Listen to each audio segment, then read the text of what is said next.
The Red Badge of Courage by Stephen Crane. Chapter 1. The cold passed reluctantly from the earth, and the retiring fogs revealed an army stretched out on the hills, resting. As the landscape changed from brown to green, the army awakened and began to tremble with eagerness at the noise of rumors. It cast its eyes upon the roads, which were growing from long troughs of liquid mud to proper thoroughfares. A river, amber-tinted in the shadow of its banks, purled at the army's feet, and at night, when the stream had become of a sorrowful blackness, one could see across it the red eye-like gleam of hostile campfires set in the low brows of distant hills. Once a certain tall soldier developed virtues and went resolutely to wash a shirt. He came flying back from a brook waving his garment banner-like. He was swelled with a tale he had heard from a reliable friend who had heard it from a truthful cavalryman, who had heard it from his trustworthy brother, one of the orderlies at division headquarters.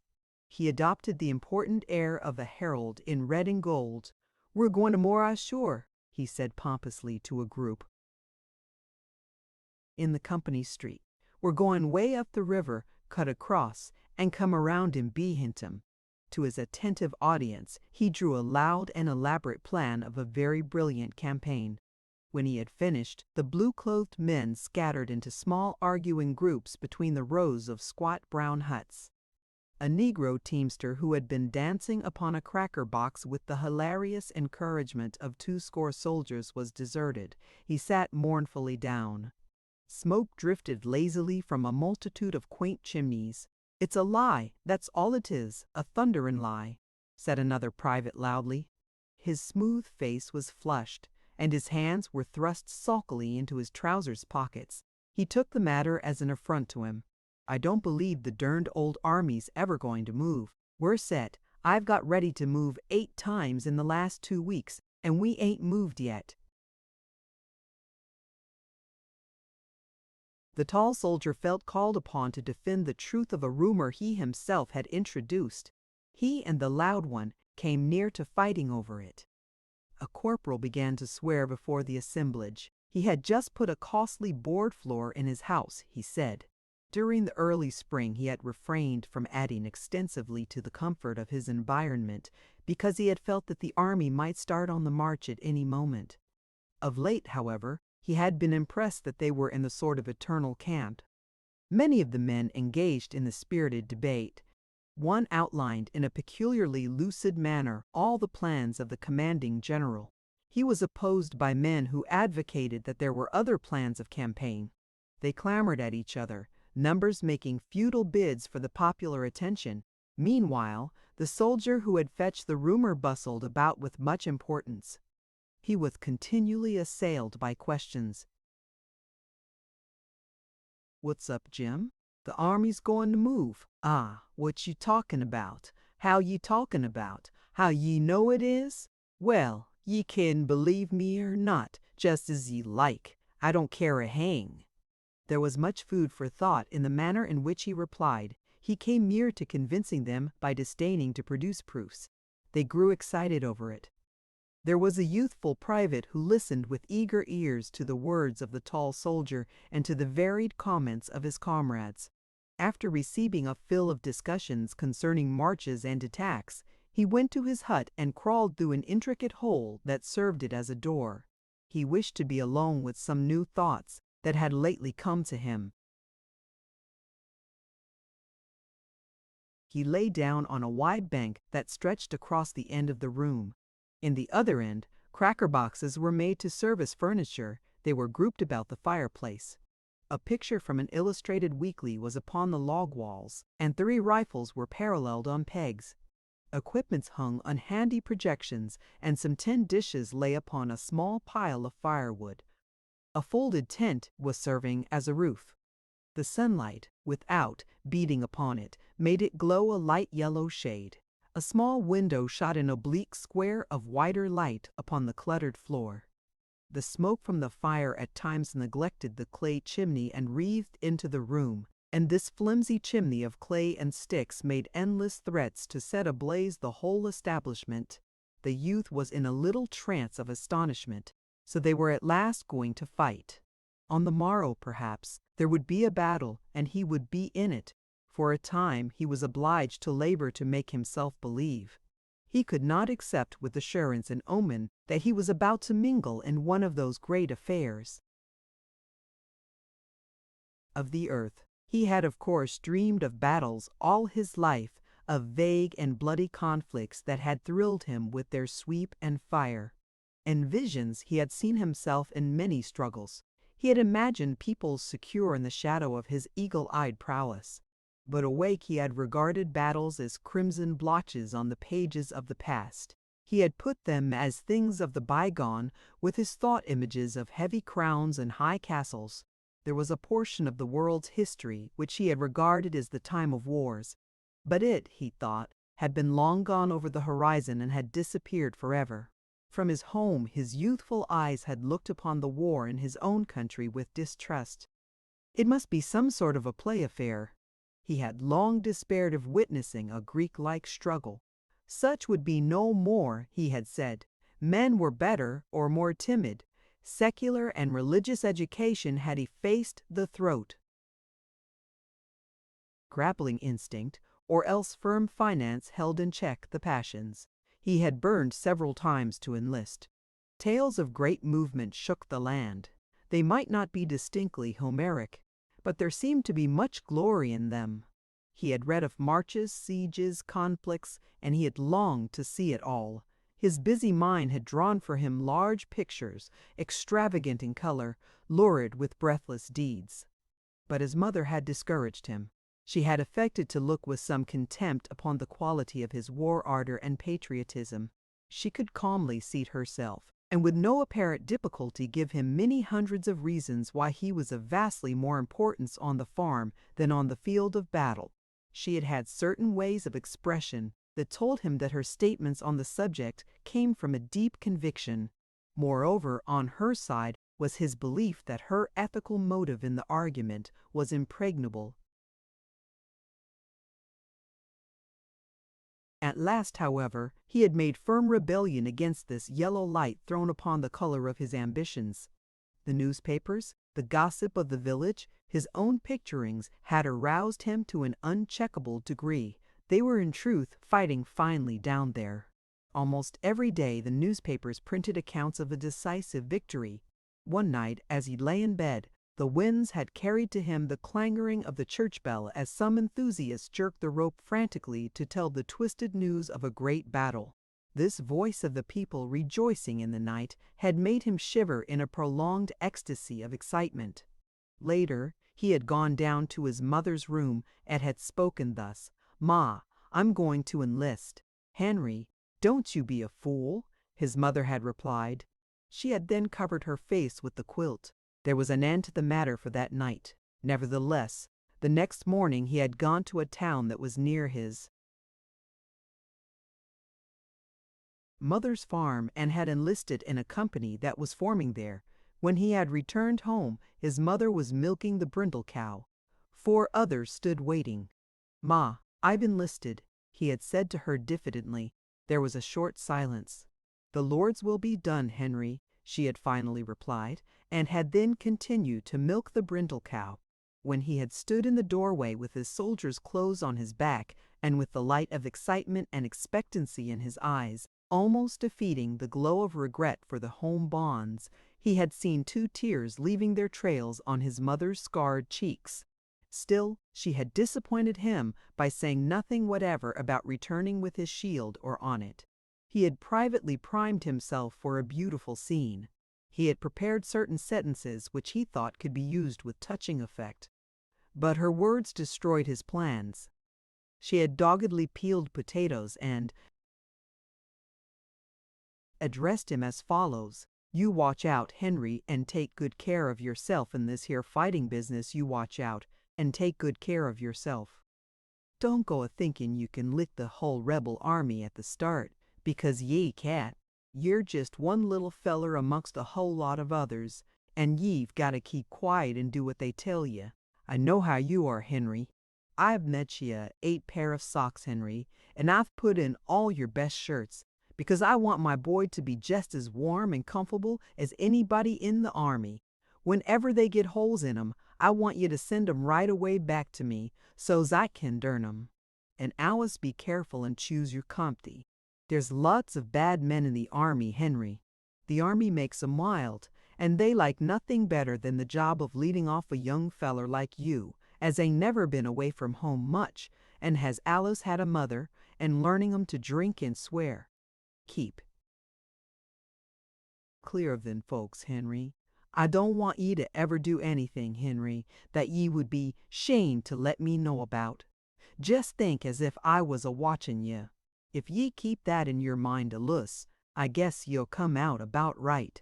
Ye must Alice remember yer father too, child, and remember he never drunk a drop of liquor in his life, and seldom swore a cross oath. I don't know what else to tell ye, Henry, excepting that ye must never do no shirking, child, on my account.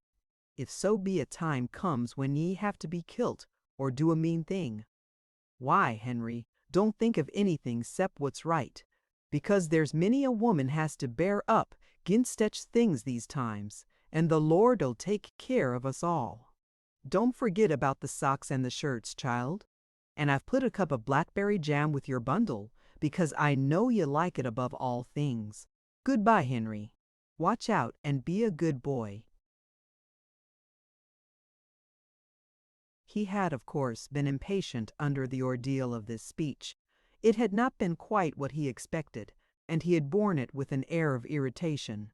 He departed feeling vague relief. Still, when he had looked back from the gate, he had seen his mother kneeling among the potato parings. Her brown face, upraised, was stained with tears, and her spare form was quivering. He bowed his head and went on, feeling suddenly ashamed of his purposes. From his home, he had gone to the seminary to bid adieu to many schoolmates. They had thronged about him with wonder and admiration. He had felt the gulf now between them and had swelled with calm pride. He and some of his fellows who had donned blue were quite overwhelmed with privileges for all of one afternoon, and it had been a very delicious thing. They had strutted. A certain light-haired girl had made vivacious fun at his martial spirit, but there was another and darker girl whom he had gazed at steadfastly, and he thought she grew demure and sad at sight of his blue and brass. As he had walked down the path between the rows of oaks, he had turned his head and detected her at a window watching his departure. As he perceived her, she had immediately begun to stare up through the high tree branches at the sky. He had seen a good deal of flurry and haste in her movement as she changed her attitude. He often thought of it. On the way to Washington his spirit had soared.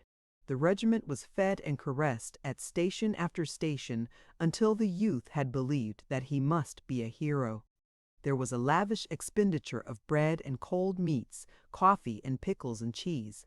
As he basked in the smiles of the girls and was patted and complimented by the old men, he had felt growing within him the strength to do mighty deeds of arms. After complicated journeyings with many pauses, there had come months of monotonous life in a camp. He had had the belief that real war was a series of death struggles with small time in between for sleep and meals. But since his regiment had come to the field, the army had done little but sit still and try to keep warm. He was brought then gradually back to his old ideas. Greek-like struggles would be no more. Men were better or more timid. Secular and religious education had effaced the throat-grappling instinct, or else firm finance held in check the passions. He had grown to regard himself merely as a part of a vast blue demonstration. His province was to look out, as far as he could, for his personal comfort. For recreation he could twiddle his thumbs and speculate on the thoughts which must agitate the minds of the generals. Also he was drilled and reviewed and drilled and reviewed. The only foes he had seen were some pickets along the river bank. They were a sun-tanned philosophical lot who sometimes shot reflectively at the blue pickets. When reproached for this afterward, they usually expressed sorrow and swore by their gods that the guns had exploded without their permission. The youth, on guard duty one night, conversed across the stream with one of them. He was a slightly ragged man who spat skillfully between his shoes and possessed a great fund of bland and infantile assurance. The youth liked him personally. "Yank," the other had informed him, "ye're a right dumb good feller." This sentiment, floating to him upon the still air, had made him temporarily regret war. Various veterans had told him tales. Some talked of gray bewhiskered hordes who were advancing with relentless curses and chewing tobacco whip. Unspeakable valor, tremendous bodies of fierce soldiery who were sweeping along like the Huns. Others spoke of tattered and eternally hungry men who fired despondent powders. "They'll charge through hell's fire and brimstone to get a holt on a haversack, and sech stomachs ain't a-lastin' long," he was told. From the stories, the youth imagined the red live bones sticking out through slits in the faded uniforms. Still, he could not put a whole faith in veterans' tales, for recruits were their prey.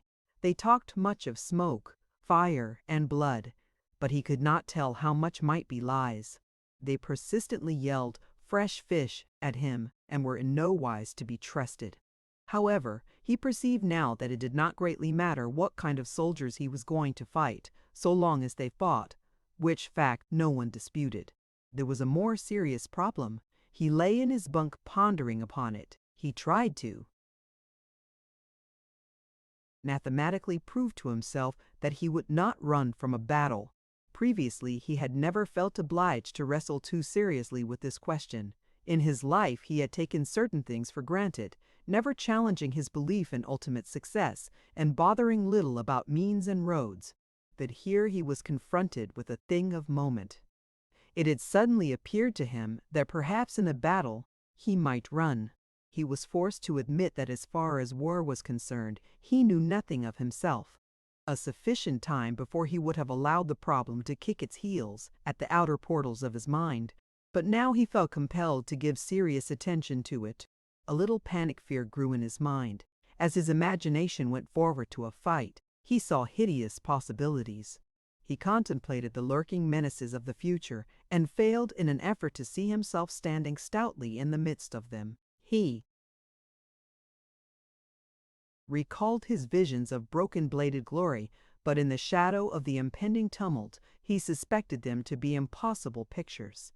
He sprang from the bunk and began to pace nervously to and fro.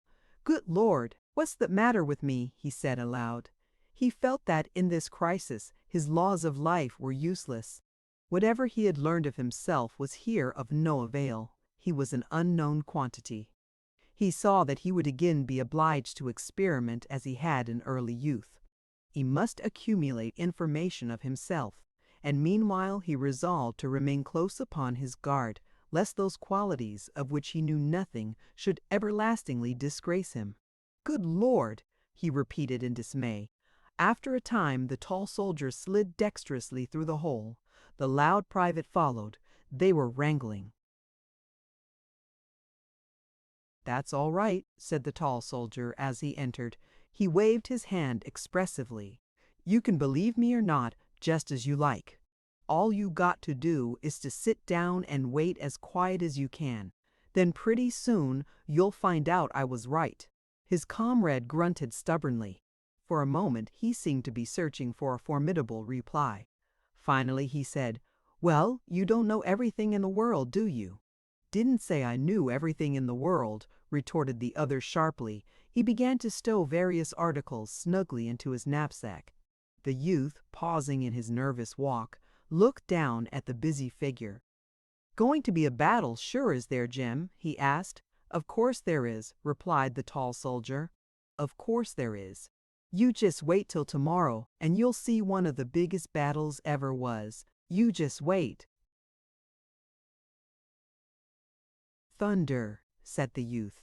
"Oh, you'll see fighting this time, my boy. What'll be regular out-and-out fighting," added the tall soldier, with the air of a man who is about to exhibit a battle for the benefit of his friends. "Huh," said the loud one from a corner. "Well," remarked the youth, "like as not this story'll turn out just like them others did." "Not much it won't," replied the tall soldier, exasperated. "Not much it won't. Didn't the cavalry all start this morning?" He glared about him. No one denied his statement. "The cavalry started this morning," he continued. "They say there ain't hardly any cavalry left in camp. They're going to Richmond, or some place, while we fight all the Johnnies. It's some dodge like that the regiment's got orders to. A feller what seen 'em go to headquarters told me a little while ago. And they're raising blazes all over camp. Anybody can see that." "Shucks," said the loud one. The youth remained silent for a time. At last he spoke to the tall soldier. "Jim, what? How do you think the regiment'll do?" "Oh, they'll fight all right, I guess, after they once get into it," said the other with cold judgment. He made a fine use of the third person. "There's been heaps of fun poked at 'em because they're new, of course, and all that, but they'll fight all right, I guess." "Think any of the boys'll run?" persisted the youth. "Oh, there may be a few of 'em run, but there's them kind in every regiment, 'specially when they first goes under fire," said the other in a tolerant way. "Of course it might happen that the whole kit and boodle might start and run if some big fighting came first off, and then again they might stay and fight like fun. But you can't bet on nothing. Of course they ain't never been under fire yet, and it ain't likely they'll lick the whole rebel army all to onset the first time, but I think they'll fight better than some, if worse than others. That's the way I figure. They call the regiment fresh fish and everything, but the boys come of good stock, and most of 'em'll fight like sin after the onset get shootin'," he added, with a mighty emphasis on the last four words. "Oh, you think you know," began the loud soldier with scorn. The other turned savagely upon him. They had a rapid altercation in which they fastened upon each other various strange epithets. The youth at last interrupted them. "Did you ever think you might run yourself, Jim?" he asked. On concluding the sentence, he laughed as if he had meant to aim a joke. The loud soldier also giggled. The tall private waved his hand. "Well," said he profoundly, "I thought it might get too hot for Jim Conklin in some of them scrimmages, and if a whole lot of boys started and run, why, I s'pose I'd start and run. And if I once started to run, I'd run like the devil, and no mistake. But if everybody was a standing and a fighting, why, I'd stand and fight, be Jemini, I would. I'll bet on it." "Huh," said the loud one. The youth of this tale felt gratitude for these words of his comrade. He had feared that all of the untried men possessed a great and correct confidence. He now was in a measure reassured. Chapter 2. The next morning the youth discovered that his tall comrade had been the fast-flying messenger of a mistake.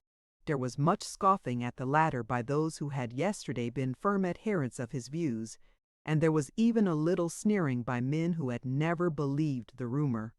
The tall one fought with the man from Chatfield Corners and beat him severely. The youth felt, however, that his problem was in no wise lifted from him. There was, on the contrary, an irritating prolongation. The tale had created in him a great concern for himself. Now, with the newborn question in his mind, he was compelled to sink back into his old place as part of a blue demonstration. For days he made ceaseless calculations, but they were all wondrously unsatisfactory. He found that he could establish nothing. He finally concluded that the only way to prove himself was to go into the blaze and then figuratively to watch his legs to discover their merits and faults. He reluctantly admitted that he could not sit still and with a mental slate and pencil derive an answer. To gain it, he must have blaze, blood, and danger, even as a chemist requires this, that, and the other. So he fretted for an opportunity. Meanwhile, he continually tried to measure himself by his comrades. The tall soldier, for one, gave him some assurance.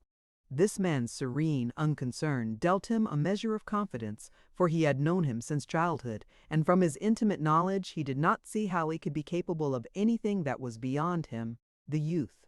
Still, he thought that his comrade might be mistaken about himself, or, on the other hand, he might be a man heretofore doomed to peace and obscurity, but, in reality, made to shine in war. The youth would have liked to have discovered another who suspected himself. A sympathetic comparison of mental notes would have been a joy to him. He occasionally tried to fathom a comrade with seductive sentences. He looked about to find men in the proper mood. All attempts failed to bring forth any statement which looked in any way like a confession to those doubts which he privately acknowledged in himself. He was afraid to make an open declaration of his concern because he dreaded to place some unscrupulous confidant upon the high plane of the unconfessed, from which elevation he could be derided. In regard to his companions, his mind wavered between two opinions, according to his mood. Sometimes he inclined to believing them all heroes. In fact, he usually admitted in secret the superior development of the higher qualities in others. He could conceive of men going very insignificantly about the world, bearing the load of courage unseen, and although he had known many of his comrades through boyhood, he began to fear that his judgment of them had been blind. Then, in other moments, he flouted these theories and assured himself that his fellows were all privately wondering and quaking. His emotions made him feel strange in the presence of men who talked excitedly of a prospective battle as of a drama they were about to witness, with nothing but eagerness and curiosity apparent in their faces. It was often that he suspected them to be liars. He did not pass such thoughts without severe condemnation of himself. He dinned reproaches at times. He was convicted by himself of many shameful crimes against the gods of traditions. In his great anxiety, his heart was continually clamoring at what he considered the intolerable slowness of the generals. They seemed content to perch tranquilly on the river bank and leave him bowed down by the weight of a great problem. He wanted it settled forthwith. He could not long bear such a load, he said. Sometimes his anger at the commanders reached an acute stage, and he grumbled about the camp like a veteran. One morning, however, he found himself in the ranks of his prepared regiment. The men were whispering speculations and recounting the old rumors. In the gloom before the break of the day, their uniforms glowed a deep purple hue. From across the river the red eyes were still peering. In the eastern sky there was a yellow patch like a rug laid for the feet of the coming sun, and against it, black and pattern-like, loomed the gigantic figure of the colonel on a gigantic horse. From off in the darkness came the trampling of feet. The youth could occasionally see dark shadows that moved like monsters. The regiment stood at rest for what seemed a long time. The youth grew impatient. It was unendurable the way these affairs were managed. He wondered how long they were to be kept waiting. As he looked all about him and pondered upon the mystic gloom, he began to believe that at any moment the ominous distance might be aflare, and the rolling crashes of an engagement come to his ears. Staring once at the red eyes across the river, he conceived them to be growing larger as the orbs of a row of dragons advancing. He turned toward the colonel and saw him lift his gigantic arm and calmly stroke his mustache. At last he heard from along the road at the foot of the hill the clatter of a horse's galloping hoofs. It must be the coming of orders. He bent forward, scarce breathing. The exciting clickety-click, as it grew louder and louder, seemed to be beating upon his soul. Presently a horseman with jangling equipment drew rein before the colonel of the regiment. The two held a short, sharp-worded conversation. The men in the foremost ranks craned their necks. As the horseman wheeled his animal and galloped away, he turned to shout over his shoulder, "Don't forget that box of cigars!" The colonel mumbles in reply. The youth wondered what a box of cigars had to do with war. A moment later the regiment went swinging off into the darkness. It was now like one of those moving monsters wending with many feet. The air was heavy, and cold with dew. A mass of wet grass, marched upon, rustled like silk. There was an occasional flash and glimmer of steel from the backs of all these huge crawling reptiles.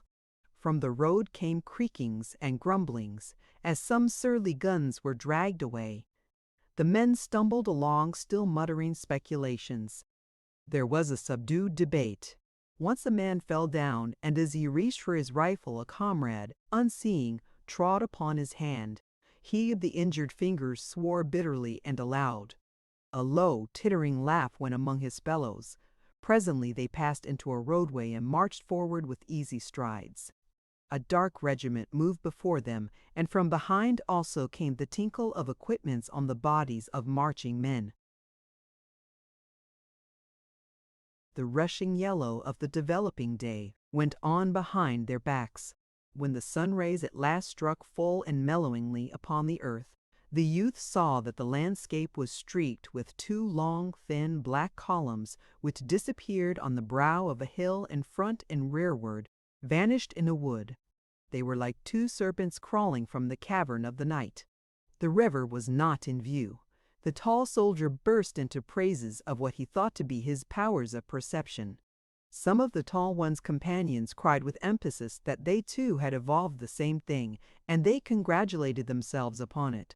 But there were others who said that the tall one's plan was not the true one at all. They persisted with other theories. There was a vigorous discussion. The youth took no part in them. As he walked along in careless line, he was engaged with his own eternal debate. He could not hinder himself from dwelling upon it. He was despondent and sullen, and through shifting glances about him, he looked ahead, often expecting to hear from the advance the rattle of firing. But the long serpents crawled slowly from hill to hill without bluster of smoke. A dun-colored cloud of dust floated away to the right. The sky overhead was of a fairy blue. The youth studied the faces of his companions, ever on the watch to detect kindred emotions. He suffered disappointment. Some ardor of the air which was causing the veteran commands to move with glee, almost with song, had infected the new regiment. The men began to speak of victory as of a thing they knew. Also, the tall soldier received his vindication. They were certainly going to come around in behind the enemy. They expressed commiseration for that part of the army which had been left upon the river bank, felicitating themselves upon being a part of a blasting host. The youth, considering himself as separated from the others, was saddened by the blithe and merry speeches that went from rank to rank. The company wags all made their best endeavors. The regiment tramped to the tune of laughter. The blatant soldier often convulsed whole files by his biting sarcasms aimed at the tall one, and it was not long before all the men seemed to forget their mission.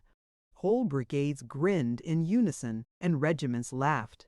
A rather fat soldier attempted to pilfer a horse from a dooryard. He planned to load his knapsack upon it. He was escaping with his prize when a young girl rushed from the house and grabbed the animal's mane. There followed a wrangle. The young girl, with pink cheeks and shining eyes, stood like a dauntless statue. The observant regiment, standing at rest in the roadway, whooped at once and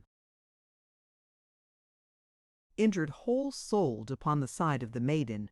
The men became so engrossed in this affair that they entirely ceased to remember their own large war. They jeered the piratical private and called attention to various defects in his personal appearance, and they were wildly enthusiastic in support of the young girl. To her from some distance came bold advice: hit him with a stick. There were crows and catcalls showered upon him when he retreated without the horse. The regiment rejoiced at his downfall. Loud and vociferous congratulations were showered upon the maiden, who stood panting and regarding the troops with defiance. At nightfall the column broke into regimental pieces, and the fragments went into the fields to camp. Tents sprang up like strange plants. Campfires, like red, peculiar blossoms, dotted the night. The youth kept from intercourse with his companions as much as circumstances would allow him. In the evening he wandered a few paces into the gloom. From this little distance, the many fires, with the black forms of men passing to and fro before the crimson rays, made weird and satanic effects. He lay down in the grass. The blades pressed tenderly against his cheek. The moon had been lighted and was hung in a treetop. The liquid stillness of the night enveloping him made him feel vast pity for himself. There was a caress in the soft winds, and the whole mood of the darkness, he thought, was one of sympathy for himself in his distress. He wished, without reserve, that he was at home again, making the endless rounds from the house to the barn, from the barn to the fields, from the fields to the barn, from the fields to the barn, from the barn to the house. He remembered he had often cursed the brindle cow and her mates, and had sometimes flung milking stools, but from his present point of view, there was a halo of happiness about each of their heads, and he would have sacrificed all the brass buttons on the continent to have been enabled to return to them. He told himself that he was not formed for a soldier, and he mused seriously upon the radical differences between himself and those men who were dodging imp-like around the fires. As he mused thus, he heard the rustle of grass and, upon turning his head, discovered the loud soldier. He called out, "Oh, Wilson!" The latter approached and looked down. "Why, hello, Henry. Is it you? What you doing here?" "Oh, thinking," said the youth. The other sat down and carefully lighted his pipe. "You're getting blue, my boy. You're looking thundering peaked. What the dickens is wrong with you?" "Oh, nothing," said the youth. The loud soldier launched then into the subject of the anticipated fight. "Oh, we've got 'em now." As he spoke, his boyish face was wreathed in a gleeful smile, and his voice had an exultant ring. "We've got 'em now. At last, by the eternal thunders, we'll lick 'em good. If the truth was known," he added, more soberly, "they've licked yous about every clip up to now, but this time we'll lick 'em good." "I thought you was objecting to this march a little while ago," said the youth coldly. "Oh, it wasn't that," explained the other. "I don't mind marching if there's going to be fighting at the end of it. What I hate is this getting moved here and moved there, with no good coming of it as far as I can see, excepting sore feet and damned short rations. Well, Jim Conklin says we'll get a plenty of fighting this time. He's right for once, I guess, though I can't see how it come. This time we're in for a big battle, and we've got the best end of it, certain sure. Gee Rod, how we will thump 'em!" He arose and began to pace to and fro excitedly. The thrill of his enthusiasm made him walk with an elastic step. He was sprightly, vigorous, fiery in his belief in success. He looked into the future with clear, proud eye, and he swore with the air of an old soldier. The youth watched him for a moment in silence. When he finally spoke, his voice was as bitter as dregs. "Oh, you're going to do great things, I suppose." The loud soldier blew a thoughtful cloud of smoke from his pipe. "Oh, I don't." "No," he remarked with dignity. "I don't know. I suppose I'll do as well as the rest. I'm going to try like thunder." He evidently complimented himself upon the modesty of this statement. "How do you know you won't run when the time comes?" asked the youth. "Run," said the loud one. "Run." "Of course not," he laughed.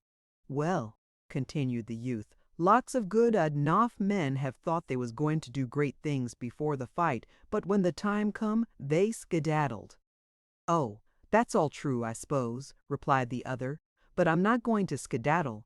The man that bets on my running will lose his money, that's all." He nodded confidently. "Oh, shucks," said the youth.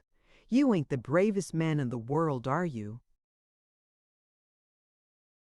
"No, I ain't," exclaimed the loud soldier indignantly. "And I didn't say I was the bravest man in the world, neither. I said I was going to do my share of fighting. That's what I said. And I am too. Who are you, anyhow? You talk as if you thought you was Napoleon Bonaparte." He glared at the youth for a moment and then strode away. The youth called in a savage voice after his comrade, "Well, you needn't get mad about it."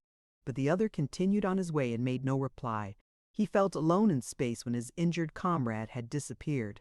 His failure to discover any mite of resemblance in their viewpoints made him more miserable than before.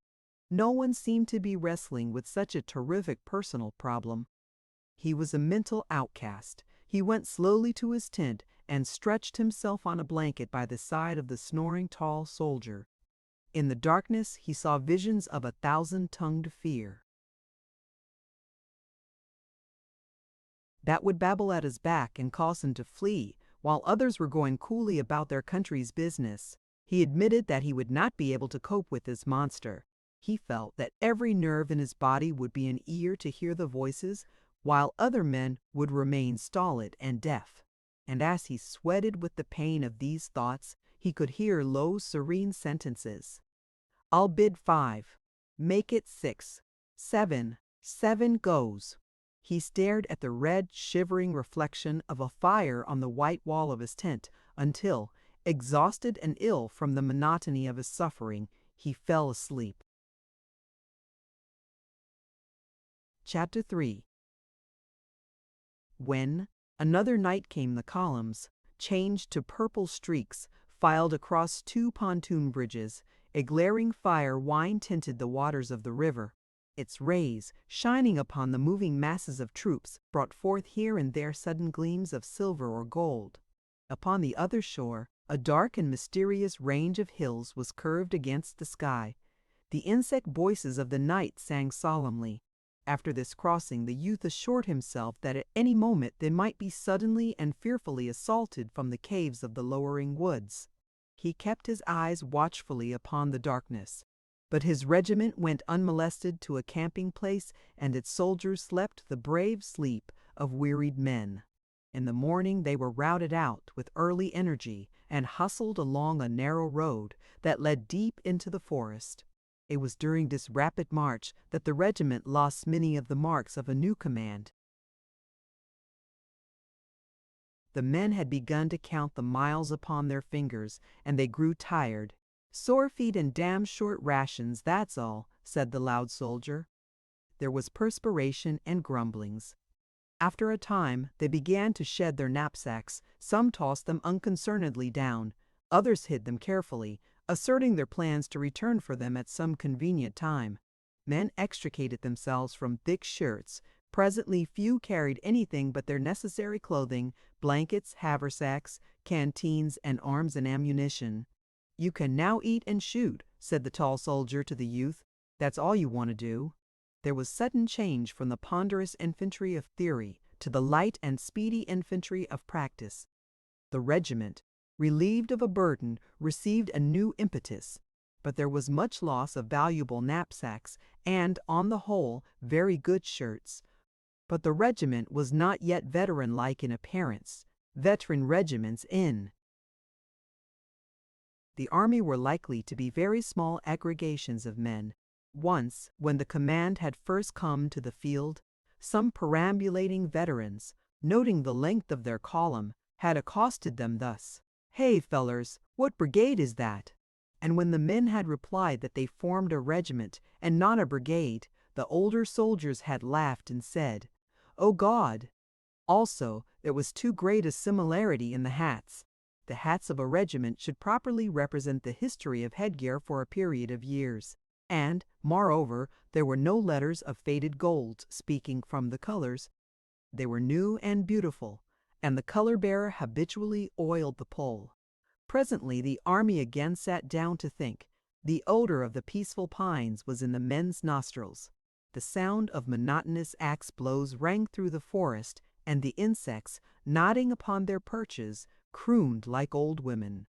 The youth returned to his theory of a blue demonstration. One gray dawn, however, he was kicked in the leg by the tall soldier, and then, before he was entirely awake, he found himself running down a wood road in the midst of men who were panting from the first effects of speed. His canteen banged rhythmically upon his thigh, and his haversack bobbed softly.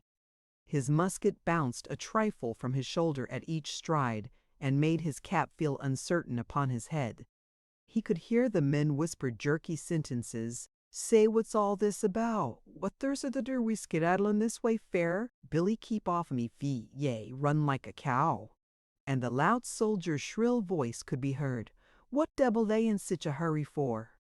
The youth thought the damp fog of early morning moved from the rush of a great body of troops. From the distance came a sudden spatter of firing. He was bewildered. As he ran with his comrades, he strenuously tried to think. But all he knew was that if he fell down, those coming behind would tread upon him.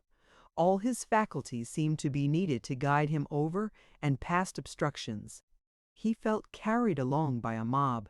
The sun spread disclosing rays, and, one by one, regiments burst into view like armed men just born of the earth. The youth perceived that the time had come. He was about to be measured. For a moment he felt in the face of his great trial like a babe, and the flesh over his heart seemed very thin. He seized time to look about him calculatingly, but he instantly saw that it would be impossible for him to escape from the regiment. It enclosed him, and there were iron laws of tradition and law on four sides. He was in a moving box. As he perceived this fact, it occurred to him that he had never wished to come to the war. He had not enlisted of his free will. He had been dragged by the merciless government, and now they were taking him out to be slaughtered. The regiment slid down a bank and wallowed across a little stream. The mournful current moved slowly on, and from the water, shaded black, some white bubble eyes looked at the men.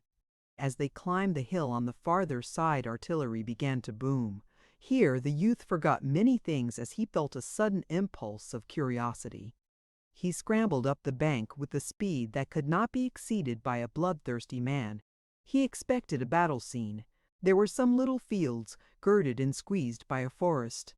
Spread over the grass and in among the tree trunks he could see knots and waving lines of skirmishers who were running hither and thither and firing at the landscape. A dark battle line lay upon a sun-struck clearing that gleamed orange color. A flag fluttered. Other regiments floundered up the bank. The brigade was formed in line of battle, and after a pause started slowly through the woods in the rear of the receding skirmishers, who were continually melting into the scene to appear again farther on. They were always busy as bees, deeply absorbed in their little combats. The youth tried to observe everything. He did not use care to avoid trees and branches, and his forgotten feet were constantly knocking against stones or getting entangled in briars. He was aware that these battalions with their commotions were woven red and startling into the gentle fabric of softened greens and browns. It looked to be a wrong place for a battlefield. The skirmishers in advance fascinated him. Their shots into thickets and at distant and prominent trees spoke to him of tragedies hidden, mysterious, solemn.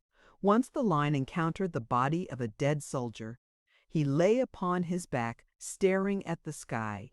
He was dressed in an awkward suit of yellowish brown.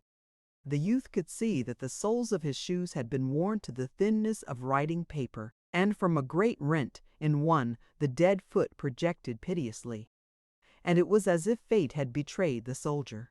In death it exposed to his enemies that poverty which in life he had perhaps concealed from his friends. The ranks opened covertly to avoid the corpse, the invulnerable dead man forced a way for himself. The youth looked keenly at the ashen face. The wind raised the tawny beard. It moved as if a hand were stroking it. He vaguely desired to walk around and around the body and stare, the impulse of the living to try to read in dead eyes the answer to the question. During the march, the ardor which the youth had acquired went out of view of. The field rapidly faded to nothing. His curiosity was quite easily satisfied. If an intense scene had caught him with its wild swing as he came to the top of the bank, he might have gone roaring on. This advance upon nature was too calm. He had opportunity to reflect. He had time in which to wonder about himself and to attempt to probe his sensations. Absurd ideas took hold upon him. He thought that he did not relish the landscape. It threatened him. A coldness swept over his back, and it is true that his trousers felt to him that they were no fit for his legs at all. A house standing placidly in distant fields had to him an ominous look. The shadows of the woods were formidable. He was certain that in this vista there lurked fierce-eyed hosts. The swift thought came to him that the generals did not know what they were about. It was all a trap. Suddenly, those close forests would bristle with rifle barrels. Iron-like brigades would appear in the rear. They were all going to be sacrificed. The generals were stupids. The enemy would presently swallow the whole command. He glared about him, expecting to see the stealthy approach of his death. He thought that he must break from the ranks and harangue his comrades.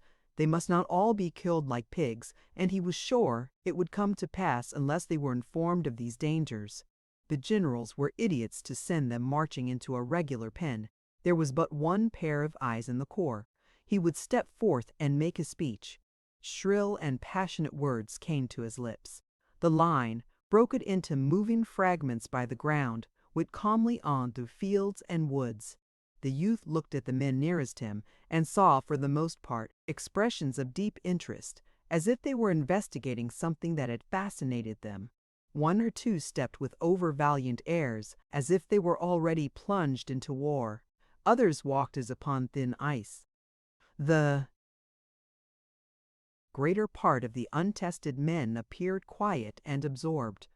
They were going to look at war, the red animal war, the blood-swollen god, and they were deeply engrossed in this march. As he looked, the youth gripped his outcry at his throat. He saw that even if the men were tottering with fear, they would laugh at his warning. They would jeer him and, if practicable, pelt him with missiles. Admitting that he might be wrong, a frenzied declamation of the kind would turn him into a worm. He assumed, then, the demeanor of one who knows that he is doomed alone to unwritten responsibilities. He lagged, with tragic glances at the sky. He was surprised presently by the young lieutenant of his company, who began heartily to beat him with the sword, calling out in a loud and insolent voice, "Come, young man, get up into ranks there. No skulking'll do here." He mended his pace with suitable haste, and he hated the lieutenant, who had no appreciation of fine minds. He was a mere brute. After a time, the brigade was halted in the cathedral light of a forest. The busy skirmishers were still popping. Through the aisles of the wood could be seen the floating smoke from their rifles. Sometimes it went up in little balls, white and compact. During this halt, many men in the regiment began erecting tiny hills in front of them. They used stones, sticks, earth, and anything they thought might turn a bullet. Some built comparatively large ones, while others seemed content with little ones. This procedure caused a discussion among the men. Some wished to fight like duelists, believing it to be correct to stand erect and be, from their feet to their foreheads, a mark. They said they scorned the devices of the cautious, but the others scoffed in reply and pointed to the veterans on the flanks who were digging at the ground like terriers. In a short time there was quite a barricade along the regimental fronts. Directly, however, they were ordered to withdraw from that place. This astounded the youth. He forgot his stewing over the advance movement. "Well then, what did they march us out here for?" he demanded of the tall soldier. The latter with calm fate began a heavy explanation, although he had been compelled to leave a little protection of stones and dirt to which he had devoted much care and skill. When the regiment was aligned in another position, each man's regard for his safety caused another line of small entrenchments. They ate their noon meal behind a third one. They were moved from this one also. They were marched from place to place with apparent aimlessness. The youth had been taught that a man became another thing in a battle. He saw his salvation in such a change. Hence this waiting was an ordeal to him. He was in a fever of impatience. He considered that there was denoted a lack of purpose on the part of the generals. He began to complain to the tall soldier. "I can't stand this much longer," he cried. "I don't see what good it does to make us wear out our legs for nothing." He wished to return to camp, knowing that this affair was a blue demonstration, or else to go into a battle and discover that he had been a fool in his doubts, and was, in truth, a man of traditional courage. The strain of present circumstances he felt to be intolerable. The philosophical tall soldier measured a sandwich of cracker and pork and swallowed it in a nonchalant manner. "Oh, I suppose we must go reconnoitering around the country just to keep 'em from getting too close, or to develop 'em or something, huh?" said the loud soldier. "Well," cried the youth, still fidgeting, "I'd rather do anything, most than go tramping round the country all day, doing no good to nobody and just tiring ourselves out." "So would I," said the loud soldier. "It ain't right. I tell you, if anybody with any sense was a runnin' this army, it—" "Oh, shut up!" roared the tall private. "You little fool! You little damn cuss! You ain't had that there colt in them pants on for 6 months, and yet you talk as if—" "Well, I want to do some fighting anyway," interrupted the other. "I didn't come here to walk. I could all walked to home, round the barn if I just wanted to walk." The tall one, red-faced, swallowed another sandwich as if taking poison in despair, but gradually, as he chewed, his face became again quiet and contented. He could not rage in fierce argument in the presence of such sandwiches. During his meals, he always wore an air of blissful contemplation of the food he had swallowed. His spirit seemed then to be communing with the viands. He accepted new environment and circumstance with great coolness, eating from his haversack at every opportunity. On the march he went along with the stride of a hunter, objecting to neither gait nor distance. And he had not raised his voice when he had been ordered away from 3 little protective piles of earth and stone, each of which had been an engineering feat worthy of being made sacred to the name of his grandmother. In the afternoon the regiment went out over the same ground it had taken in the morning. The landscape then ceased to threaten the youth. He had been close to it and become familiar with it. When, however, they began to pass into a new region, his old fears of stupidity and incompetence reassailed him, but this time he doggedly let them babble. He was occupied with his problem, and in his desperation he concluded that the stupidity did not greatly matter. Once he thought he had concluded that it would be better to get killed directly and end his troubles. Regarding death thus out of the corner of his eye, he conceived it to be nothing but rest, and he was filled with a momentary astonishment that he should have made an extraordinary commotion over the mere matter of getting killed. He would die. He would go to some place where he would be understood. It was useless to expect appreciation of his profound and fine senses from such men as the lieutenant. He must look to the grave for comprehension. The skirmish fire increased to a long chattering sound. With it was mingled far-away cheering. A battery spoke. Directly the youth would see the skirmishers running. They were pursued by the sound of musketry fire. After a time, the hot, dangerous flashes of the rifles were visible.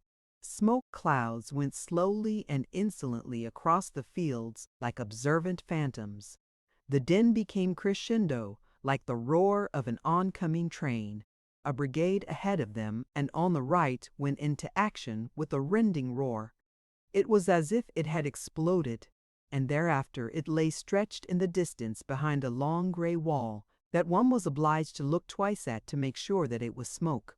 The youth, forgetting his neat plan of getting killed, gazed spellbound. His eyes grew wide and busy with the action of the scene. His mouth was a little ways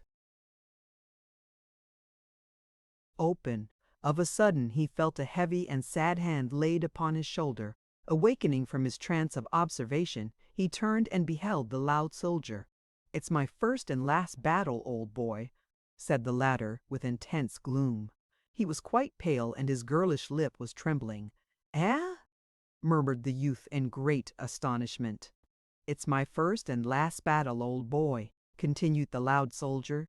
"Something tells me what? I'm a gone coon this first time, and I want you to take these here things to my folks." He ended in a quavering sob of pity for himself. He handed the youth a little packet done up in a yellow envelope.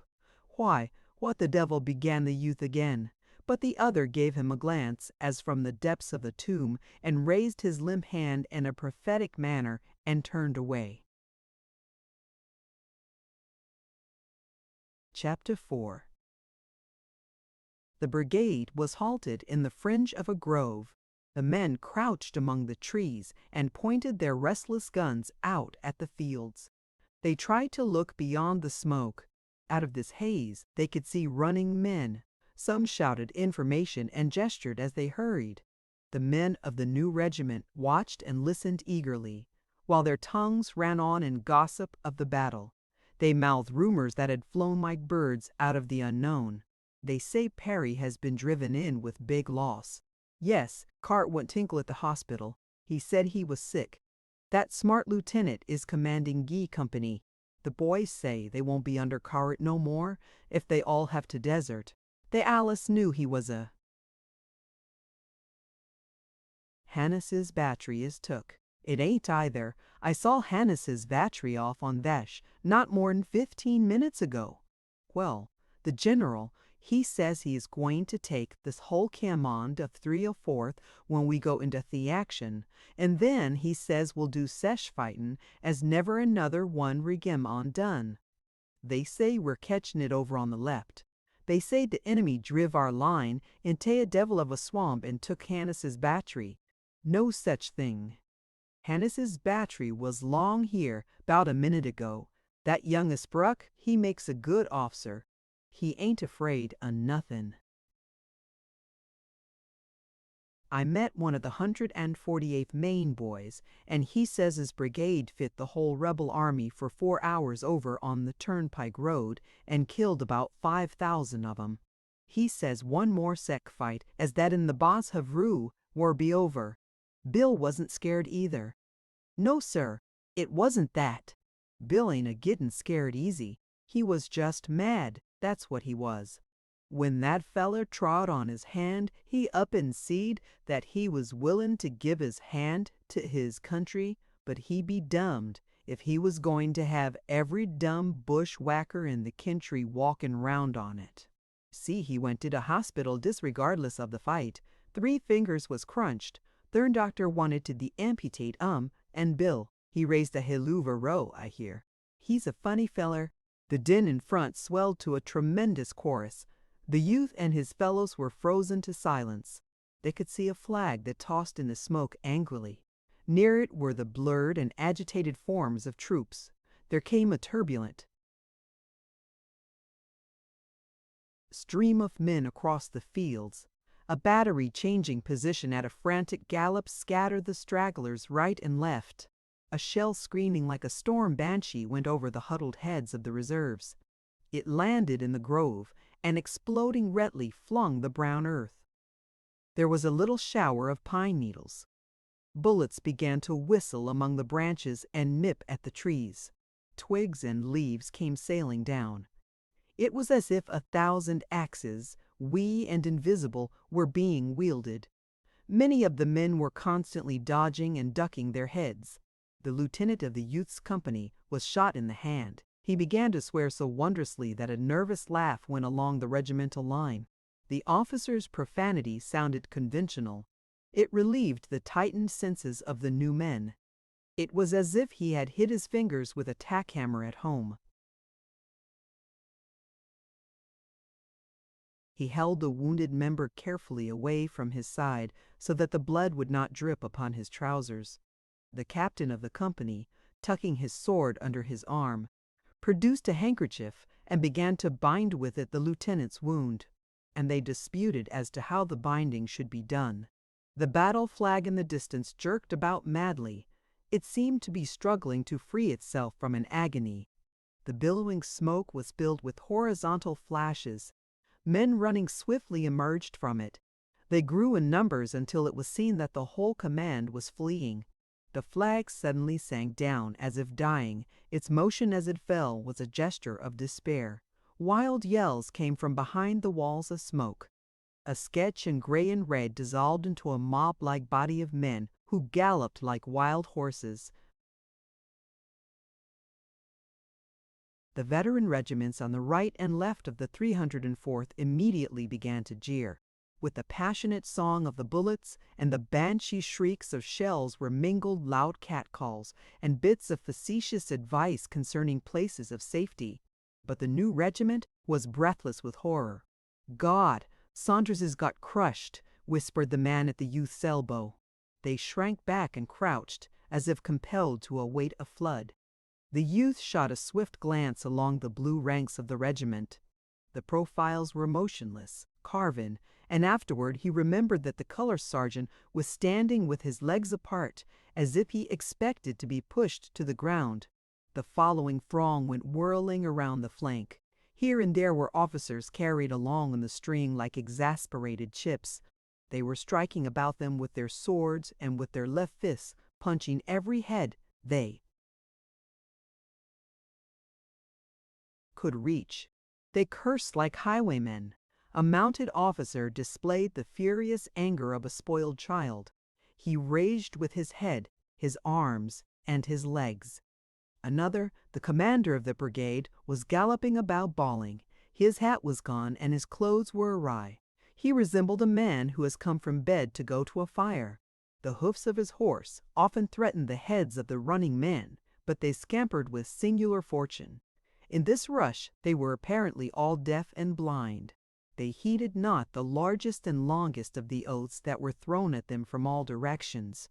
Frequently over this tumult could be heard the grim jokes of the critical veterans, but the retreating men apparently were not even conscious of the presence of an audience. The battle reflection that shone for an instant in the faces on the mad current made the youth feel that forceful hands from heaven would not have been able to have held him in place if he could have got intelligent control of his legs. There was an appalling imprint upon these faces. The struggle in the smoke had pictured an exaggeration of itself on the bleached cheeks and in the eyes wild with one desire. The sight of this stampede exerted a flood-like force that seemed able to drag sticks and stones and men from the ground. They of the reserves had to hold on. They grew pale and firm and red and quaking. The youth achieved one little thought in the midst of this chaos. The composite monster which had caused the other troops to flee had not then appeared. He resolved to get a view of it, and then he thought he might very likely run better than the best of them. Chapter 5. There were moments of waiting. The youth thought of the village street at home before the arrival of the circus parade on a day in the spring. He remembered how he had stood, a small, thrillful boy, prepared to follow the dingy lady upon the white horse or the band in its faded chariot. He saw the yellow road, the lines of expectant people, and the sober houses. He particularly remembered an old fellow who used to sit upon a cracker box in front of the store and feigned to despise such exhibitions. 1,000 details of color and form surged in his mind. The old fellow upon the cracker box appeared in middle prominence. Someone cried, "Here they come." There was rustling and muttering among the men. They displayed a feverish desire to have every possible cartridge ready to their hands. The boxes were pulled around into various positions and adjusted with great care. It was as if 700 new bonnets were being tried on.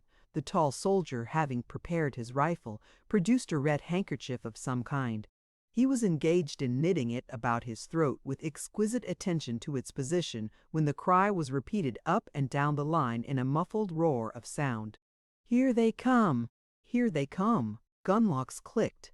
Across the smoke-infested fields came a brown swarm of running men who were giving shrill yells. They came on, stooping and swinging their rifles at all angles. A flag, tilted forward, sped near the front. As he caught sight of them, the youth was momentarily startled by a thought that perhaps his gun was not loaded. He stood trying to rally his faltering intellect so that he might recollect the moment when he had loaded, but he could not. A hatless general pulled his dripping horse to a stand near the colonel of the 304th. He shook his fist in the other's face. "You've got to hold 'em back," he shouted savagely. "You've got to hold 'em back." In his agitation, the colonel began to stammer. All right, General. All right, by God. We'll do our best, General." The general made a passionate gesture and galloped away. The colonel, perchance to relieve his feelings, began to scold like a wet parrot. The youth, turning swiftly to make sure that the rear was unmolested, saw the commander regarding his men in a highly regretful manner, as if he regretted above everything his association with them. The man at the youth's elbow was mumbling as if to himself, "Oh, we were in for it now. Oh, we were in for it now. Oh, we were in for it now." The captain of the company had been pacing excitedly to and fro in the rear. He coaxed in schoolmistress fashion, as to a congregation of boys with primers. His talk was an endless repetition. "Reserve your fire, boys. Don't shoot till I tell you save your fire. Wait till they get close up. Don't be damned fools." Perspiration streamed down the youth's face, which was soiled like that of a weeping urchin. He frequently, with a nervous movement, wiped his eyes with his coat sleeve. His mouth was still a little ways open. He got the one glance at the foe swarming field in front of him and instantly ceased to debate the question of his piece being loaded. Before he was ready to begin, before he had announced to himself that he was about to fight, he threw the obedient, well-balanced rifle into position and fired a first wild shot. Directly he was working at his weapon like an automatic affair. He suddenly lost concern for himself and forgot to look at a menacing fate. He became not a man but a member. He felt that something of which he was a part, a regiment, an army, a cause, or a country, was in a crisis. He was welded into a common personality which was dominated by a single desire. For some moments he could not flee no more than a little finger can commit a revolution from a hand. If he had thought the regiment was about to be annihilated, perhaps he could have amputated himself from it, but its noise gave him assurance. The regiment was like a firework that, once ignited, proceeds superior to circumstances until its blazing vitality fades. It wheezed and banged with a mighty power. He pictured the ground before it as strewn with the discomfited. There was a consciousness always of the presence of his comrades about him. He felt the subtle battle brotherhood more potent even than the cause for which they were fighting. It was a mysterious fraternity born of the smoke and danger. Of death, he was at a task. He was like a carpenter who has made many boxes, making still another box, only there was furious haste in his movements. He, in his thought, was careering off in other places, even as the carpenter who, as he works, whistles and thinks of his friend, or his enemy, his home, or a saloon. And these jolted dreams were never perfect to him afterward, but remained a mass of blurred shapes. Presently he began to feel the effects of the war atmosphere. A blistering sweat, a sensation that his eyeballs were about to crack like hot stones. A burning roar filled his ears. Following this came a red rage. He developed the acute exasperation of a pestered animal, a well-meaning cow worried by dogs. He had a mad feeling against his rifle, which could only be used against one life at a time. He wished to rush forward and strangle with his fingers. He craved a power that would enable him to make a world-sweeping gesture and brush all back. His impotency appeared to him, and made his rage into that of a driven beast.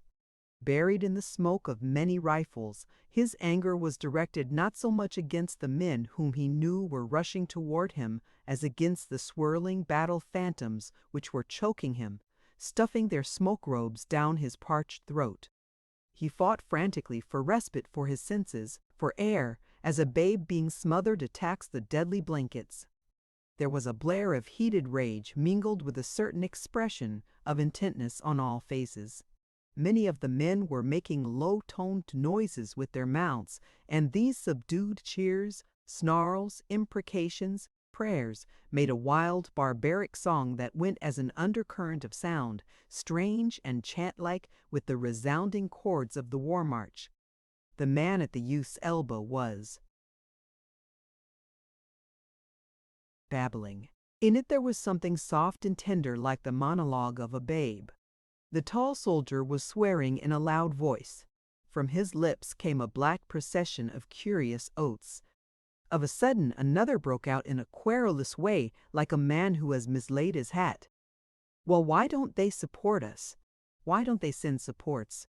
Do they think the youth in his battle sleep heard this as one who dozes hears? There was a singular absence of heroic poses. The men bending and surging in their haste and rage were in every impossible attitude. The steel ramrods clanked and clanged with incessant din as the men pounded them furiously into the hot rifle barrels. The flaps of the cartridge boxes were all unfastened and bobbed idiotically with each movement. The rifles, once loaded, were jerked to the shoulder and fired without apparent aim into the smoke or at one of the blurred and shifting forms which upon the field before the regiment had been growing. Larger and larger like puppets under a magician's hand. The officers at their intervals rearward neglected to stand in picturesque attitudes. They were bobbing to and fro, roaring directions and encouragements. The dimensions of their howls were extraordinary. They expended their lungs with prodigal wills. And often they nearly stood upon their heads in their anxiety to observe the enemy on the other side of the tumbling smoke. The lieutenant of the youth's company had encountered a soldier who had fled screaming at the first volley of his comrades. Behind the lines, these two were acting a little isolated scene. The man was blubbering and staring with sheep-like eyes at the lieutenant, who had seized him by the collar and was pommeling him. He drove him back into the ranks with many blows. The soldier went mechanically, dully, with his animal-like eyes upon the officer. Perhaps there was to him a divinity expressed in the voice of the other, stern, hard, with no reflection of fear in it. He tried to reload his gun, but his shaking hands prevented. The lieutenant was obliged to assist him. The men dropped here and there like bundles. The captain of the youth's company had been killed in an early part of the action. His body lay stretched out in the position of a tired man resting, but upon his face there was an astonished and sorrowful look, as if he thought some friend had done him an ill turn. The babbling man was grazed by a shot that made the blood stream widely down his face. He clapped both hands to his head. "Oh!" he said, and ran. Another grunted suddenly, as if he had been struck by a club in the stomach. He sat down and gazed ruefully. In his eyes there was mute, indefinite reproach. Farther up the line, a man, standing behind a tree, had had his knee joint splintered by a ball. Immediately he had dropped his rifle and gripped the tree with both arms. And there he remained, clinging desperately and crying for assistance that he might withdraw his hold upon the tree. At last an exultant yell went along the quivering line. The firing dwindled from an uproar to a last vindictive popping. As the smoke slowly eddied away, the youth saw that the charge had been repulsed. The enemy were scattered into reluctant groups. He saw a man climb to the top of the fence, straddle the rail, and fire a parting shot. The waves had receded, leaving bits of dark debris upon the ground. Some in the regiment began to whoop frenziedly. Many were silent. Apparently they were trying to contemplate themselves. After the fever had left his veins, the youth thought that at last he was going to suffocate. He became aware of the foul atmosphere in which he had been struggling. He was grimy and dripping like a laborer in a foundry. He grasped his canteen and took a long swallow of the warmed water. A sentence with variations went up and down the line. "Well, we've held 'em back. We've held 'em back. Derned if we haven't. Derned if we haven't." The men said it blissfully, leering at each other with dirty smiles. The youth turned to look behind him and off to the right and off to the left. He experienced the joy of a man who at last finds leisure in which to look about him. Underfoot there were a few ghastly forms motionless. They lay twisted in fantastic contortions. Arms were bent and heads were turned in incredible ways. It seemed that the dead men must have fallen from some great height to get into such positions. They looked to be dumped out upon the ground from the sky. From a position in the rear of the grove, a battery was throwing shells over it. The flash of the guns startled the youth at first. He thought they were aimed directly at him. Through the trees he watched the black figures of the gunners as they worked swiftly and intently. Their labor seemed a complicated thing. He wondered how they could remember its formula in the midst of confusion. The guns squatted in a row like savage chiefs. They argued with abrupt violence. It was a grim powwow. Their busy servants ran hither and thither. A small procession of wounded men were going drearily toward the rear. It was a flow of blood from the torn body of the brigade. To the right and to the left were the dark lines of other troops. Far in front he thought he could see lighter masses protruding in points from the forest. They were suggestive of unnumbered thousands. Once he saw a tiny battery go dashing along the line of the horizon. The tiny riders were beating the tiny horses. From a sloping hill came the sound of cheerings and clashes. Smoke welled slowly through the leaves. Batteries were speaking with thunderous oratorical effort. Here and there were flags, the red in the stripes dominating. They splashed bits of warm color upon the dark lines of troops. The youth felt the old thrill at the sight of the emblem. They were like beautiful birds, strangely undaunted in a storm. As he listened to the din from the hillside, to a deep, pulsating thunder that came from afar to the left, and to the lesser clamors which came from many directions, it occurred to him that they were fighting too over there, and over there, and over there, and over there. Heretofore he had supposed that all the battle was directly under his nose. As he gazed around him, the youth felt a flash of astonishment at the blue, pure sky and the sun gleamings on the trees and fields. It was surprising that nature had gone tranquilly on with her golden process in the midst of so much devilment. Chapter 6. The youth awakened slowly. He came gradually back to a position from which he could regard himself. For moments he had been scrutinizing his person in a dazed way, as if he had never before seen himself. Then he picked up his cap from the ground.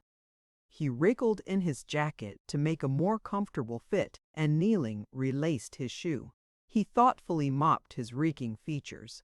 So it was all over at last. The supreme trial had been passed. The red formidable difficulties of war had been vanquished. He went into an ecstasy of self-satisfaction. He had the most delightful sensations of his life.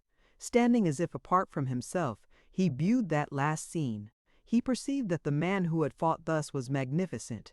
He felt that he was a fine fellow. He saw himself even with those ideals which he had considered as far beyond him. He smiled in deep gratification. Upon his fellows he beamed tenderness and goodwill. "Gee, ain't it hot, hey?" he said affably to a man who was polishing his streaming face with his coat sleeves. "You bet," said the other, grinning sociably. "I never seen sech dumb hotness." He sprawled out luxuriously on the ground. "Gee, yes. And I hope we don't have no more fight until a week from Monday." There were some handshakings and deep speeches with men whose features were familiar, but with whom the youth now felt the bonds of tied hearts. He helped a cursing comrade to bind up a wound of the shin, but, of a sudden, cries of amazement broke out along the ranks of the new regiment. "Here they come again! Here they come, Incan!" The man who had sprawled upon the ground started up and said, "Gosh!" The youth turned quick eyes upon the field. He discerned forms begin to swell in masses out of a distant wood. He again saw the tilted flags speeding forward. The shells, which had ceased to trouble the regiment for a time, came swirling again and exploded in the grass or among the leaves of the trees. They looked to be strange war flowers bursting into fierce bloom. The men groaned.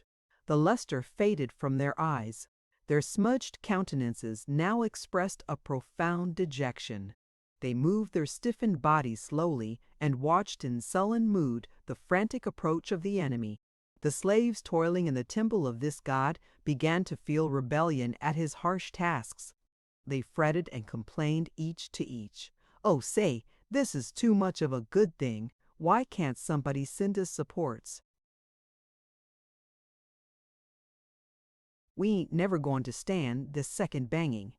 I didn't come here to fight the hull damn rebel army." There was one who raised the doleful cry, "I wish Bill Smithers had trod on my hand, instead of me treading on his." The sore joints of the regiment creaked as it painfully floundered into position to repulse. The youth stared.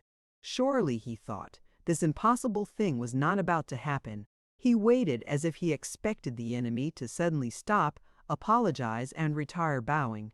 It was all a mistake, but the firing began somewhere on the regimental line and ripped along in both directions. The level sheets of flame developed great clouds of smoke that tumbled and tossed in the mild wind near the ground for a moment, and then rolled through the ranks as through a gate. The clouds were tinged an earth-like yellow in the sun rays, and in the shadow were a sorry blue. The flag was sometimes eaten and lost in this mass of vapor, but more often it projected, sun-touched, resplendent. Into the youth's eyes there came a look that one can see in the orbs of a jaded horse. His neck was quivering with nervous weakness, and the muscles of his arms felt numb and bloodless. His hands, too, seemed large and awkward, as if he was wearing invisible mittens. And there was a great uncertainty about his knee joints. The words that comrades had uttered previous to the firing began to recur to him. "Oh, say, this is too much of a good thing. What do they take us for? Why don't they send supports? I didn't come here to fight the whole damned rebel army." He began to exaggerate the endurance, the skill, and the valor of those who were coming. Himself reeling from exhaustion, he was astonished beyond measure at such persistency. They must be machines of steel. It was very gloomy struggling against such affairs, wound up perhaps to fight until sundown. He slowly lifted his rifle, and catching a glimpse of the thick-spread field, he blazed at a cantering cluster. He stopped then and began to peer as best he could through the smoke. He caught changing views of the ground covered with men who were all running like pursued imps and yelling. To the youth it was an onslaught of redoubtable dragons. He became like the man who lost his legs at the approach of the red and green monster. He waited in a sort of a horrified, listening attitude. He seemed to shut his eyes and wait to be gobbled. A man near him, who up to this time had been working feverishly at his rifle, suddenly stopped and ran with howls. A lad whose face had borne an expression of exalted courage, the majesty of he who dares give his life, was, at an instant, smitten abject. He blanched like one who has come to the edge of a cliff at midnight and is suddenly made aware. There was a revelation. He too threw down his gun and fled. There was no shame in his face. He ran like a rabbit. Others began to scamper away through the smoke. The youth turned his head, shaken from his trance by this movement as if the regiment was leaving him behind. He saw the few fleeting forms. He yelled then with fright and swung about. For a moment in the great clamor he was like a proverbial chicken. He lost the direction of safety. Destruction threatened him from all points. Directly he began to speed toward the rear in great leaps. His rifle and cap were gone. His unbuttoned coat bulged in the wind. The flap of his cartridge box bobbed wildly, and his canteen, by its slender cord, swung out behind. On his face was all the horror of those things which he imagined. The lieutenant sprang forward, bawling. The youth saw his features wrathfully red, and saw him make a dab with his sword. His one thought of the incident was that the lieutenant was a peculiar creature to feel interested in such matters upon this occasion. He ran like a blind man. 2 or 3 times he fell down. Once he knocked his shoulder so heavily against a tree that he went headlong. Since he had turned his back upon the fight, his fears had been wondrously magnified. Death about to thrust him between the shoulder blades was far more dreadful than death about to smite him between the eyes. When he thought of it later, he conceived the impression that it is better to view the appalling than to be merely within hearing. The noises of the battle were like stones. He believed himself liable to be crushed. As he ran, he mingled with others. He dimly saw men on his right and on his left, and he heard footsteps behind him. He thought that all the regiment was fleeing, pursued by these ominous crashes. In his flight, the sound of these following footsteps gave him his one meager relief. He felt vaguely that death must make a first choice of the men who were nearest. The initial morsels for the dragons would be then those who were following him. So he displayed the zeal of an insane sprinter in his purpose to keep them in the rear. There was a race. As he, leading, went across a little field, he found himself in a region of shells. They hurtled over his head with long, wild screams. As he listened, he imagined them to have rows of cruel teeth that grinned at him. Once one lit before him, and the livid lightning of the explosion effectually barred the way in his chosen direction. He groveled on the ground and then, springing up, went careering off through some bushes.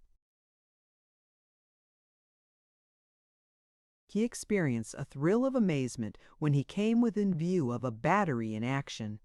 The men there seemed to be in conventional moods, altogether unaware of the impending annihilation. The battery was disputing with a distant antagonist, and the gunners were wrapped in admiration of their shooting. They were continually bending in coaxing postures over the guns. They seemed to be patting them on the back and encouraging them with words. The guns, stolid and undaunted, spoke with dogged valor. The precise gunners were coolly enthusiastic. They lifted their eyes every chance to the smoke-wreathed hillock from whence the hostile battery addressed them. The youth pitied them as he ran. Methodical idiots! Machine-like fools! The refined joy of planting shells in the midst of the other battery's formation would appear a little thing when the infantry came swooping out of the woods. The face of a youthful rider who was jerking his frantic horse with an abandon of temper he might display in a placid barnyard was impressed deeply upon his mind. He knew that he looked upon a man who would presently be dead. Too, he felt a pity for the guns, standing, 6 good comrades, in a bold row. He saw a brigade going to the relief of its pestered fellows. He scrambled upon a wee hill and watched it sweeping finely, keeping formation in difficult places. The blue of the line was crusted with steel color, and the brilliant flags projected. Officers were shouting. This sight also filled him with wonder. The brigade was hurrying briskly to be gulped into the infernal mouths of the war god. What manner of men were they, anyhow? Ah, it was some wondrous breed, or else they didn't comprehend the fools. A furious order caused commotion in the artillery. An officer on a bounding horse made maniacal motions with his arms.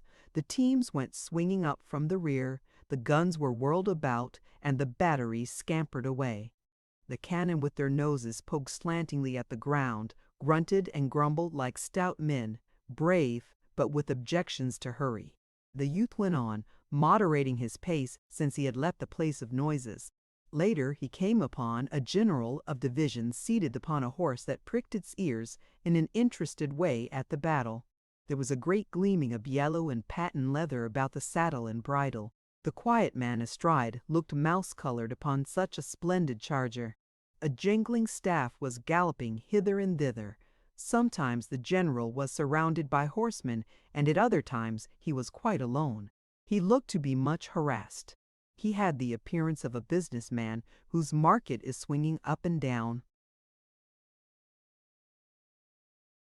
The youth went slinking around this spot. He went as near as he dared, trying to overhear words. Perhaps the general, unable to comprehend chaos, might call upon him for information, and he could tell him he knew all concerning it. Of a surety the force was in a fix, and any fool could see that if they did not retreat while they had opportunity, why he felt that he would like to thrash the general, or at least approach and tell him in plain words exactly what he thought him to be. It was criminal to stay calmly in one spot and make no effort to stay destruction. He loitered in a fever of eagerness for the division commander to apply to him. As he warily moved about, he heard the general call out irritably, "Tompkins, go over and see Taylor, and tell him not to be in such an all-fired hurry. Tell him tult his brigade and halt his brigade in thus edge of those woods. Tell him to tach a regiment, say I think the center'll break if we don't help it out some. Tell him Tull, hurry up." A slim youth on a fine chestnut horse caught these swift words from the mouth of his superior. He made his horse bound into a gallop almost from a walk in his haste to go upon his mission. There was a cloud of dust. A moment later the youth saw the general bounce excitedly in his saddle. "Yes, by heavens, they have." The officer leaned forward. His face was aflame with excitement. "Yes, by heavens, they felled him. They felled him. They held him." He began to blithely roar at his staff. "We'll wallop him now. We'll wallop him now. We'll wallop him now. We got him, sure." He turned suddenly upon an aide. "Here, you Jones, quick ride after Tompkins. See Taylor tell him go in everlastingly like blazes anything." As another officer sped his horse after the first messenger, the general beamed upon the earth like a sun. In his eyes was a desire to chant a paean. He kept repeating, "They held him, by heavens." His excitement made his horse plunge, and he merrily kicked and swore at it. He held a little carnival of joy on horseback. Chapter 7. The youth cringed as if discovered in a crime. By heavens, they had won after all. The imbecile line had remained and become victors. He could hear cheering.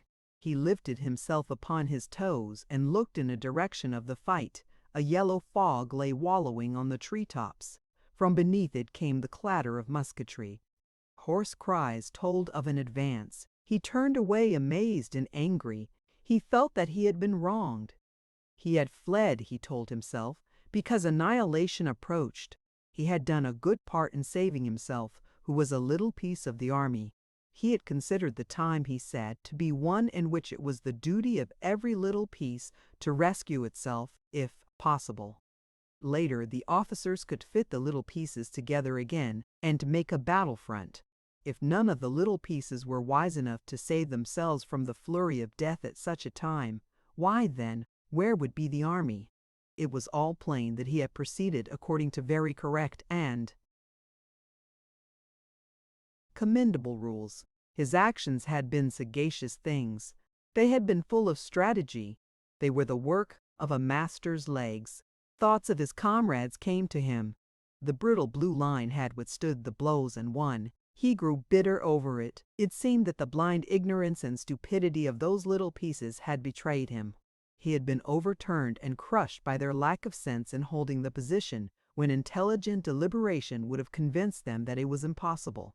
He, the enlightened man who looks afar in the dark, had fled because of his superior perceptions and knowledge. He felt a great anger against his comrades. He knew it could be proved that they had been fools. He wondered what they would remark when later he appeared in camp. His mind heard howls of derision. Their density would not enable them to understand his sharper point of view. He began to pity himself acutely. He was ill used. He was trodden beneath the feet of an iron injustice. He had proceeded with wisdom and from the most righteous motives under heaven's blue only, to be frustrated by hateful circumstances. A dull, animal-like rebellion against his fellows, war in the abstract, and fate grew within him. He shambled along with bowed head, his brain in a tumult of agony and despair. When he looked loweringly up, quivering at each sound, his eyes had the expression of those of the criminal who thinks his guilt and his punishment great, and knows that he can find no words. He went from the fields into a thick woods as if resolved to bury himself. He wished to get out of hearing of the crackling shots which were to him like voices. The ground was cluttered with vines and bushes, and the trees grew close and spread out like bouquets. He was obliged to force his way with much noise. The creepers, catching against his legs, cried out harshly as their sprays were torn from the barks of trees. The swishing saplings tried to make known his presence to the world. He could not conciliate the forest. As he made his way, it was always calling out protestations. When he separated embraces of trees and vines, the disturbed foliages waved their arms and turned their face leaves toward him. He dreaded lest these noisy motions and cries should bring men to look at him. So he went far, seeking dark and intricate places. After a time, the sound of musketry grew faint and the cannon boomed in the distance. The sun, suddenly apparent, blazed among the trees. The insects were making rhythmical noises. They seemed to be grinding their teeth in unison. A woodpecker stuck his impudent head around the side of a tree. A bird flew on light-hearted wing. Off was the rumble of death. It seemed now that nature had no ears. This landscape gave him assurance. A fair field holding life. It was the religion of peace. It would die if its timid eyes were compelled to see blood. He conceived nature to be a woman with a deep aversion to tragedy. He threw a pine cone at a jovial squirrel, and he ran with chattering fear. High in a treetop he stopped and, poking his head cautiously from behind a branch, looked down with an air of trepidation. The youth felt triumphant at this exhibition. There was the law, he said. Nature had given him a sign. The squirrel, immediately upon recognizing danger, had taken to his legs without ado. He did not stand stolidly baring his furry belly to the missile, and die with an upward glance at the sympathetic heavens. On the contrary, he had fled as fast as his legs could carry him, and he was but an ordinary squirrel, too, doubtless no philosopher of his race. The youth wended, feeling that nature was of his mind. She reinforced his argument with proofs that lived where the sun shone. Once he found himself almost into a swamp. He was obliged to walk upon bog tufts and watch his feet to keep from the oily mire. Pausing at one time to look about him, he saw, out at some black water, a small animal pounce in and emerge directly with a gleaming fish. The youth went again into the deep thickets. The brushed branches made a noise that drowned the sounds of cannon. He walked on, going from obscurity into promises of a greater obscurity. At length he reached a place where the high, arching boughs made a chapel. He softly pushed the green doors aside and entered. Pine needles were a gentle brown carpet. There was a religious half-light. Near the threshold he stopped, horror-stricken at the sight of a thing. He was being looked at by a dead man who was seated with his back against a column-like tree. The corpse was dressed in a uniform that once had been blue, but was now faded to a melancholy shade of green. The eyes, staring at the youth, had changed to the dull hue to be seen on the side of a dead fish. The mouth was open. Its red had changed to an appalling yellow. Over the gray skin of the face ran little ants. One was trundling some sort of a bundle along the upper lip. The youth gave a shriek as he confronted the thing. He was for moments turned to stone before it. He remained staring into the liquid-looking eyes. The dead man and the living man exchanged a long look. Then the youth cautiously put one hand behind him and brought it against a tree. Leaning upon this, he retreated step by step, with his face still toward the thing. He feared that if he turned his back the body might spring up and stealthily pursue him. The branches pushing against him threatened to throw him over upon it. His unguided feet, too, caught aggravatingly in brambles, and with it all he received a subtle suggestion to touch the corpse. As he thought of his hand upon it, he shuddered profoundly. At last he burst the bonds which had fastened him to the spot and fled, unheeding the underbrush. He was pursued by a sight of the black ants, swarming greedily upon the gray face and venturing horribly near to the eyes. After a time he paused, and, breathless and panting, listened. He imagined some strange voice would come from the dead throat and squawk after him in horrible menaces. The trees about the portal of the chapel moved soughingly in a soft wind. A sad silence was upon the little guarding edifice. Chapter 8. The trees began softly to sing a hymn of twilight. The sun sank until slanted bronze rays struck the forest. There was a lull in the noises of insects, as if they had bowed their beaks and were making a devotional pause. There was silence, save for the chanted chorus of the trees. Then, upon this stillness, there suddenly broke a tremendous clangor of sounds. A crimson roar came from the distance. The youth stopped. He was transfixed by this terrific medley of all noises. It was as if worlds were being rended. There was the ripping sound of musketry and the breaking crash of the artillery. His mind flew in all directions. He conceived the two armies to be at each other panther fashion. He listened for a time. Then he began to run in the direction of the battle. He saw that it was an ironical thing for him to be running thus toward that which he had been at such pains to avoid. But he said in substance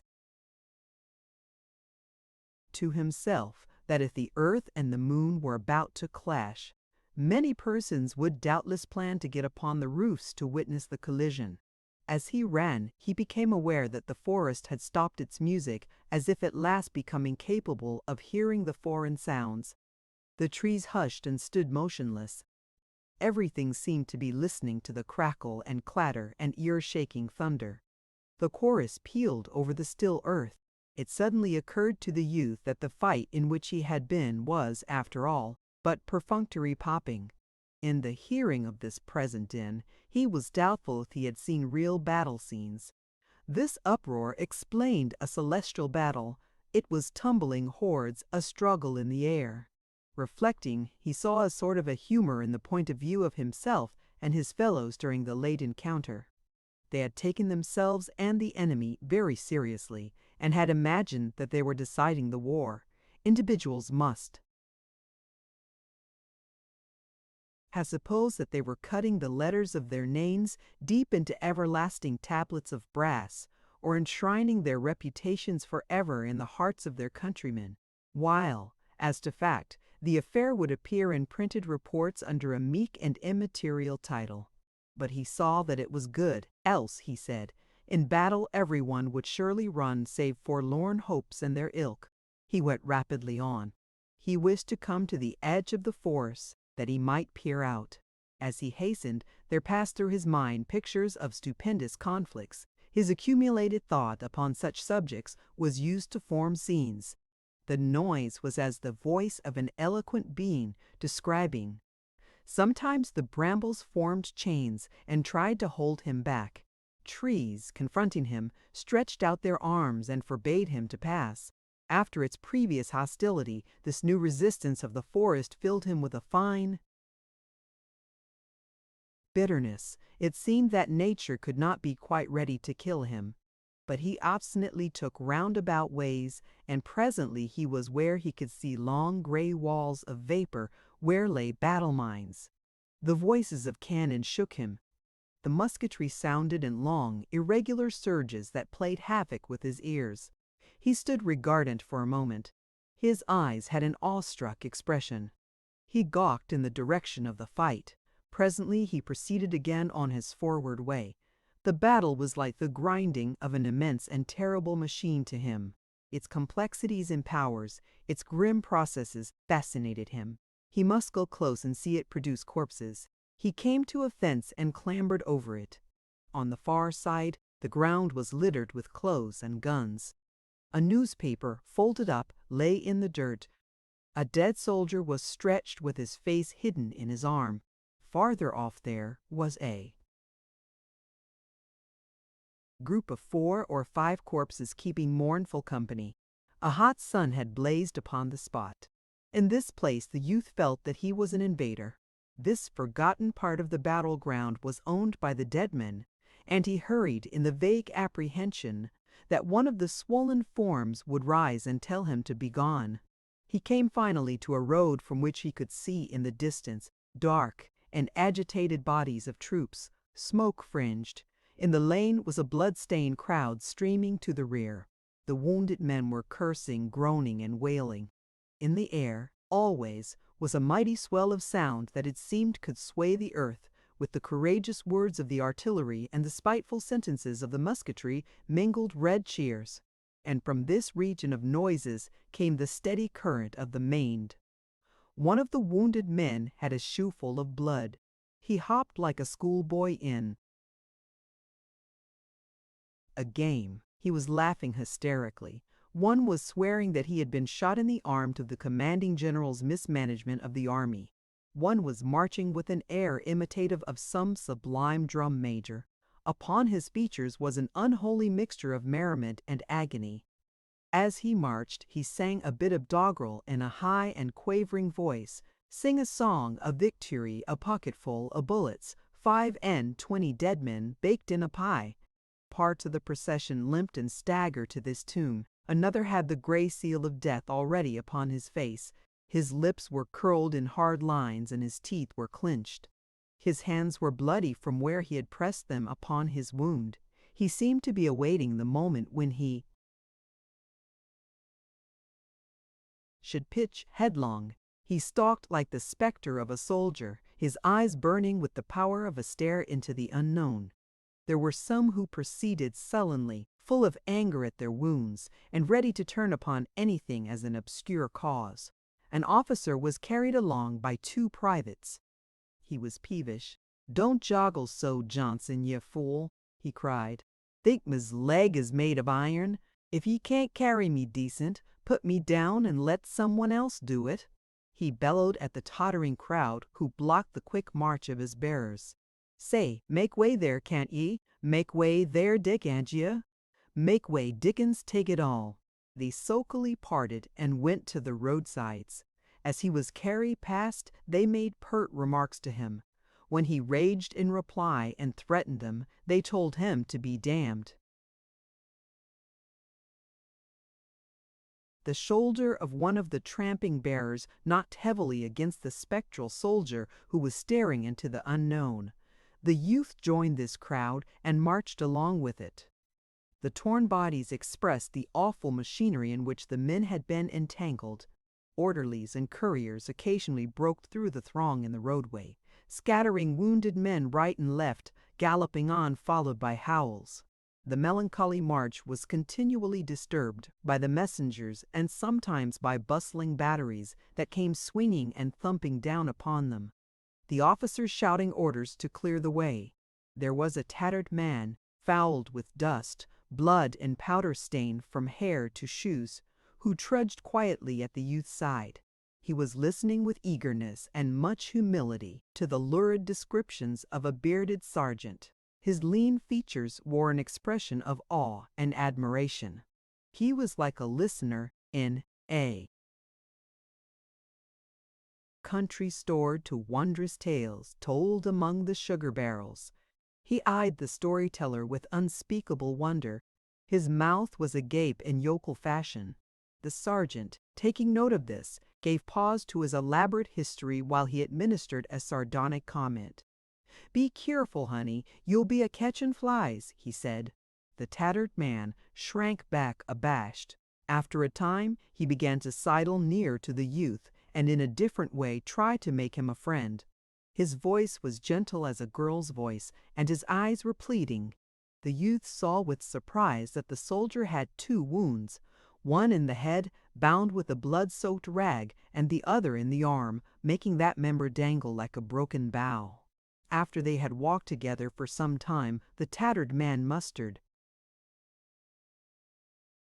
sufficient courage to speak.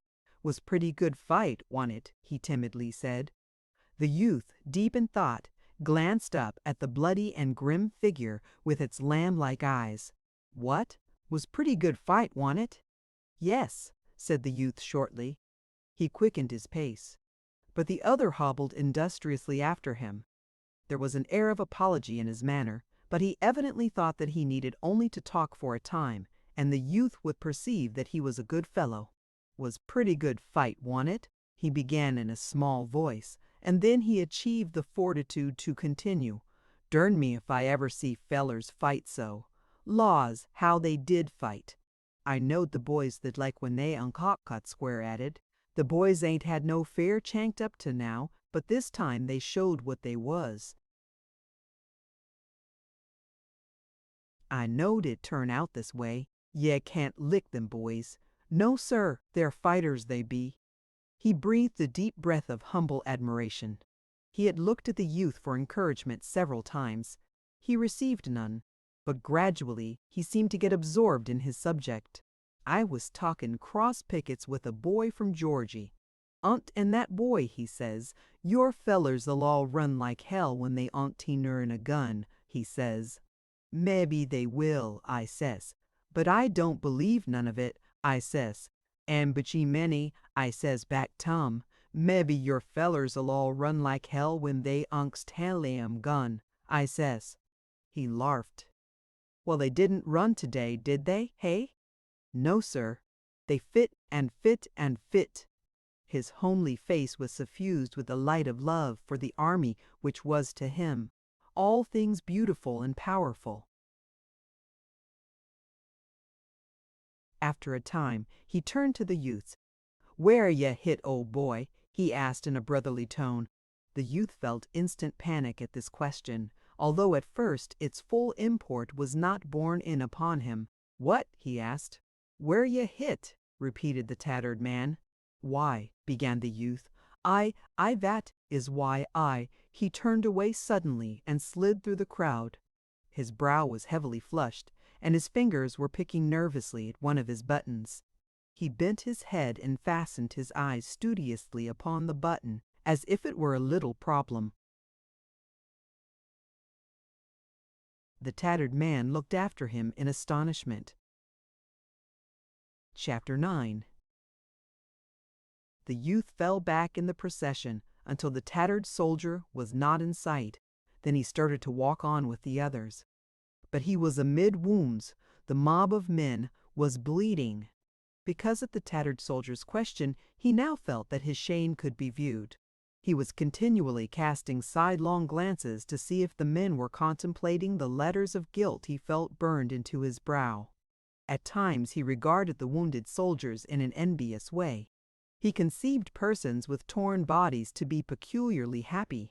He wished that he too had a wound, a red badge of courage. The spectral soldier was at his side like a stalking reproach. The man's eyes were still fixed in a stare into the unknown. His gray, appalling face had attracted attention in the crowd, and men, slowing to his dreary pace, were walking with him. They were discussing his plight, questioning him, and giving him advice. In a dogged way he repelled them, signing to them to go on and leave him alone. The shadows of his face were deepening, and his tight lips seemed holding in check the moan of great despair. There could be seen a certain stiffness in the movements of his body, as if he were taking infinite care not to arouse the passion of his wounds. As he went on, he seemed always looking for a place, like one who goes to choose a grave. Something in the gesture of the man as he waved the bloody and pitying soldiers away made the youth start as if bitten. He yelled in horror. Tottering forward, he laid a quivering hand upon the man's arm. As the latter slowly turned his wax-like features toward him, the youth screamed, "God, Jim Conklin!" The tall soldier made a little commonplace smile. "Hello, Henry," he said. The youth swayed on his legs and glared strangely. He stuttered and stammered, "Oh, Jim! Oh, Jim! Oh, Jim!" The tall soldier held out his gory hand.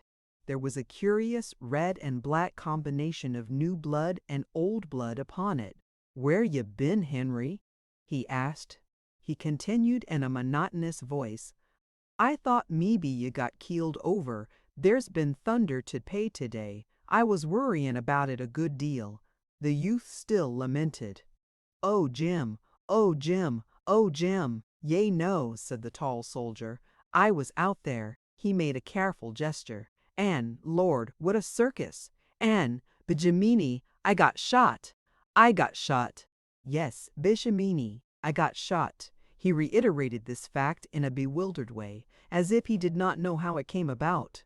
The youth put forth anxious arms to assist him, but the tall soldier went firmly on as if propelled. Since the youth's arrival as a guardian for his friend, the other wounded men had ceased to display much interest. They occupied themselves again in dragging their own tragedies toward the rear. Suddenly, as the two friends marched on, the tall soldier seemed to be overcome by a terror. His face turned to a semblance of gray paste. He clutched the youth's arm and looked all about him, as if dreading to be overheard. Then he began to speak in a shaking whisper. "I tell you what I'm 'fraid of, Henry. I'll tell you what I'm 'fraid of. I'm afraid I'll fall down and then you know them damned artillery wagons they like as not, I'll run over me." "That's what I'm afraid of," the youth cried out to him hysterically. "I'll take care of you, Jim. I'll take care of you, Jim. I'll take care of you, I swear to Golabaloo." "Sure will ye, Henry," the tall soldier beseeched. "Yes, yes, I tell ye, I'll take care of ye, Jim," protested the youth. He could not speak accurately because of the gulpings in his throat, but the tall soldier continued to beg in a lowly way. He now hung babe-like to the youth's arm. His eyes rolled in the wildness of his terror. "I was allus a good friend, t'ye, went I, Henry? I've allus been a pretty good feller, ain't I? And it ain't much to ask, is it? Just to pull me along outer the road? I'd do it for you, wouldn't I, Henry?" He paused in piteous anxiety to await his friend's reply. The youth had reached an anguish where the sobs scorched him. He strove to express his loyalty, but he could only make fantastic gestures. However, the tall soldier seemed suddenly to forget all those fears. He became again the grim, stalking specter of a soldier. He went stonily forward. The youth wished his friend to lean upon him, but the other always shook his head and strangely protested. "No, no, no, leave me be, leave me be." His look was fixed again upon the unknown. He moved with mysterious purpose, and all of the youth's offers he brushed aside. "No, no, leave me be, leave me be." The youth had to follow. Presently the latter heard a voice talking softly near his shoulders. Turning, he saw that it belonged to the tattered soldier. "You better take him out of Fold Road, pardner. There's a battery comin', Hillity, hoof down this road and he'll git runned over.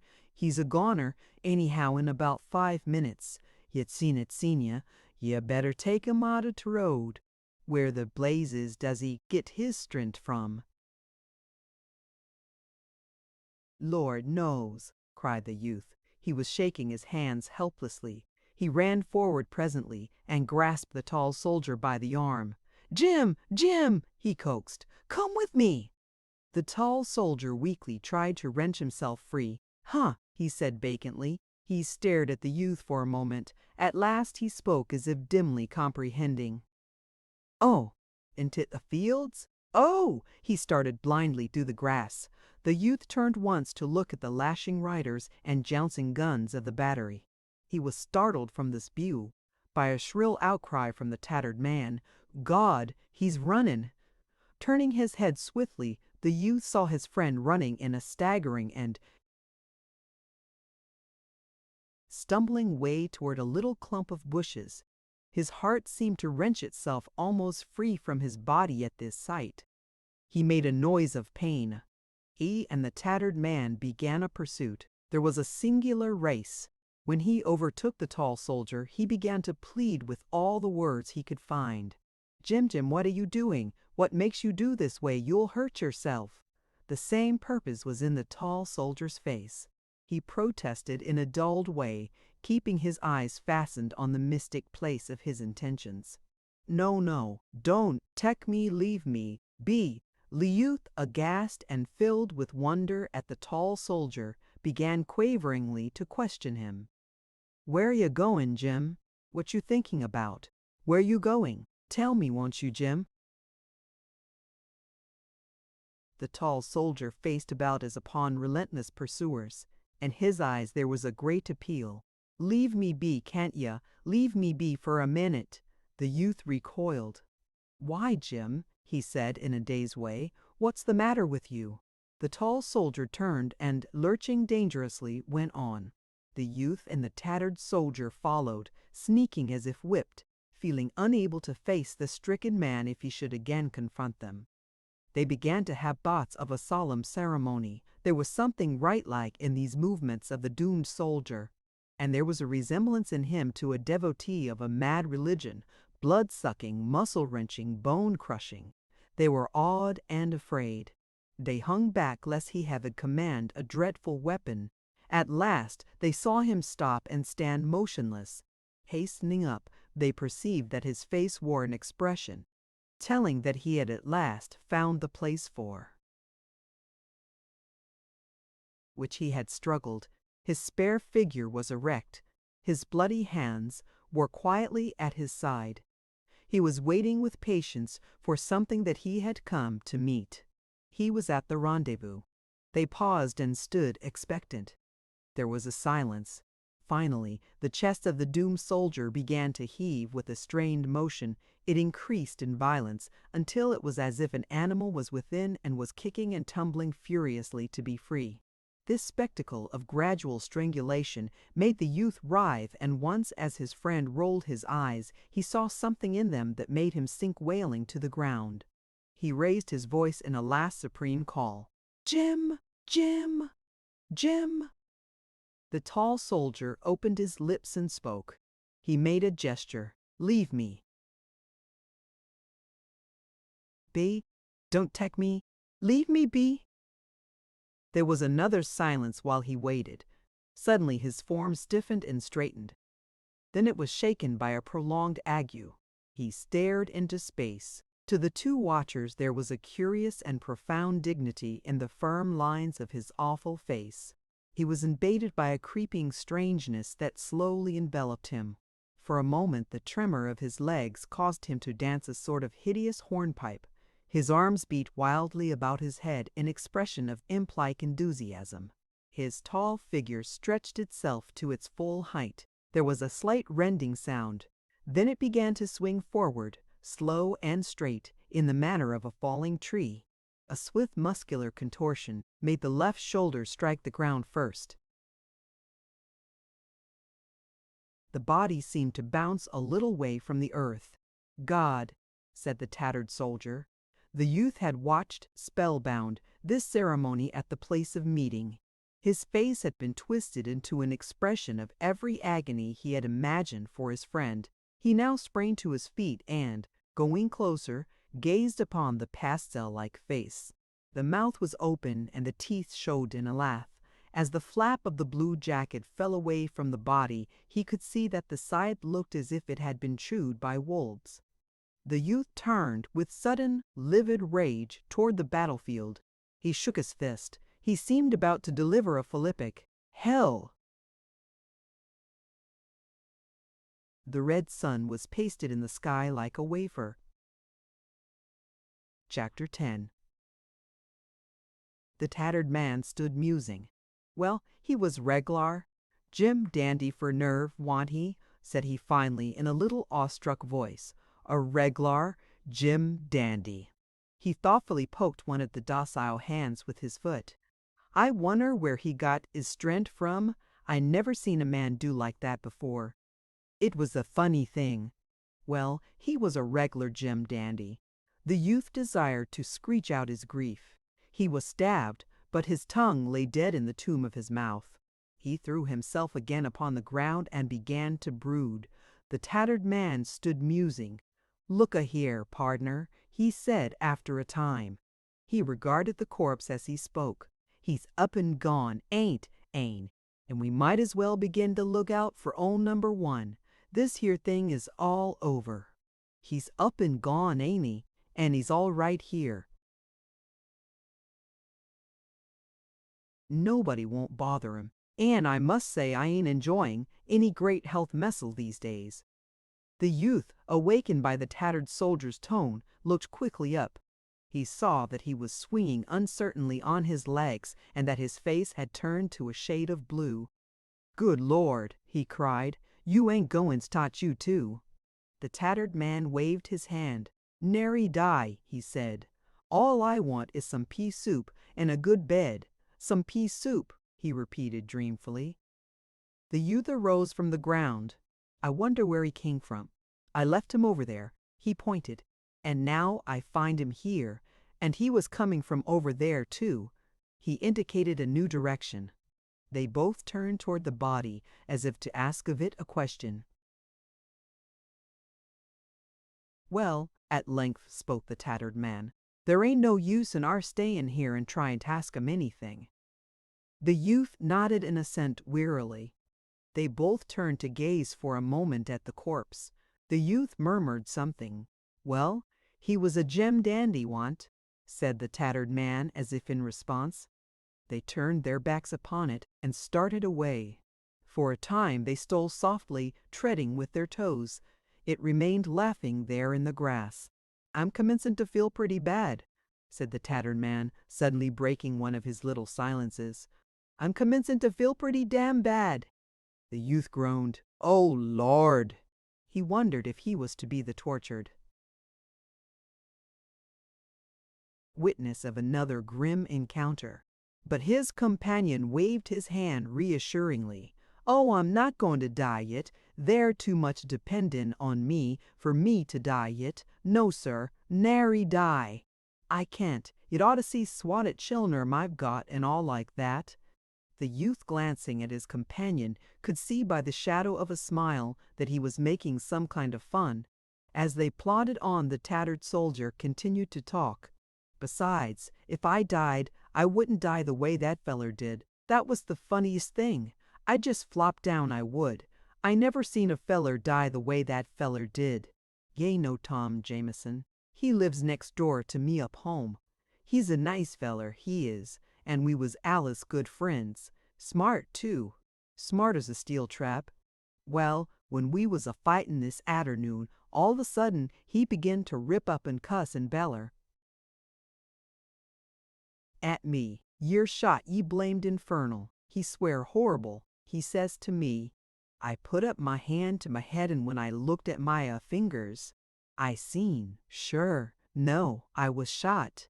I give a holler and begin to run. But before I could get away, another one hit me in arm and whirl me clean round. I got skeered when they was all a-shootin' behind me, and I run to beat all, but I cotch it pretty bad. I've an idee I'd been fightin' yit if 'twas nit for Tom Jameson." Then he made a calm announcement. "There's two of 'em, little ones, but they were beginnin' to have fun with me now. I don't believe I can walk much furder."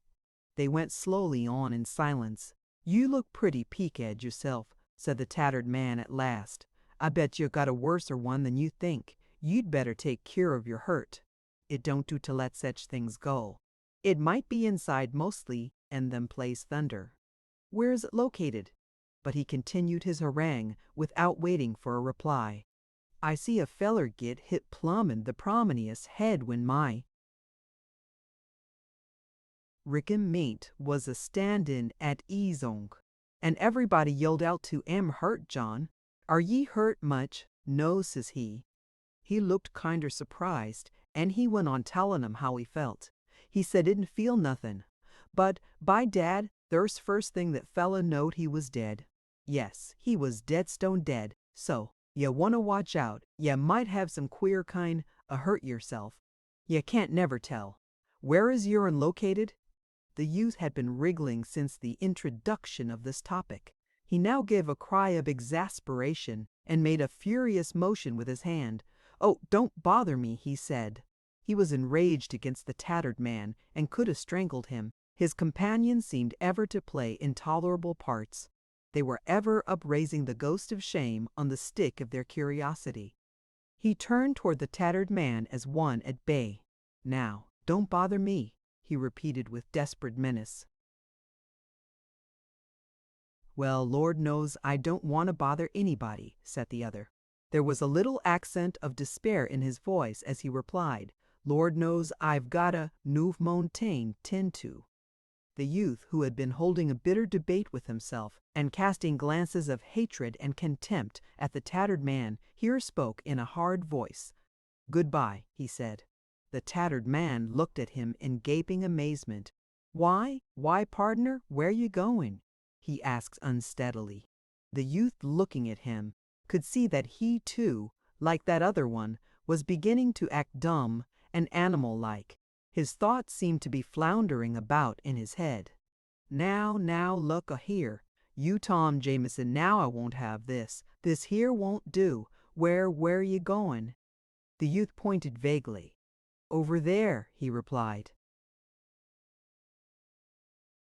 "Well, now look a-here now," said the tattered man, rambling on in idiot fashion. His head was hanging forward and his words were slurred. "This thing won't do now, Tom Jamison. It won't do. I know ye a pig-headed devil. Ye want to go tromping off with a bad hurt. It ain't right now, Tom Jamison, it ain't. Ye want to leave me take care of ye, Tom Jamison. It ain't right. It ain't for ye did go tromping off with a bad hurt. It ain't right. It ain't right. It ain't." In reply, the youth climbed a fence and started away. He could hear the tattered man bleating plaintively. Once he faced about angrily. "What? Look a-here now. Tom Jamison, now it ain't," the youth went on. Turning at a distance, he saw the tattered man wandering about helplessly in the field. He now thought that he wished he was dead. He believed that he envied those men whose bodies lay strewn over the grass of the fields and on the fallen leaves of the forest. The simple questions of the tattered man had been knife thrusts to him. They asserted a society that probes pitilessly its secrets until all is apparent. His late companion's chance persistency made him feel that he could not keep his crime concealed in his bosom. It was sure to be brought plain by one of those arrows which cloud the air and are constantly pricking, discovering, proclaiming those things which are willed to be forever hidden. He admitted that he could not defend himself against this agency. It was not within the power of vigilance. Chapter 11. He became aware that the furnace roar of the battle was growing louder. Great brown clouds had floated to the still heights of air before him. The noise, too, was approaching. The woods filtered men and the fields became dotted. As he rounded a hillock, he perceived that the roadway was now a crying mass of wagons, teams, and men. From the heaving tangle issued exhortations, commands, imprecations. Fear was sweeping it all along. The cracking whips bit and horses plunged and tugged. The white-topped wagons strained and stumbled in their exertions like fat sheep. The youth felt comforted in a measure by this sight. They were all retreating. Perhaps, then, he was not so bad after all. He seated himself and watched the terror-stricken wagons. They fled like soft, ungainly animals.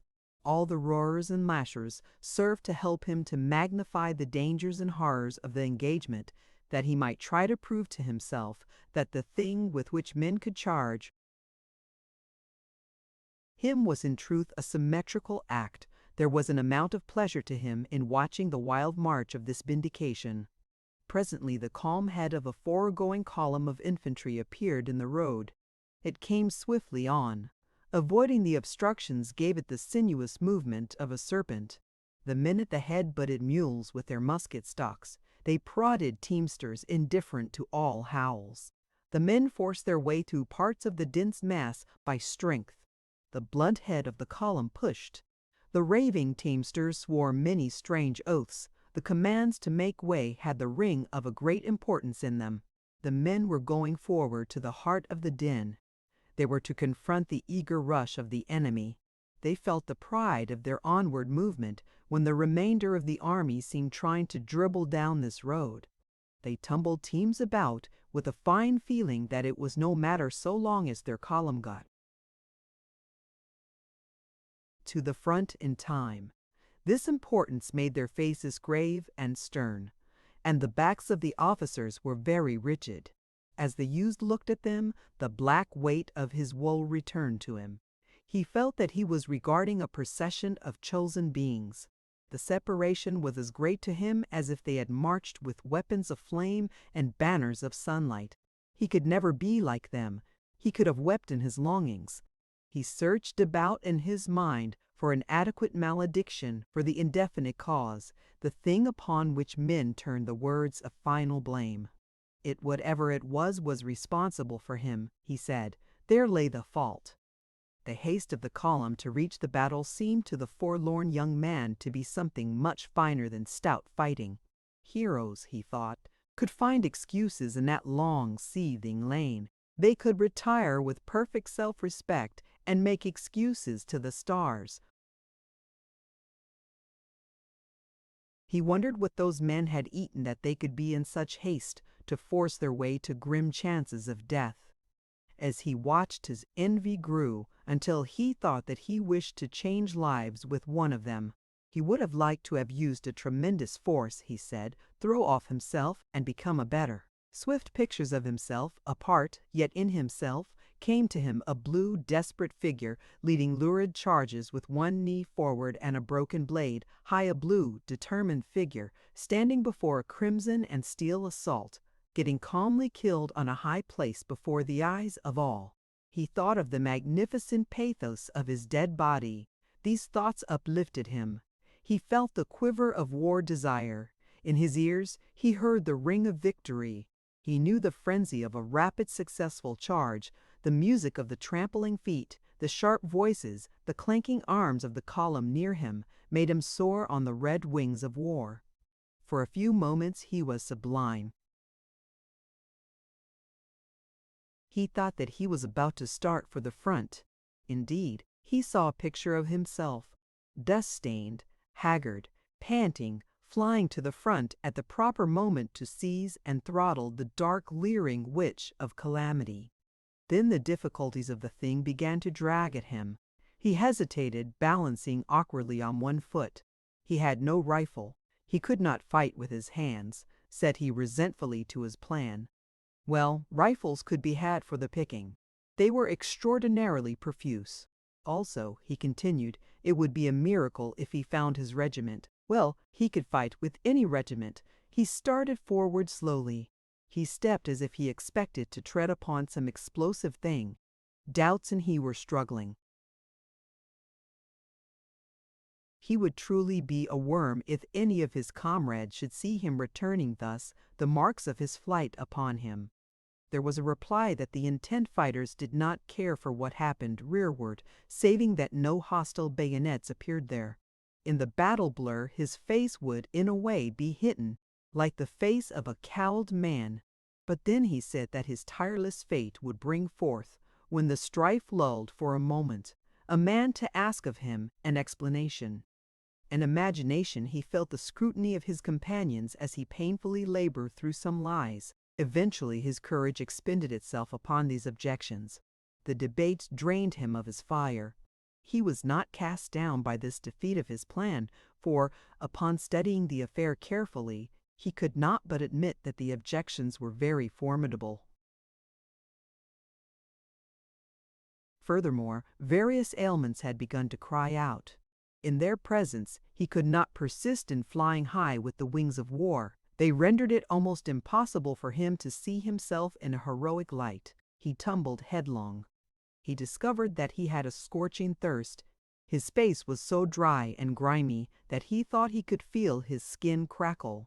Each bone of his body had an ache in it, and seemingly threatened to break with each movement. His feet were like two sores. Also, his body was calling for food. It was more powerful than a direct hunger. There was a dull, weight-like feeling in his stomach, and when he tried to walk, his head swayed and he tottered. He could not see with distinctness. Small patches of green mist floated before his vision. While he had been tossed by many emotions, he had not been aware of ailments. Now they beset him and made clamor. As he was at last compelled to pay attention to them, his capacity for self-hate was multiplied. In despair, he declared that he was not like those others. He now conceded it to be impossible that he should ever become a hero. He was a craven loon. Those pictures of glory were piteous things. He groaned from his heart and went staggering off. A certain moth-like quality within him kept him in the vicinity of the battle. He had a great desire to see and to get news. He wished to know who was winning. He told himself that, despite his unprecedented suffering, he had never lost his greed for a victory. Yet, he said, in a half-apologetic manner to his conscience, he could not but know that a defeat for the army this time might mean many favorable things for him. The blows of the enemy would splinter regiments into fragments. Thus, many men of courage, he considered, would be obliged to desert the colors and scurry like chickens. He would appear as one of them. They would be sullen brothers in distress, and he could then easily believe he had not run any farther or faster than they. And if he himself could believe in his virtuous perfection, he conceived that there would be small trouble in convincing all others. He said, as if in excuse for this hope, that previously the army had encountered great defeats, and in a few months had shaken off all blood and tradition of them, emerging as bright and valiant as a new one, thrusting out of sight the memory of disaster, and appearing with the valor and confidence of unconquered legions.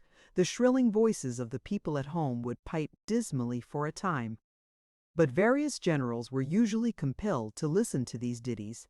He of course felt no compunctions for proposing a general as a sacrifice. He could not tell who the chosen for the barbs might be, so he could center no direct sympathy upon him.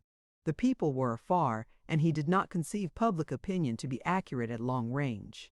It was quite probable they would hit the wrong man who, after he had recovered from his amazement, would perhaps spend the rest of his days in writing replies to the songs of his alleged failure. It would be very unfortunate, no doubt, but in this case a general was of no consequence to the youth. In a defeat, there would be a roundabout vindication of himself.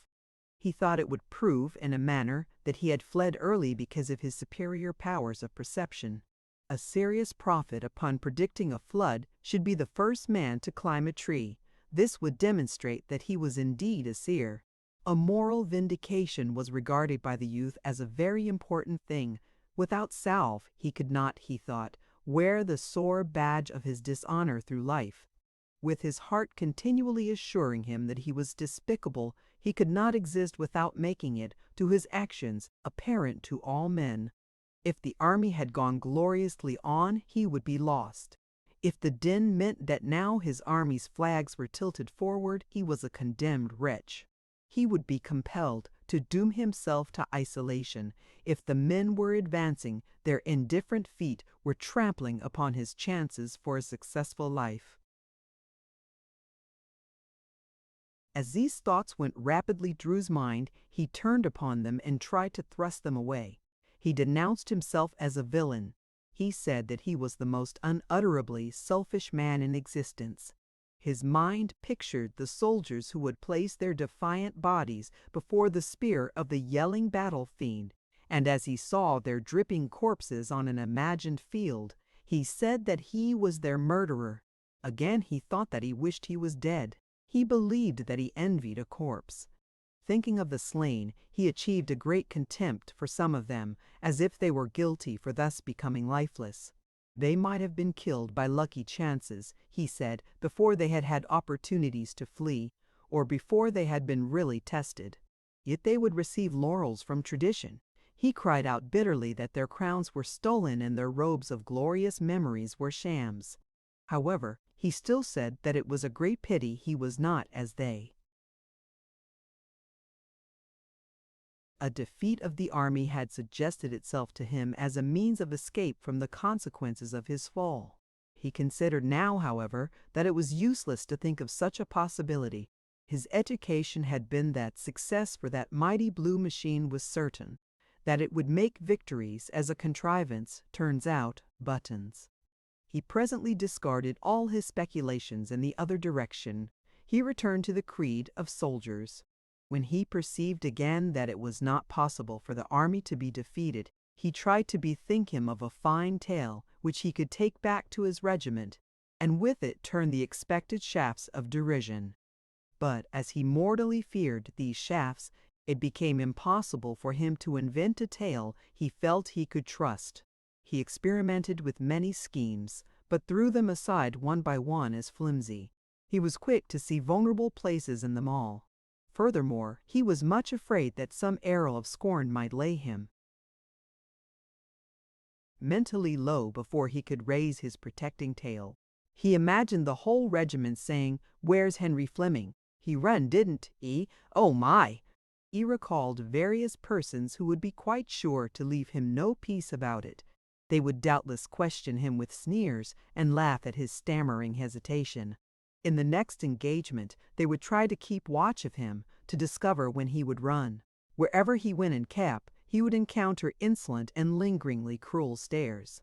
As he imagined himself passing near a crowd of comrades, he could hear someone say, "There he goes." Then, as if the heads were moved by one muscle, all the faces were turned toward him with wide, derisive grins.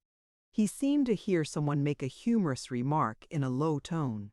At it the others all crowed and cackled. He was a slang phrase. Chapter 12. The column that had butted stoutly at the obstacles in the roadway was barely out of the youth's sight before he saw dark waves of men come sweeping out of the woods and down through the fields. He knew at once that the steel fibers had been washed from their hearts. They were bursting from their coats and their equipments as from entanglements. They charged down upon him like terrified buffaloes. Behind them blue smoke curled and clouded above the treetops, and through the thickets he could sometimes see a distant pink glare. The voices of the cannon were clamoring in interminable chorus. The youth was horror-stricken. He stared in agony and amazement. He forgot that he was engaged in combating the universe. He threw aside his mental pamphlets on the philosophy of the retreated and rules for the guidance of the damned. The fight was lost. The dragons were coming with invincible strides. The army, helpless in the matted thickets and blinded by the overhanging night, was going to be swallowed. War, the red animal, war, the blood-swollen god, would have bloated Phil. Within him something bade to cry out. He had the impulse to make a rallying speech, to sing a battle hymn, but he could only get his tongue to call into the air, "Why, what's the matter?" Soon he was in the midst of them. They were leaping and scampering all about him. Their blanched faces shone in the dusk. They seemed for the most part to be very burly men. The youth turned from one to another of them as they galloped along. His incoherent questions were lost. They were heedless of his appeals. They did not seem to see him. They sometimes gabbled insanely. One huge man was asking of the sky, "Say, where to Plank Road? Where to Plank Road?" It was as if he had lost a child. He wept in his pain and dismay. Presently men were running hither and thither in all ways. The artillery booming forward, rearward, and on the flanks made jumble of ideas of direction. Landmarks had vanished into the gathered gloom. The youth began to imagine that he had got into the center of the tremendous quarrel, and he could perceive no way out of it. From the mouths of the fleeing men came 1,000 wild questions, but no one made answers. The youth, after rushing about and throwing interrogations at the heedless bands of retreating infantry, finally clutched a man by the arm. They swung around face to face. "Why? Why?" stammered the youth, struggling with his balking tongue. The man screamed, "Let go me! Let go me!" His face was livid and his eyes were rolling uncontrolled. He was heaving and panting. He still grasped his rifle, perhaps having forgotten to release his hold upon it. He tugged frantically, and the youth, being compelled to lean forward, was dragged several paces. "Let go me!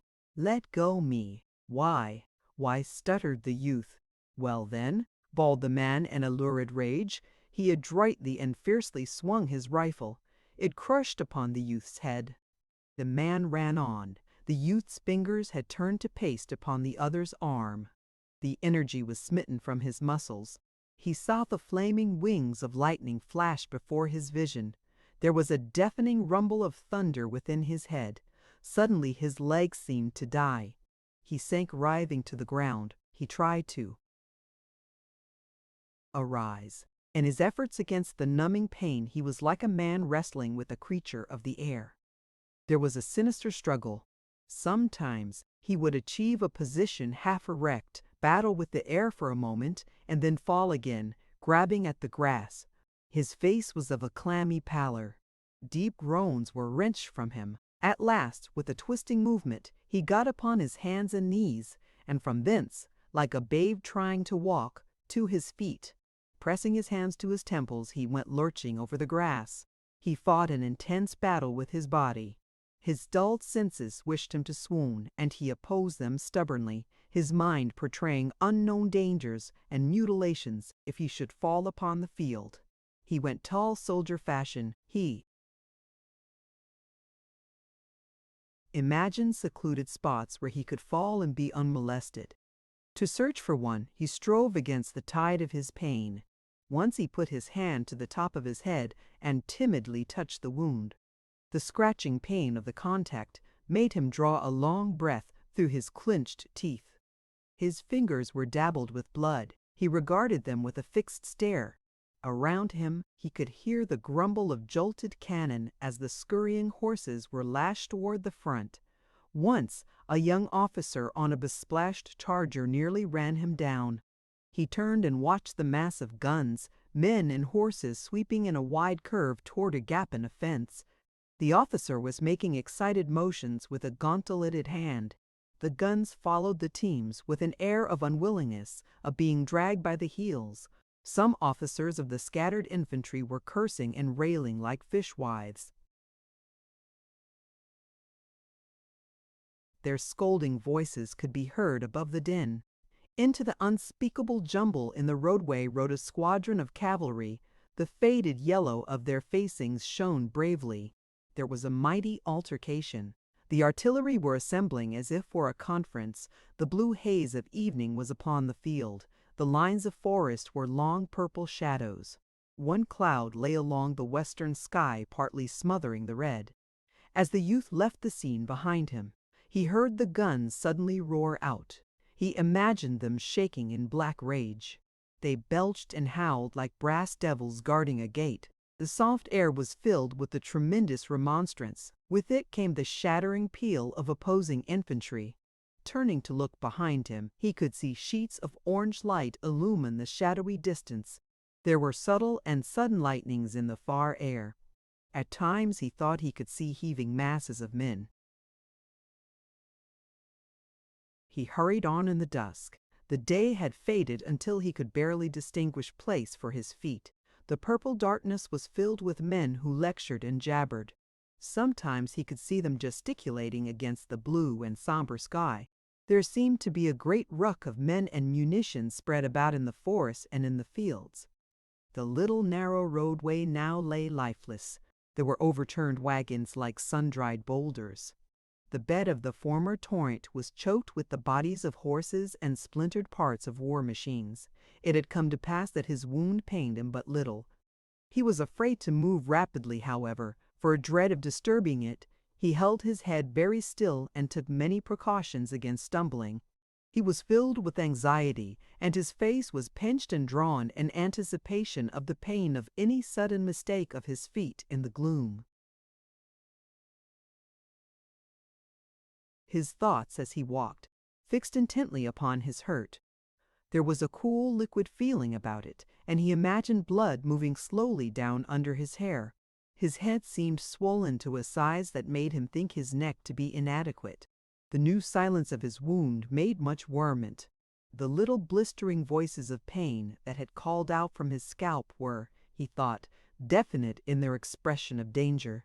By them he believed that he could measure his plight, but when they remained ominously silent, he became frightened and imagined terrible fingers that clutched into his brain. Amid it, he began to reflect upon various incidents and conditions of the past. He bethought him of certain meals his mother had cooked at home, in which those dishes of which he was particularly fond had occupied prominent positions. He saw the spread table. The pine walls of the kitchen were glowing in the warm light from the stove.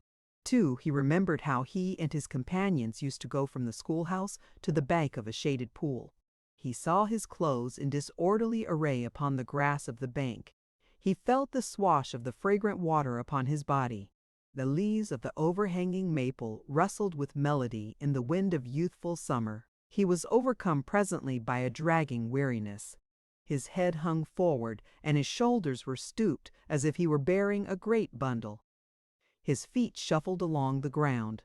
He held continuous arguments as to whether he should lie down and sleep at some near spot, or force himself on until he reached a certain haven. He often tried to dismiss the question, but his body persisted in rebellion, and his senses nagged at him like pampered babies.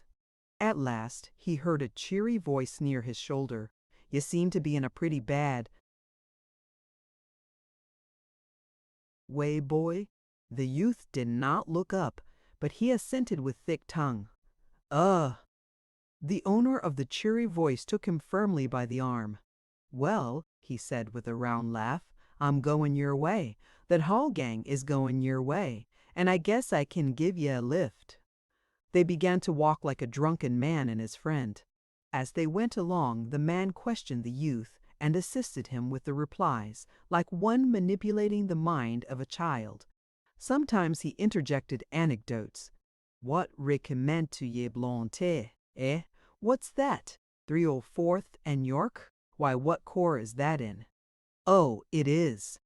Why, I thought they wasn't engaged today. They way over in Thenter." "Oh, they was, eh? Well, pretty nearly everybody got their share of fightin' day.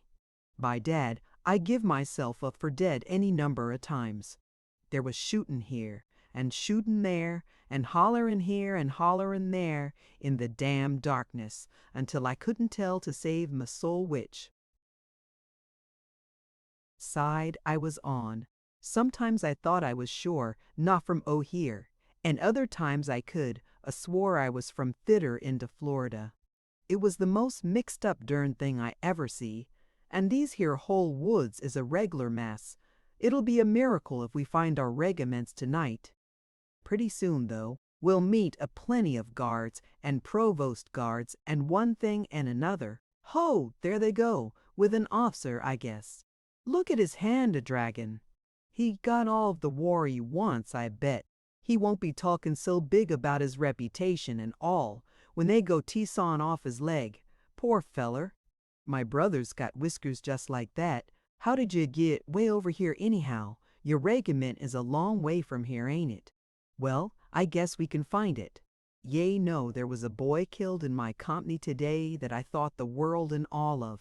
Jack was a nice feller. By ginger, it hurt like thunder to us see old Jack just get knocked flat.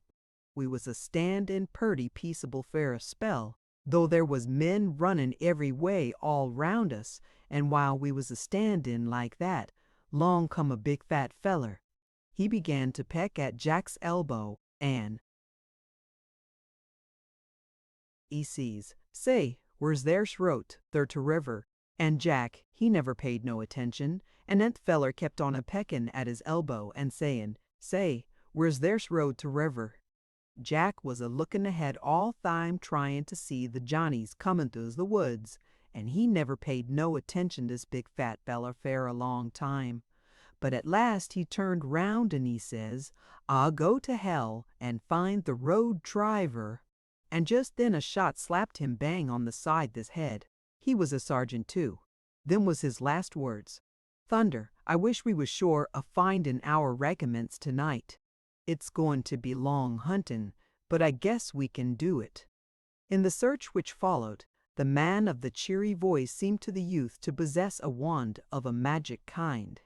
He threaded the mazes of the tangled forest with a strange fortune. In encounters with guards and patrols, he displayed the keenness of a detective and the valor of a gamin. Obstacles fell before him and became of assistance. The youth, with his chin still on his breast, stood woodenly by while his companion beat ways and means out of sullen things.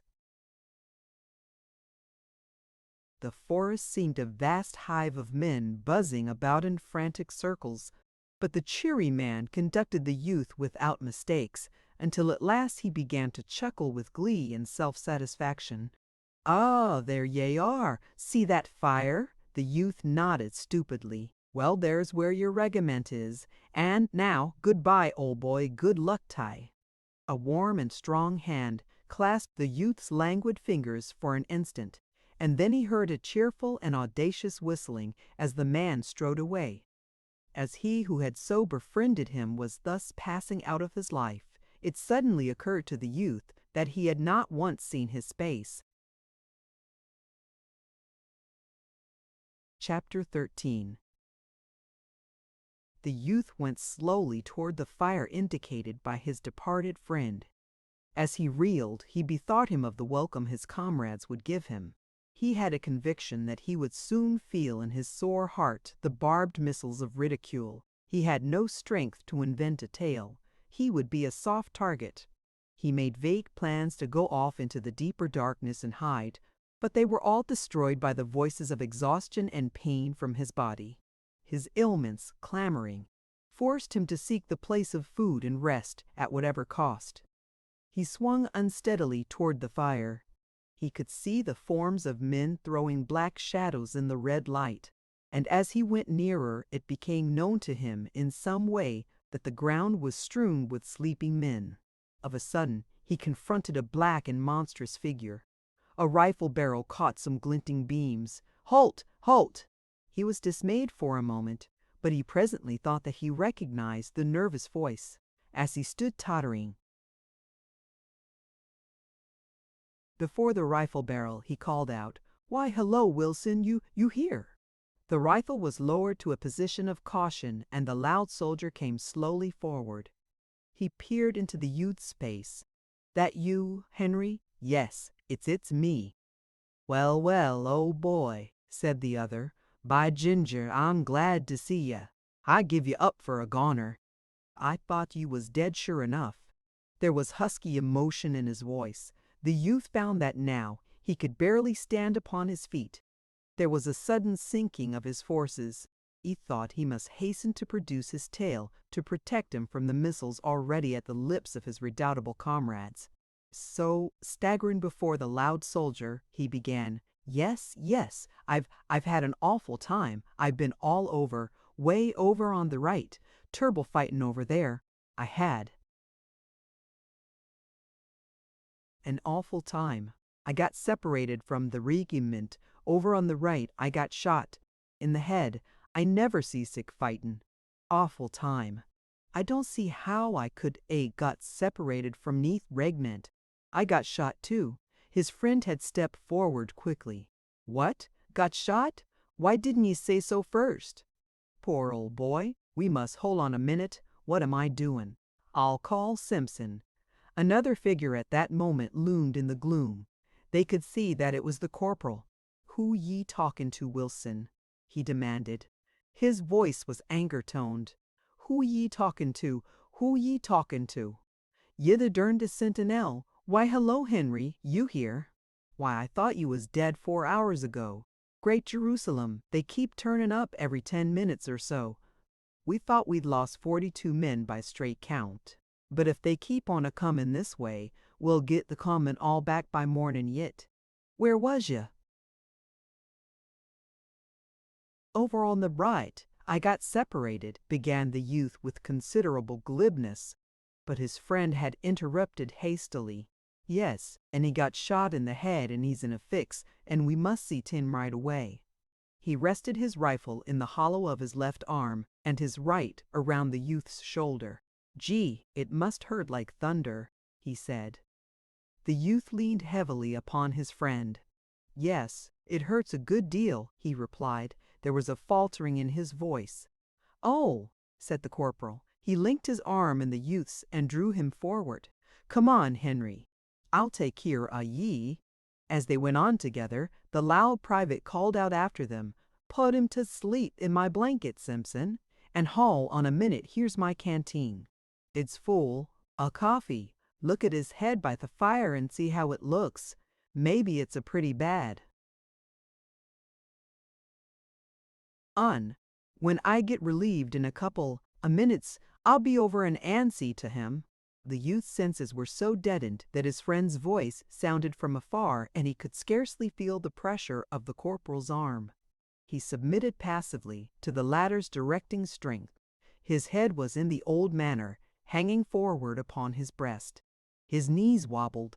The corporal led him into the glare of the fire. "Now, Henry," he said, "let's have a look at your old head." The youth sat down obediently, and the corporal, laying aside his rifle, began to fumble in the bushy hair of his comrade. He was obliged to turn the other's head so that the full flush of the firelight would beam upon it. He puckered his mouth with a critical air. He drew back his lips and whistled through his teeth when his fingers came in contact with the splashed blood and the rare wound. "Ah, here we are," he said. He awkwardly made further investigations. "Just as I thought," he added presently. "You been grazed by a ball. It's raised a queer lump just as if some feller had lammed you on the head with a club. It stopped a bleedin' long time ago. The most about it is that in mornin' you'll feel that a number 10 hat wouldn't fit ye. And your head'll be all het up and feel as dry as burnt pork. And ye may get a lot of other sicknesses too by mornin'. Ye can't never tell. Still, I don't much think so. It's just a damn good belt on the head and nothing more. Now you just sit here and don't move while I go rout out the relief. Then I'll send Wilson to take care of ye." The corporal went away. The youth remained on the ground like a parcel. He stared with a vacant look into the fire. After a time he aroused, for some part, and the things about him began to take form. He saw that the ground in the deep shadows was cluttered with men, sprawling in every conceivable posture. Glancing narrowly into the more distant darkness, he caught occasional glimpses of visages that loomed pallid and ghostly, lit with a phosphorescent glow. These faces expressed in their lines the deep stupor of the tired soldiers. They made them appear like men drunk with wine. This bit of forest might have appeared to an ethereal wanderer as a scene of the result of some frightful debauch. On the other side of the fire the youth observed an officer asleep, seated bolt upright, with his back against a tree. There was something perilous in his position. Badgered by dreams, perhaps, he swayed with little bounces and starts, like an old toddy-stricken grandfather in a chimney corner. Dust and stains were upon his face. His lower jaw hung down as if lacking strength to assume its normal position. He was the picture of an exhausted soldier after a feast of war. He had evidently gone to sleep with a sword in his arms. These two had slumbered in an embrace, but the weapon had been allowed in time to fall unheeded to the ground. The brass-mounted hilt lay in contact with some parts of the fire. Within the gleam of rose and orange light from the burning sticks were other soldiers, snoring and heaving, or lying death-like in slumber. A few pairs of legs were stuck forth, rigid and straight. The shoes displayed the mud or dust of marches, and bits of rounded trousers, protruding from the blankets, showed rents and tears from hurried pitchings through the dense brambles. A fire crackled musically. From it swelled light smoke. Overhead the foliage moved softly. The leaves, with their faces turned toward the blaze, were colored shifting hues of silver, often edged with red. Far off to the right, through a window in the forest, could be seen a handful of stars lying like glittering pebbles on the black level of the night. Occasionally, in this low-arched hall, a soldier would arouse and turn his body to a new position, the experience of his sleep having taught him of uneven and objectionable places upon the ground under him. Or, perhaps, he would lift himself to a sitting posture, blink at the fire for an unintelligent moment, throw a swift glance at his prostrate companion, and then cuddle down again with a grunt of sleepy content. The youth sat in a forlorn heap until his friend, the loud young soldier, came, swinging 2 canteens by their light strings. "Well now, Henry, old boy," said the latter, "we'll have ye fixed up in jest about a minute." He had the bustling ways of an amateur nurse. He fussed around the fire and stirred the sticks to brilliant exertions. He made his patient drink largely from the canteen that contained the coffee. It was to the youth a delicious draught. He tilted his head afar back and held the canteen long to his lips. The cool mixture went caressingly down his blistered throat. Having finished, he sighed with comfortable delight. The loud young soldier watched his comrade with an air of satisfaction. He later produced an extensive handkerchief from his pocket. He folded it into a manner of bandage and soused water from the other canteen upon the middle of it. This crude arrangement he bound over the youth's head, tying the ends in a queer knot at the back of the neck. "There," he said, moving off and surveying his deed. "Yeah, look like the devil, but I bet ye feel better." The youth contemplated his friend with grateful eyes. Upon his aching and swelling head, the cold cloth was like a tender woman's hand. "You don't holler ner say nothin'," remarked his friend approvingly. "I know. I'm a blacksmith at takin' keer o' sick folks, and you never squeaked. You're a good un, Henry. Most men would 'a' been in the hospital long ago." "A shot in the head ain't foolin' business." The youth made no reply, but began to fumble with the buttons of his jacket. "Well, come now," continued his friend. "Come on. I must put ye to bed and see that ye get a good night's rest." The other got carefully erect, and the loud young soldier led him among the sleeping forms lying in groups and rows. Presently he stooped and picked up his blankets. He spread the rubber one upon the ground and placed the woolen one about the youth's shoulders. "There now," he said, "lie down and get some sleep." The youth, with his manner of dog-like obedience, got carefully down like a crone stooping. He stretched out with a murmur of relief and comfort. The ground felt like the softest couch, but of a sudden he ejaculated, "Hole on a minute! Were you going to sleep?" His friend waved his hand impatiently. "Right down there by ye." "Well, but how on a minute?" continued the youth. "What ya going to sleep in? I've got your—" The loud young soldier snarled, "Shet up and go on tie sleep. Don't be making a damn fool of yourself," he said severely. After the reproof the youth said no more. An exquisite drowsiness had spread through him. The warm comfort of the blanket enveloped him and made a gentle languor. His head fell forward on his crooked arm and his weighted lids went softly down over his eyes. Hearing a splatter of musketry from the distance, he wondered indifferently if those men sometimes slept. He gave a long sigh, snuggled down into his blanket, and in a moment was like his comrades. Chapter 14. When the youth awoke, it seemed to him that he had been asleep for 1,000 years, and he felt sure that he opened his eyes upon an unexpected world. Gray mists were slowly shifting before the first efforts of the sun rays. An impending splendor could be seen in the eastern sky. An icy dew had chilled his face, and immediately upon arousing, he curled farther down into his blanket. He stared for a while at the leaves overhead, moving in a heraldic wind of the day. The distance was splintering and blaring with the noise of fighting. There was in the sound an expression of a deadly persistency, as if it had not begun and was not to cease. About him were the rows and groups of men that he had dimly seen the previous night. They were getting a last draught of sleep before the awakening. The gaunt, careworn features and dusty figures were made plain by this quaint light at the dawning, but it dressed the skin of the men in corpse-like hues and made the tangled limbs appear pulseless and dead. The youth started up with a little cry when his eyes first swept over this motionless mass of men, thick spread upon the ground, pallid and in strange postures. His disordered mind interpreted the hall of the forest as a charnel place. He believed for an instant that he was in the house of the dead, and he did not dare to move lest these corpses start up squalling and squawking. In a second, however, he achieved his proper mind. He swore a complicated oath at himself. He saw that this somber picture was not a fact of the present, but a mere prophecy.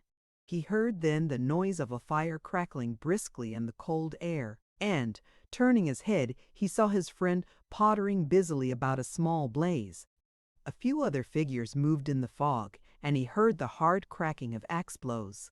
Suddenly there was a hollow rumble of drums. A distant bugle sang faintly. Similar sounds, varying in strength, came from near and far over the forest. The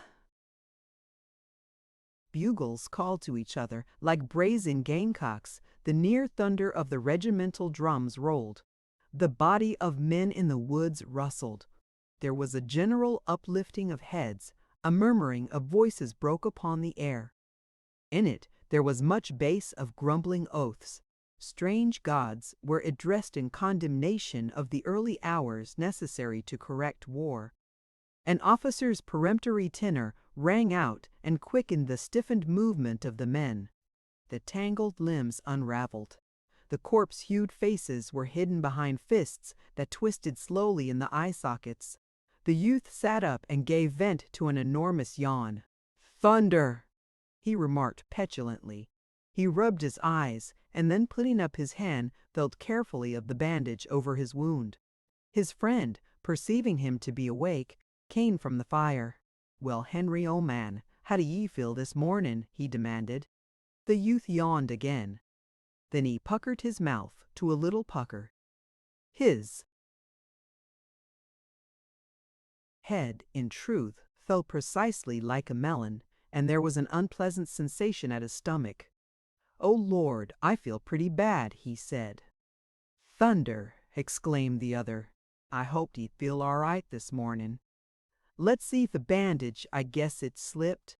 He began to tinker at the wound in rather a clumsy way, until the youth exploded. "Gosh darn it," he said in sharp irritation. "You're the hangedest man I ever saw. You wear muffs on your hands. Why in good thunderation can't you be more easy? I'd rather you'd stand off and throw guns at it. Now, go slow and don't act as if you was nailing down carpet." He glared with insolent command at his friend, but the latter answered soothingly. "Well, well, come now and get some grub," he said.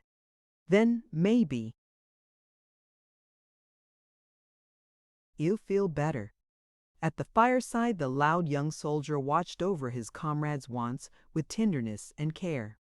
He was very busy marshalling the little black vagabonds of tin cups and pouring into them the streaming, iron-colored mixture from a small and sooty tin pail. He had some fresh meat, which he roasted hurriedly upon a stick. He sat down then and contemplated the youth's appetite with glee. The youth took note of a remarkable change in his comrade since those days of camp life upon the river bank. He seemed no more to be continually regarding the proportions of his personal prowess. He was not furious at small words that pricked his conceits. He was no more a loud young soldier. There was about him now a fine reliance. He showed a quiet belief in his purposes and his abilities, and this inward confidence evidently enabled him to be indifferent to little words of other men aimed at him. The youth reflected. He had been used to regarding his comrade as a blatant child with an audacity grown from his inexperience, thoughtless, headstrong, jealous, and filled with a tinsel courage. A swaggering babe accustomed to strut in his own dooryard. The youth wondered where had been born these new eyes, when his comrade had made the great discovery that there were many men who would refuse to be subjected by him. Apparently the other had now climbed a peak of wisdom from which he could perceive himself as a very wee thing, and the youth saw that ever after it would be easier to live in his friend's neighborhood. His comrade balanced his ebony coffee cup on his knee. "Well, Henry," he said, "what do they think chances are? D'ye think we'll wallop 'em?" The youth considered for a moment. "Day before yesterday," he finally replied with boldness, "you would "A bet you'd lick the whole kit and boodle all by yourself." His friend looked a trifle amazed. "Would I?" he asked. He pondered. "Well, perhaps I would," he decided at last. He stared humbly at the fire. The youth was quite disconcerted at the surprising reception of his remarks. "Oh no, you wouldn't either," he said, hastily trying to retrace. But the other made a deprecating gesture. "Oh, ye needn't mind, Henry," he said. "I believe I was a pretty big fool in those days." He spoke as after a lapse of years. There was a little pause. "All the officers say we've got the S.R.B.'s in a pretty tight box," said the friend, clearing his throat in a commonplace way. "They all seem tent and then he've got 'em just where we want 'em." "I don't know about that," the youth replied. "What I seen over on the Bovrite makes me think it was the other way about. From where I was, it looked as if we was getting a good pounding yesterday." "D'ye think so?" inquired the friend. "I thought we handled 'em pretty rough yesterday." "Not a bit," said the youth. "Why, Lord, man, you didn't see nothing of the fight." "Why?" Then a sudden thought came to him. "Oh, Jim Conklin's dead." His friend started. "What? Is he? Jim Conklin?" The youth spoke slowly. "Yes, he's dead. Shot inside." "He don't say so." Jim Conklin. Poor cuss. All about them were other small fires, surrounded by men with their little black utensils. From one of these near came sudden sharp voices in a row. It appeared that two light-footed soldiers had been teasing a huge bearded man, causing him to spill coffee upon his blue knees. The man had gone into a rage, and had sworn comprehensively. Stung by his language, his tormentors had immediately bristled at him with a great show of resenting unjust oaths. Possibly there was going to be a fight. The friend arose and went over to them, making pacific motions with his arms. "Oh, here now, boys, what's this use?" he said. "We'll be at the Rebs in less than an hour. What's the good fightin' 'mong ourselves?" One of the light-footed soldiers turned upon him red-faced and violent.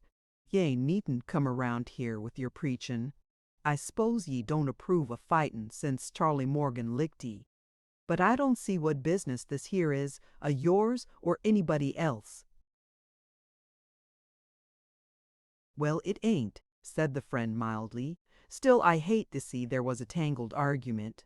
"Well, said the two, indicating their opponent with accusative forefingers.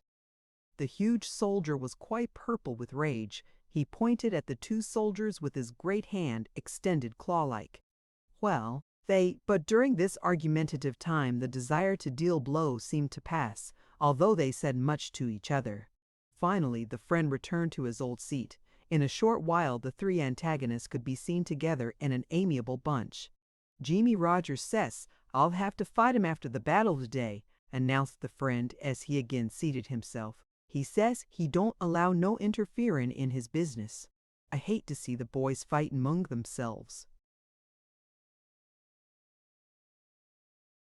The youth laughed. "You're changed a good bit. Ye ain't at all like ye was. I remember when you and that Irish feller—" He stopped and laughed again. "No, I didn't used to be that way," said his friend thoughtfully. "That's true, no." "Well, I didn't mean—" began the youth. The friend made another deprecatory gesture. "Oh, ye needn't mind, Henry." There was another little pause. "The reg'ment lost over half the men yesterday," remarked the friend eventually. "I thought of course they was all dead, but, laws, they kept a comin' back last night until it seems, after all, we didn't lose but a few. They've been scattered all over, wanderin' around in the woods, fightin' with other regiments, and everything, just like you done." "So?" said the youth. Chapter 15. The regiment was standing at order arms at the side of a lane, waiting for the command to march, when suddenly the youth remembered the little packet enwrapped in a faded yellow envelope which the loud young soldier with the lugubrious words had entrusted to him. It made him start. He uttered an exclamation and turned toward his comrade. "Wilson, what?" His friend at his side in the ranks was thoughtfully staring down the road. From some cause his expression was at that moment very meek. The youth, regarding him with sidelong glances, felt impelled to change his purpose. "Oh, nothing," he said. His friend turned his head in some surprise. "Why, what was ye going to say?" "Oh, nothing," repeated the youth. He resolved not to deal the little blow. It was sufficient that the fact made him glad. It was not necessary to knock his friend on the head with the misguided packet. He had been possessed of much fear of his friend, for he saw how easily questionings could make holes in his feelings.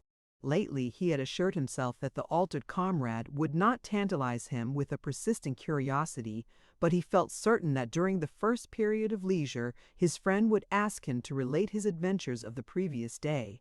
He now rejoiced in the possession of a small weapon with which he could prostrate his comrade at the first signs of a cross-examination. He was master. It would now be he who could laugh and shoot the shafts of derision.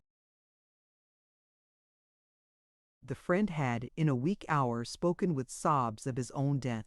He had delivered a melancholy oration previous to his funeral, and had doubtless in the packet of letters presented various keepsakes to relatives. But he had not died, and thus he had delivered himself into the hands of the youth. The latter felt immensely superior to his friend, but he inclined to condescension. He adopted toward him an air of patronizing good humor. His self-pride was now entirely restored. In the shade of its flourishing growth he stood with braced and self-confident legs, and since nothing could now be discovered, he did not shrink from an encounter with the eyes of judges, and allowed no thoughts of his own to keep him from an attitude of manfulness.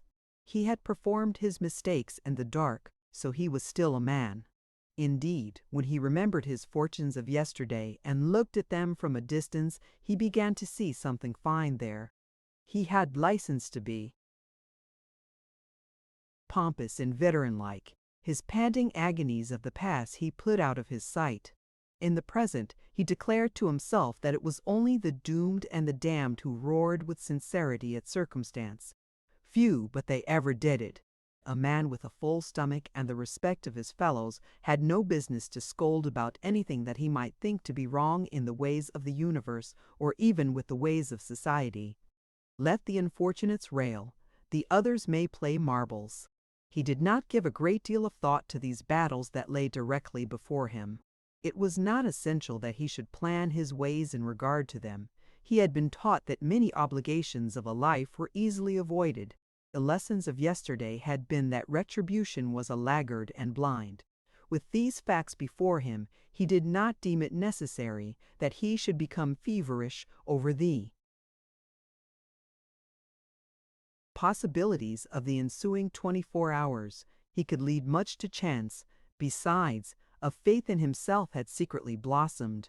There was a little flower of confidence growing within him. He was now a man of experience. He had been out among the dragons, he said, and he assured himself that they were not so hideous as he had imagined them. Also, they were inaccurate. They did not sting with precision. A stout heart often defied, and defying, escaped. And, furthermore, how could they kill him who was the chosen of gods and doomed to greatness? He remembered how some of the men had run from the battle. As he recalled their terror-struck faces, he felt a scorn for them. They had surely been more fleet and more wild than was absolutely necessary. They were weak mortals. As for himself, he had fled with discretion and dignity. He was aroused from this reverie by his friend, who, having hitched about nervously and blinked at the trees for a time, suddenly coughed in an introductory way and spoke. "Fleming, what?" The friend put his hand up to his mouth and coughed again. He fidgeted in his jacket. "Well," he gulped at last, "I guess ye might as well give me back them letters." Dark, prickling blood had flushed into his cheeks and brow. "All right, Wilson," said the youth. He loosened 2 buttons of his coat, thrust in his hand, and brought forth the packet. As he extended it to his friend, the latter's face was turned from him. He had been slow in the act of producing the packet because during it, He had been trying to invent a remarkable comment upon the affair. He could conjure nothing of sufficient point. He was compelled to allow his friend to escape unmolested with his packet, and for this he took unto himself considerable credit. It was a generous thing. His friend at his side seemed suffering great shame. As he contemplated him, the youth felt his heart grow more strong and stout. He had never been compelled to blush in such manner for his acts. He was an individual of extraordinary virtues. He reflected with condescending pity. Too bad, too bad. The poor devil, it makes him feel tough. After this incident, and as he reviewed the battle pictures he had seen, he felt quite competent to return home and make the hearts of the people glow with stories of war. He could see himself in a room of warm tents, telling tales to listeners. He could exhibit laurels. They were insignificant. Still, in a district where laurels were infrequent, they might shine. He saw his gaping audience, picturing him as the central figure in blazing scenes, and he imagined the consternation and the ejaculations of his mother and the young lady at the seminary as they drank his recitals. Their vague feminine formula for beloved ones doing brave deeds on the field of battle without risk of life would be destroyed. Chapter 16. A sputtering of musketry was always to be heard. Later, the cannon had entered the dispute. In the fog-filled air, their voices made a thudding sound. The reverberations were continued. This part of the world led a strange, battleful existence. The youth's regiment was marched to relieve a command that had lain long in some damp trenches. The men took positions behind a curving line of rifle pits that had been turned up like a large furrow along the line of woods. Before them was a level stretch, peopled with short, deformed stumps. From the woods beyond came the dull popping of the skirmishers in pickets, firing in the fog. From the right came the noise of a terrific fracas. The men cuddled behind the small embankment and sat in easy attitudes awaiting their turn. Many had their backs to the firing. The youth's friend lay down, buried his face in his arms, and almost instantly, it seemed, he was in a deep sleep. The youth leaned his breast against the brown dirt and peered over at the woods and up and down the line. Curtains of trees interfered with his ways of vision. He could see the low line of trenches, but for a short distance. A few idle flags were perched on the dirt hills. Behind them were rows of dark bodies with a few heads sticking curiously over the top. Always the noise of skirmishers came from the woods on the front and left, and the din on the right had grown to frightful proportions. The guns were roaring without an instant's pause for breath. It seemed that the cannon had come from all parts and were engaged in a stupendous wrangle. It became impossible to make a sentence heard. The youth wished to launch a joke or quotation from newspapers. He desired to say, "All quiet on the Rappahannock," but the guns refused to permit even a comment upon their uproar. He never successfully concluded the sentence. But at last the guns stopped, and among the men in the rifle pits rumors again flew like birds.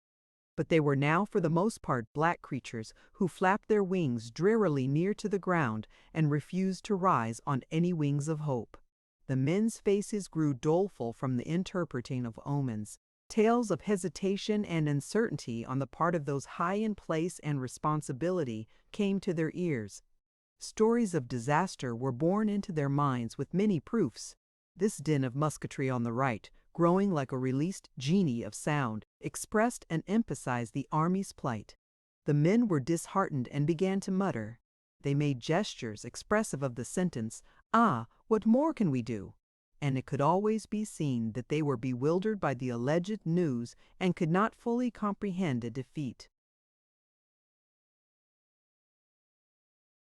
Before the gray mist had been totally obliterated by the sun rays, the regiment was marching in a spread column that was retiring carefully through the woods. The disordered, hurrying lines of the enemy could sometimes be seen down through the groves and little fields. They were yelling, shrill and exultant. At this sight, the youth forgot many personal matters and became greatly enraged. He exploded in loud sentences. "Bejiminy, we're generaled by a lot o' lunkheads." "More than one feller has said that day," observed a man. His friend, recently aroused, was still very drowsy. He looked behind him until his mind took in the meaning of the movement. Then he sighed. "Oh, well, I suppose we got licked," he remarked sadly. The youth had a thought that it would not be handsome for him to freely condemn other men. He made an attempt to restrain himself, but the words upon his tongue were too bitter. He presently began a long and intricate denunciation of the commander of the forces. Mebbe it wa'n't all his fault, not altogether. He did the best he knowed. "It's our luck to git licked often," said his friend in a weary tone. He was trudging along with stooped shoulders and shifting eyes, like a man who has been caned and kicked. "Well, don't we fight like the devil? Don't we do all that men can?" demanded the youth loudly. He was secretly dumbfounded at this sentiment when it came from his lips. For a moment his face lost its valor and he looked guiltily about him, but no one questioned his right to deal in such words, and presently he recovered his air of courage. He went on to repeat a statement he had heard going from Group 2. Group at the camp that morning. "The brigadier said he never saw a new regiment fight the way we fought yesterday, didn't he? And we didn't do better than many another regiment, did we? Well then, you can't say it's the army's fault, can you?" In his reply, the friend's voice was stern. "Of course not," he said. "No man dare say we don't fight like the devil. No man will ever dare say it. The boys fight like hell roosters, but still we don't have no luck." "Well then, if we fight like the devil and don't ever whip, it must be the general's fault," said the youth grandly and decisively. "And I don't see any sense in fighting and fighting and fighting it always losing through some derned old lunkhead of a general." A sarcastic man who was tramping at the youth's side then spoke lazily. "Mebbe ye think you fit the hull battle yesterday, Fleming," he remarked. His speech pierced the youth. Inwardly he was reduced to an abject pulp by these chance words. His legs quaked privately. He cast a frightened glance at the sarcastic man. "Why, no," he hastened to say in a conciliating voice, "I don't think I fought the whole battle yesterday." But the other seemed innocent of any deeper meaning. Apparently he had no information. It was merely his habit. "Oh," he replied in the same tone of calm derision. The youth, nevertheless, felt a threat. His mind shrank from going near to the danger, and thereafter he was silent. The significance of the sarcastic man's words took from him all loud moods that would make him appear prominent. He became suddenly a modest person. There was low-toned talk among the troops. The officers were impatient and snappy, their countenances clouded with the tales of misfortune. The troops, sifting through the forest, were sullen. In the youth's company once a man's laugh rang out. A dozen soldiers turned their faces quickly toward him and frowned with vague displeasure. The noise of firing dogged their footsteps. Sometimes it seemed to be driven a little way, but it always returned again with increased insolence. The men muttered and cursed, throwing black looks in its direction. In a clear space the troops were at last halted. Regiments and brigades, broken and detached through their encounters with thickets, grew together again, and lines were faced toward the pursuing bark of the enemy's infantry. This noise, following like the yellings of eager metallic hounds, increased to a loud and joyous burst. And then, as the sun went serenely up the sky, throwing illuminating rays into the gloomy thickets, it broke forth into prolonged pealings. The woods began to crackle as if afire. "Whoop-a-dade," said a man. "Here we are. Everybody fightin'. Blood and destruction. I was willin' to bet they'd attack as soon as the sun got fairly up," savagely asserted the lieutenant who commanded the youth's company. He jerked without mercy at his little mustache. He strode to and fro with dark dignity in the rear of his men, who were lying down behind whatever protection they had collected. A battery had trundled into position in the rear and was thoughtfully shelling the distance. The regiment, unmolested as yet, awaited the moment when the gray shadows of the woods before them should be slashed by the lines of flame. There was much growling and swearing.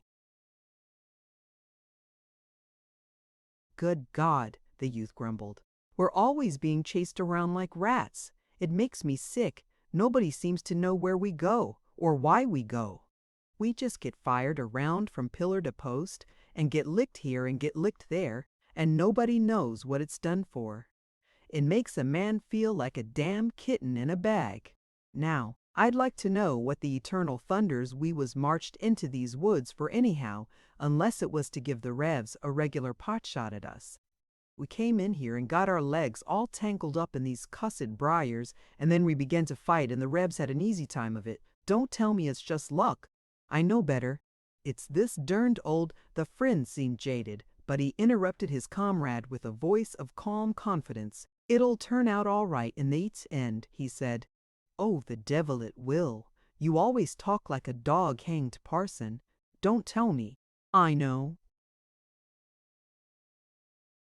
At this time there was an interposition by the savage-minded lieutenant, who was obliged to vent some of his inward dissatisfaction upon his men. "You boys shut right up. There no need o' your wasting your breath in long-winded arguments about this that other. You've been jawing like a lot o' old hens. All you've got to do is to fight, and you'll get plenty o' that to do in about 10 minutes. Less talking and more fighting is what's best for you boys. I never saw sex-gabbling jackasses." He paused, ready to pounce upon any man who might have the temerity to reply. No words being said, he resumed his dignified pacing. "There's too much chin music and too little fighting in this war, anyhow," he said to them, turning his head for a final remark. The day had grown more white, until the sun shed his full radiance upon the thronged forest. A sort of a gust of battle came sweeping toward that part of the Cius line where lay the youth's regiment. The front shifted a trifle to meet it squarely. There was a wait. In this part of the field there pass slowly the intense moments that precede the tempest. A single rifle flashed in a thicket before the regiment. In an instant it was joined by many others. There was a mighty song of clashes and crashes that went sweeping through the woods. The guns in the rear, aroused and enraged by shells that had been thrown burr-like at them, suddenly involved themselves in a hideous altercation with another band of guns. The battle roar settled to a rolling thunder, which was a single, long explosion. In the regiment there was a peculiar kind of hesitation denoted in the attitudes of the men. They were worn, exhausted, having slept but little and labored much. They rolled their eyes toward the advancing battle as they stood awaiting the shock. Some shrank and flinched. They stood as men tied to stakes. Chapter 17. This advance of the enemy had seemed to the youth like a ruthless hunting. He began to fume with rage and exasperation. He beat his foot upon the ground and scowled with hate at the swirling smoke that was approaching like a phantom flood. There was a maddening quality in the seeming resolution of the foe to give him no rest, to give him no time to sit down and think. Yesterday he had fought and had fled rapidly. There had been many adventures. For today he felt that he had earned opportunities for contemplative repose. He could have enjoyed portraying to uninitiated listeners various scenes at which he had been a witness, or ably discussing the processes of war with other proved men. Too, it was important that he should have time for physical recuperation. He was sore and stiff from his experiences. He had received his fill of all exertions, and he wished to rest. But those other men seemed never to grow weary. They were fighting with their old speed. He had a wild hate for the relentless foe. Yesterday, when he had imagined the universe to be against him, he had hated it, little gods and big gods. Today he hated the army of the foe with the same great hatred. He was not going to be badgered of his life, like a kitten chased by boys, he said. It was not well to drive men into final corners, At those moments, they could all develop teeth and claws. He leaned and spoke into his friend's ear. He menaced the woods with a gesture. If they keep on chasing us, by God, they better watch out. Can't stand too much. The friend twisted his head and made a calm reply. If they keep on a-chasing us, they'll drive us all into the river. The youth cried out savagely at this statement. He crouched behind a little tree, with his eyes burning hatefully and his teeth set in a cur-like snarl.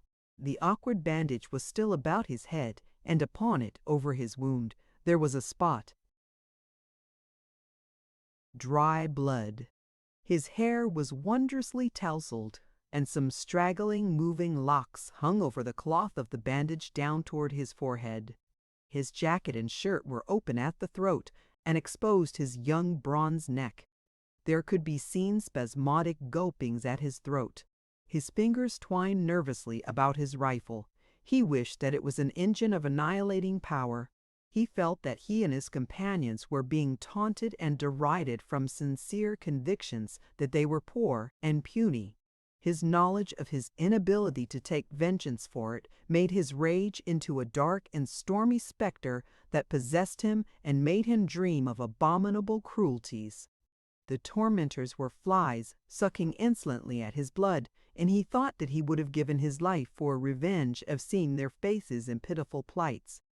The winds of battle had swept all about the regiment, until the one rifle, instantly followed by others, flashed in its front.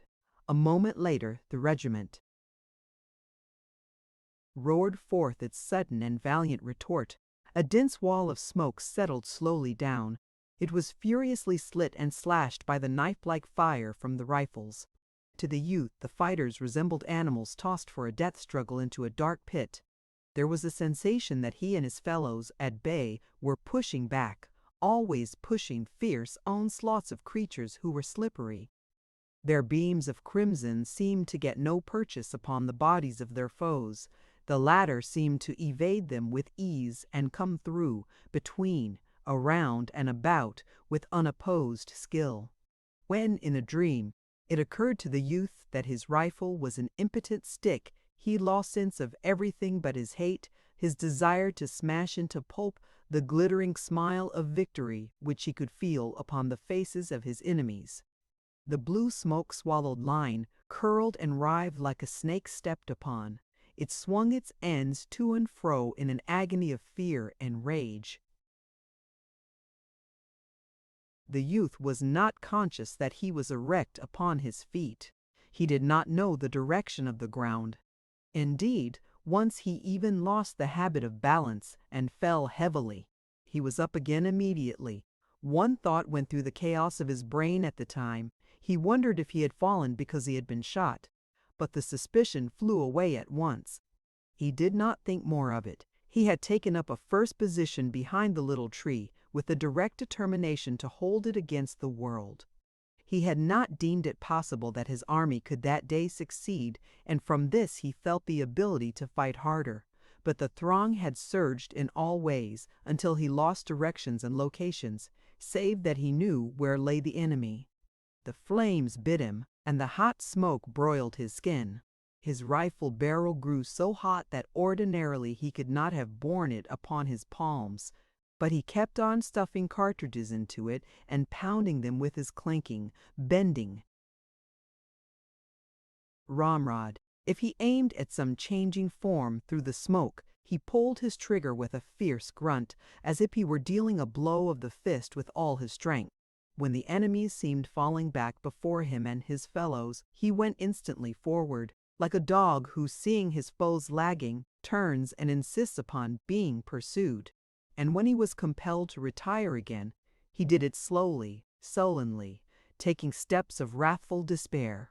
Once he, in his intent hate, was almost alone and was firing when all those near him had ceased. He was so engrossed in his occupation that he was not aware of a lull. He was recalled by a hoarse laugh and a sentence that came to his ears in a voice of contempt and amazement. "Yea, infernal fool, don't ye know enough to quit when there ain't anything to shoot at? Good God!" He turned then, and pausing with his rifle thrown half into position, looked at the blue line of his comrades. During this moment of leisure, they seemed all to be engaged in staring with astonishment at him. They had become spectators. Turning to the front again, he saw, under the lifted smoke, a deserted ground. He looked bewildered for a moment. Then there appeared upon the glazed vacancy of his eyes a diamond point of intelligence. "Oh," he said, comprehending. He returned to his comrades and threw himself upon the ground. He sprawled like a man who had been thrashed. His flesh seemed strangely on fire, and the sounds of the battle continued in his ears. He groped blindly for his canteen. The lieutenant was crowing. He seemed drunk with fighting. He called out to the youth, "By heavens, if I had 10,000 wild cats like you, I could tear Thistamik out of this war in less than a week." He puffed out his chest with large dignity as he said it. Some of the men muttered and looked at the youth in awe-struck ways. It was plain that as he had gone on loading and firing and cursing without the proper intermission, they had found time to regard him, and they now looked upon him as a war devil. The friend came staggering to him. There was some fright and dismay in his voice. "Are ye all right, Fleming? Do ye feel all right?" "There ain't nothing the matter with ye, Henry, is there?" "No," said the youth with difficulty. His throat seemed full of knobs and burrs. These incidents made the youth ponder.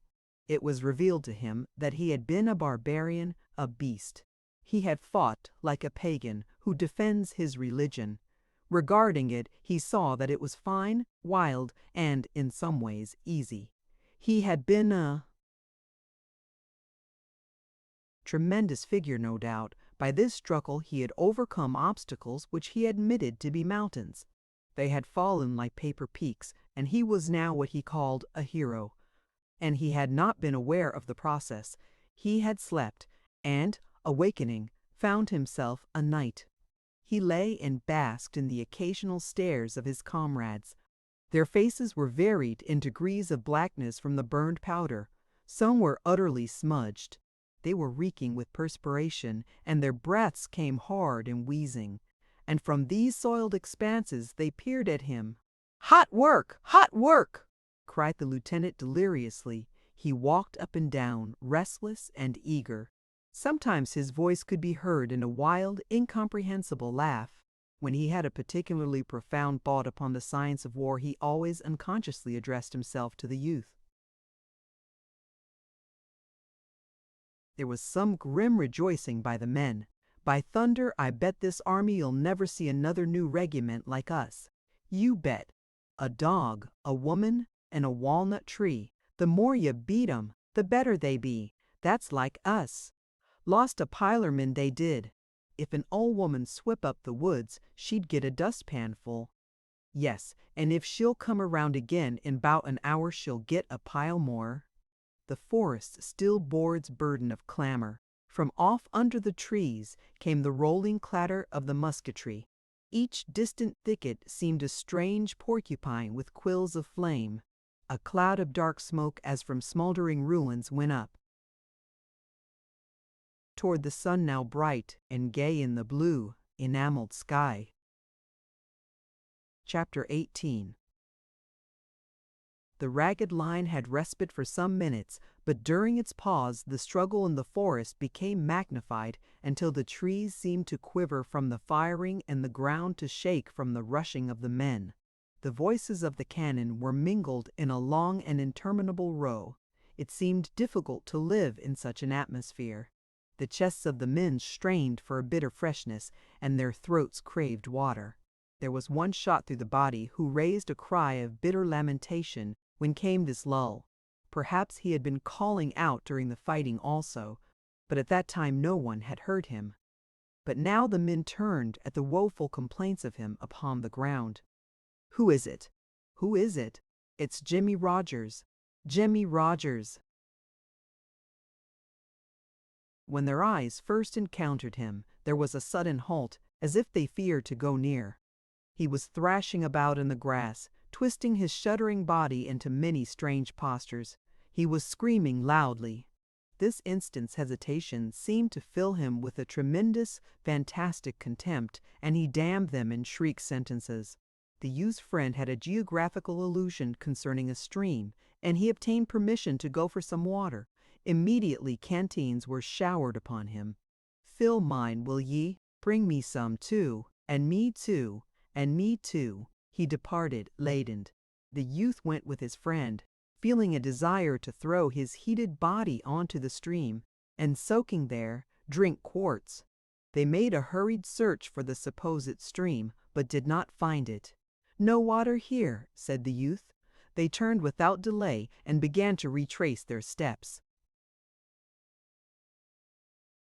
From their position as they again faced toward the place of the fighting, they could of course comprehend a greater amount of the battle than when their visions had been blurred by the hurling smoke of the line.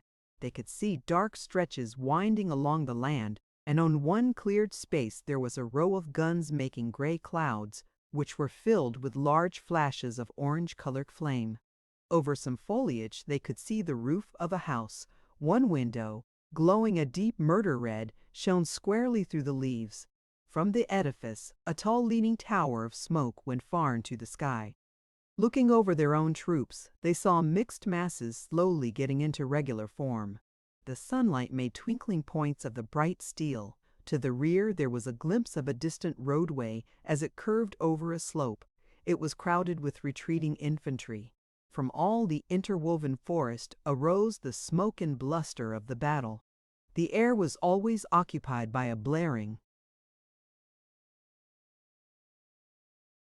Near where they stood, shells were flip-flapping and hooting. Occasional bullets buzzed in the air and spanged into tree trunks. Wounded men and other stragglers were slinking through the woods. Looking down an aisle of the grove, the youth and his companions saw a jangling general and his staff almost ride upon a wounded man who was crawling on his hands and knees. The general reined strongly at his chargers, opened and foamy mouth, and guided it with dexterous horsemanship past the man. The latter scrambled in wild and torturing haste. His strength evidently failed him as he reached a place of safety. One of his arms suddenly weakened and he fell, sliding over upon his back. He lay stretched out, breathing gently. A moment later the small creaking cavalcade was directly in front of the two soldiers. Another officer, riding with the skillful abandon of a cowboy, galloped his horse to a position directly before the general, the two unnoticed foot. Soldiers made a little show of going on, but they lingered near in the desire to overhear the conversation. Perhaps they thought some great inner historical things would be said. The general, whom the boys knew as the commander of their division, looked at the other officer and spoke coolly, as if he were criticizing his clothes. "The enemy's forming over there for another charge," he said. "It'll be directed against Whiterside, and I fear they'll break through there unless we work like thunder to stop them." The others swore at his restive horse and then cleared his throat. He made a gesture toward his cap. "It'll be hell to pay stopping them," he said shortly. "I presume so," remarked the general. Then he began to talk rapidly and in a lower tone. He frequently illustrated his words with a pointing finger. The two infantrymen could hear nothing until finally he asked, "What troops can you spare?" The officer who rode like a cowboy reflected for an instant. "Well," he said, "I had to order in 12th to help the 76th, and I haven't really got any. But there's thorough 4th. They fight like a lot of mule drivers. I can spare them best of any." The youth and his friend exchanged glances of astonishment. The general spoke sharply. "Get 'em ready, then. I'll watch developments from here, and send you word when to start them. It'll happen in 5 minutes." As the other officer tossed his fingers toward his cap and wheeling his horse, started away, the general called out to him in a sober voice, "I don't believe many of your mule drivers will get back." The other shouted something in reply. He smiled. With scared faces, the youth and his companion hurried back to the line. These happenings had occupied an incredibly short time. Yet the youth felt that in them he had been made aged. New eyes were given to him, And the most startling thing was to learn suddenly that he was very insignificant. The officer spoke of the regiment as if he referred to a broom. Some part of the woods needed sweeping, perhaps, and he merely indicated a broom in a tone properly indifferent to its fate. It was war, no doubt, but it appeared strange. As the two boys approached the line, the lieutenant perceived them and swelled with wrath. "Fleming Wilson, how long does it take yeta to git water anyhow where you been to?" But his oration ceased as he saw their eyes, which were large with great tails. "We're going to charge! We're going to charge!" cried the youth's friend, hastening with his news. "Charge?" said the lieutenant. "Charge? Well, begawd, now this is real fightin'." Over his soiled countenance there went a boastful smile. "Charge? Well, begawd." A little group of soldiers surrounded the two youths. "Are we sure 'nough? Well, I'll be durned. Charge? What fer? What at? What at? Wilson, you're lyin'." "I hope to die," said the youth, pitching his tones to the key of angry remonstrance. "Sure as shooting, I tell you." And his friend spoke in reinforcement. "Not by a blamed sight, he ain't lyin'. We heard him talkin'." They caught sight of two mounted figures a short distance from them.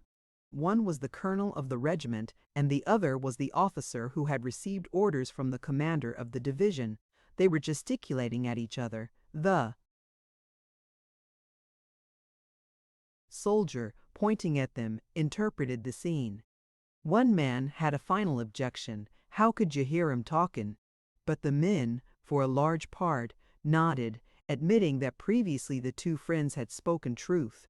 They settled back into reposeful attitudes with airs of having accepted the matter, and they mused upon it with 100 varieties of expression. It was an engrossing thing to think about. Many tightened their belts carefully and hitched at their trousers. A moment later the officers began to bustle among the men, pushing them into a more compact mass and into a better alignment. They chased those that straggled and fumed at a few men who seemed to show by their attitudes that they had decided to remain at that spot. They were like critical shepherds struggling with sheep. Presently, the regiment seemed to draw itself up and heave a deep breath. None of the men's faces were mirrors of large thoughts. The soldiers were bended and stooped like sprinters before a signal. Many pairs of glinting eyes peered from the grimy faces toward the curtains of the deeper woods. They seemed to be engaged in deep calculations of time and distance. They were surrounded by the noises of the monstrous altercation between the two armies. The world was fully interested in other matters. Apparently, the regiment had its small affair to itself. The youth, turning, shot a quick, inquiring glance at his friend. The latter returned to him the same manner of look. They were the only ones who possessed an inner knowledge. Mule drivers held to pay don't believe many will get back. It was an ironical secret. Still, they saw no hesitation in each other's faces, and they nodded a mute and unprotesting assent when a shaggy man near them said in a meek voice, "We'll get swallowed." Chapter 19. The youth stared at the land in front of him.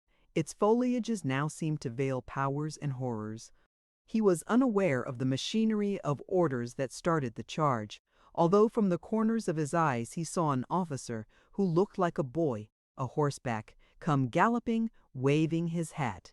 Suddenly he felt a straining and heaving among the men. The line fell slowly forward like a toppling wall, and, with a convulsive gasp that was intended for a cheer, the regiment began its journey. The youth was pushed and jostled for a moment before he understood the movement at all, but directly he lunged ahead and began to run. He fixed his eye upon a distant and prominent clump of trees, where he had concluded the enemy were to be met, and he ran toward it as toward a goal. He had believed throughout that it was a mere question of getting over an unpleasant matter as quickly as possible, and he ran desperately, as if pursued for a murder. His face was drawn hard and tight with the stress of his endeavor. His eyes were fixed in a lurid glare, and with his soiled and disordered dress, his red, and inflamed features surmounted by the dingy rad with its spot of blood. His wildly swinging rifle and banging accoutrements, he looked to be an insane soldier. As the regiment swung from its position out into a cleared space, the woods and thickets before it awakened, yellow flames leaped toward it from many directions. The forest made a tremendous objection. The line lurched straight for a moment. Then the right wing swung forward. It in turn was surpassed by the left. Afterward, the center careered to the front until the regiment was a wedge-shaped mass. But an instant later, the opposition of the bushes, trees, and uneven places on the ground split the command and scattered it into detached clusters. The youth, light-footed, was unconsciously in advance. His eyes still kept note of the clump of trees. From all places near it, the quanish yell of the enemy could be heard. The little flames of rifles leaped from it. The song of the bullets was in the air, and shells snarled among the treetops. One tumbled directly into the middle of a hurrying group and exploded in crimson fury. There was an instant spectacle of a man, almost over it, throwing up his hands to shield his eyes. Other men, punched by bullets, fell in grotesque agonies. The regiment left a coherent trail of bodies. They had passed into a clearer atmosphere. There was an effect like a revelation in the new appearance of the landscape. Some men, working madly at a battery, were plain to them, and the opposing infantry's lines were defined by the gray walls and fringes of smoke. It seemed to the youth that he saw everything. Each blade of the green grass was bold and clear. He thought that he was aware of every change in the thin, transparent vapor that floated idly in sheets. The brown or gray trunks of the trees showed each roughness of their surfaces, and the men of the regiment, with their starting eyes and sweating faces, running madly or falling as if thrown headlong to queer, heaped-up corpses, all were comprehended. His mind took a mechanical but firm impression, so that afterward everything was pictured and explained to him, save why he himself was there. But there was a frenzy made from this furious rush. The men, pitching forward insanely, had burst into cheerings, mob-like and barbaric, but tuned in strange keys that can arouse the dullard and the stoic. It made a mad enthusiasm that, it seemed, would be incapable of checking itself before granite and brass. There was the delirium that encounters despair in depth, and is heedless and blind to the odds.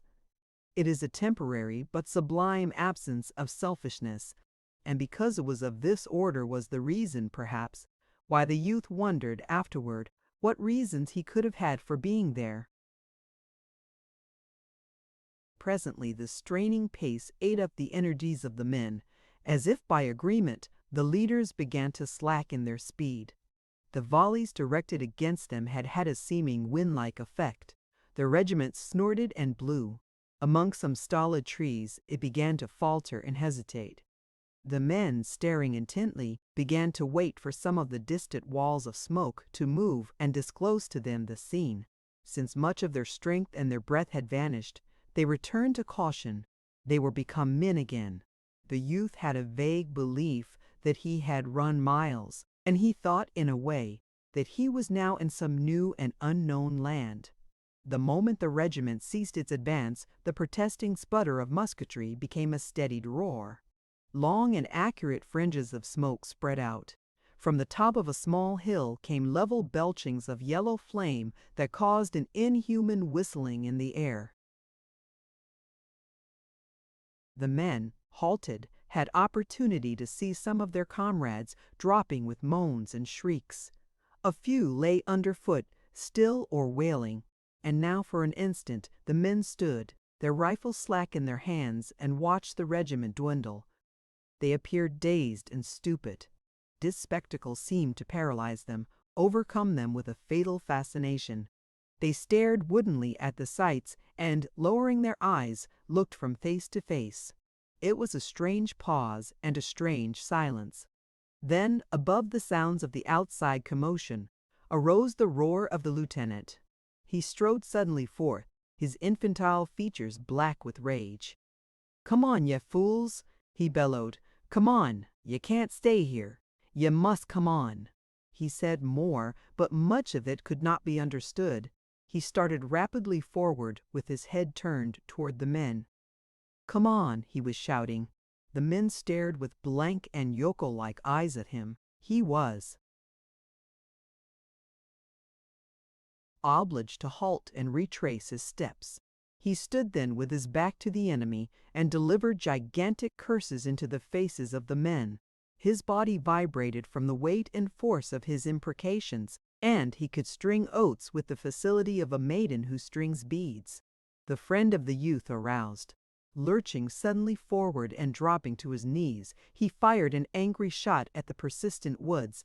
This action awakened the men. They huddled no more like sheep. They seemed suddenly to bethink them of their weapons, and at once commenced firing. Belaboured by their officers, they began to move forward. The regiment, involved like a cart involved in mud and muddle, started unevenly with many jolts and jerks. The men stopped now every few paces to fire and load, and in this manner moved slowly on from trees to trees. The flaming opposition in their front grew with their advance until it seemed that all forward ways were barred by the thin leaping tongues, and off to the right an ominous demonstration could sometimes be dimly discerned. The smoke lately generated was in confusing clouds that made it difficult for the regiment to proceed with intelligence. As he passed through each curling mass, the youth wondered what would confront him on the farther side. The command went painfully forward until an open space interposed between them and the lurid lines. Here, crouching and cowering behind some trees, the men clung with desperation as if threatened by a wave. They looked wild-eyed, and as if amazed at this furious disturbance they had stirred. In the storm there was an ironical expression of their importance. The faces of the men, too, showed a lack of a certain feeling of responsibility for being there. It was as if they had been driven. It was the dominant animal failing to remember in the supreme moments the forceful causes of various superficial qualities. The whole affair seemed incomprehensible to many of them. As they halted thus, the lieutenant again began to bellow profanely. Regardless of the vindictive threats of the bullets, he went about coaxing, berating, and bediming. His lips, that were habitually in a soft and childlike curve, were now writhed into unholy contortions. He swore by all possible deities. Once he grabbed the youth by the arm. "Come on, you lunkhead," he roared. "Come on, we'll all get killed if we stay here. We've only got to go across that lot." And then the remainder of his idea disappeared in a blue haze of curses. The youth stretched forth his arm. "Cross there." His mouth was puckered in doubt and awe. "Certainly. Just cross the lot. We can't stay here," screamed the lieutenant. He poked his face close to the youth and waved his bandaged hand. "Come on." Presently he grappled with him as if for a wrestling bout. It was as if he planned to drag the youth by the ear onto the assault. The private felt a sudden, unspeakable indignation against his officer. He wrenched fiercely and shook him off. "Come on yourself, then," he yelled. There was a bitter challenge in his voice. They galloped together down the regimental front. The friends scrambled after them. In front of the colors, the three men began to bawl, "Come on! Come on!" They danced and gyrated like tortured savages. The flag, obedient to these appeals, bended its glittering form and swept toward them. The men wavered in indecision for a moment, and then, with a long, wailful cry, the dilapidated regiment surged forward and began its new journey. Over the field went the scurrying mass. It was a handful of men splattered into the faces of the enemy. Toward it instantly sprang the yellow tongues. A vast quantity of blue smoke hung before them. A mighty banging made ears valueless. The youth ran like a madman to reach the woods before a bullet could discover him. He ducked his head low, like a football player. In his haste, his eyes almost closed, and the scene was a wild blur. Pulsating saliva stood at the corners of his mouth. Within him, as he hurled himself forward, was born a love, a despairing fondness for this flag which was near him.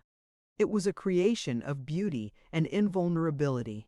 It was a goddess, radiant, that bended its form with an imperious gesture to him. It was a woman, red and white, hating and loving, that called him with the voice of his hopes. Because no harm could come to it, he endowed it with power. He kept near, as if it could be a saver of lives, and an imploring cry went from his mind. In the mad scramble, he was aware that the color sergeant flinched suddenly as if struck by a bludgeon. He faltered and then became motionless, save for his quivering knees. He made a spring and a clutch at the pole. At the same instant his friend grabbed it from the other side. They jerked at it, stout and furious, but the color sergeant was dead, and the corpse would not relinquish its trust. For a moment there was a grim encounter. The dead man, swinging with bended back, seemed to be obstinately tugging, in ludicrous and awful ways, for the possession of the flag. It was past in an instant of time. They wrenched the flag furiously from the dead man, and, as they turned again, the corpse swayed forward with bowed head. One arm swung high, and the curved hand fell with heady protest on the friend's unheeding shoulder. Chapter 20. When the two youths turned with the flag, they saw that much of the regiment had crumbled away, and the dejected remnant was coming slowly back. The men, having hurled themselves in projectile fashion, have presently expended their forces. They slowly retreated, with their faces still toward the spluttering woods, and their hot rifles still replying to the din. Several officers were giving orders, their voices keyed to screens. "Where in hell you goin'?" the lieutenant was asking in a sarcastic howl. And a red-bearded officer, whose voice of triple brass could plainly be heard, was commanding, "Shoot into 'em! Shoot into 'em! God damn their souls!" There was a melee of screeches in which the men were ordered to do conflicting and impossible things. The youth and his friend had a small scuffle over the flag. "Give it to me!" "No, let me keep it." Each felt satisfied with the other's possession of it, but each felt bound to declare, by an offer to carry the emblem, his willingness to further risk himself. The youth roughly pushed his friend away. The regiment fell back to the stolid trees. There it halted for a moment, to blaze at some dark forms that had begun to steal upon its track. Presently it resumed its march again, curving among the tree trunks. By the time the depleted regiment had again reached the first open space, they were receiving a fast and merciless fire. There seemed to be mobs all about them. The greater part of the men, discouraged, their spirits worn by the turmoil, acted as if stunned. They accepted the pelting of the bullets with bowed and weary heads. It was of no purpose to strive against walls. It was of no use to batter themselves against granite. And from this consciousness that they had attempted to conquer an unconquerable thing, there seemed to arise a feeling that they had been betrayed. They glowered with bent brows, but dangerously upon some of the officers, more particularly upon the red-bearded one with the voice of triple brass. However, the rear of the regiment was fringed with men who continued to shoot irritably at the advancing foes. They seemed resolved to make every trouble. The youthful lieutenant was perhaps the last man in the disordered mass. His forgotten back was toward the enemy. He had been shot in the arm. It hung straight and rigid. Occasionally he would cease to remember it and be about to emphasize an oath with a sweeping gesture. The multiplied pain caused him to swear with incredible power. The youth went along with slipping, uncertain feet. He kept watchful eyes rearward. A scowl of mortification and rage was upon his face. He had thought of a fine revenge upon the officer who had referred to him and his fellows as mule drivers, but he saw that it could not come to pass. His dreams had collapsed. When the mule drivers, dwindling rapidly, had wavered and hesitated on the little clearing, and then had recoiled. And now the retreat of the mule drivers was a march of shame to him. A dagger-pointed gaze from without his blackened face was held toward the enemy, but his greater hatred was riveted upon the man who, not knowing him, had called him a mule driver. When he knew that he and his comrades had failed to do anything in successful ways that might bring the little pangs of a kind of remorse upon the officer, the youth allowed the rage of the baffled to possess him. This cold officer upon a monument, who dropped epithets unconcernedly down, would be finer as a dead man, he thought. So grievous did he think it, that he could never possess the secret right to taunt truly in answer. He had pictured red letters of curious revenge. "We are mule drivers, are we?" And now he was compelled to throw them away. He presently wrapped his heart in the cloak of his pride and kept the flag erect. He harangued his fellows, pushing against their chests with his free hand. To those he knew well, he made frantic appeals, beseeching them by name. Between him and the lieutenant, scolding and near to losing his mind with rage, there was felt a subtle fellowship and equality. They supported each other in all manner of hoarse, howling protests. But the regiment was a machine run down. The two men babbled at a forceless thing. The soldiers who had heart to go slowly were continually shaken in their resolves by a knowledge that comrades were slipping with speed back to the lines. It was difficult to think of reputation when others were thinking of skins. Wounded men were left crying on this black journey. The smoke fringes and flames blustered always, the youth peering once through a sudden rift in a cloud, saw a brown mass of troops, interwoven and magnified until they appeared to be thousands. A fierce-hued flag flashed before his vision. Immediately, as if the uplifting of the smoke had been prearranged, the discovered troops burst into a rasping yell, and 100 flames jetted toward the retreating band. A rolling gray cloud again interposed as the regiment doggedly replied. The youth had to depend again upon his misused ears, which were trembling and buzzing from the melee of musketry and yells. The way seemed eternal. In the clouded haze, men became panic-stricken with the thought that the regiment had lost its path and was proceeding in a perilous direction. Once the men who headed the wild procession turned and came pushing back against their comrades, screaming that they were being fired upon from points which they had considered to be toward their own lines. At this cry, a hysterical fear and dismay beset the troops. A soldier, who heretofore had been ambitious to make the regiment into a wise little band that would proceed calmly amid the huge appearing difficulties, suddenly sank down and buried his face in his arms with an air of bowing to a doom. From another a shrill lamentation rang out, filled with profane allusions to a general. Men ran hither and thither, seeking with their eyes roads of escape. With serene regularity, as if controlled by a schedule, bullets buffed into men. The youth walked stolidly into the midst of the mob, and with his flag in his hands took a stand, as if he expected an attempt to push him to the ground. He unconsciously assumed the attitude of the color-bearer in the fight of the preceding day. He passed over his brow a hand that trembled. His breath did not come freely. He was choking during this small wait for the crisis. His friend came to him. "Well, Henry, I guess this is good by John." "Oh, shut up, you damn fool," replied the youth, and he would not look at the other. The officers labored like politicians to beat the mass into a proper circle to face the menaces. The ground was uneven and torn. The men curled into depressions and fitted themselves snugly behind whatever would frustrate a bullet. The youth noted with vague surprise that the lieutenant was standing mutely with his legs far apart and his sword held in the manner of a cane. The youth wondered what had happened to his vocal organs that he no more cursed. There was something curious in this little intent pause of the lieutenant.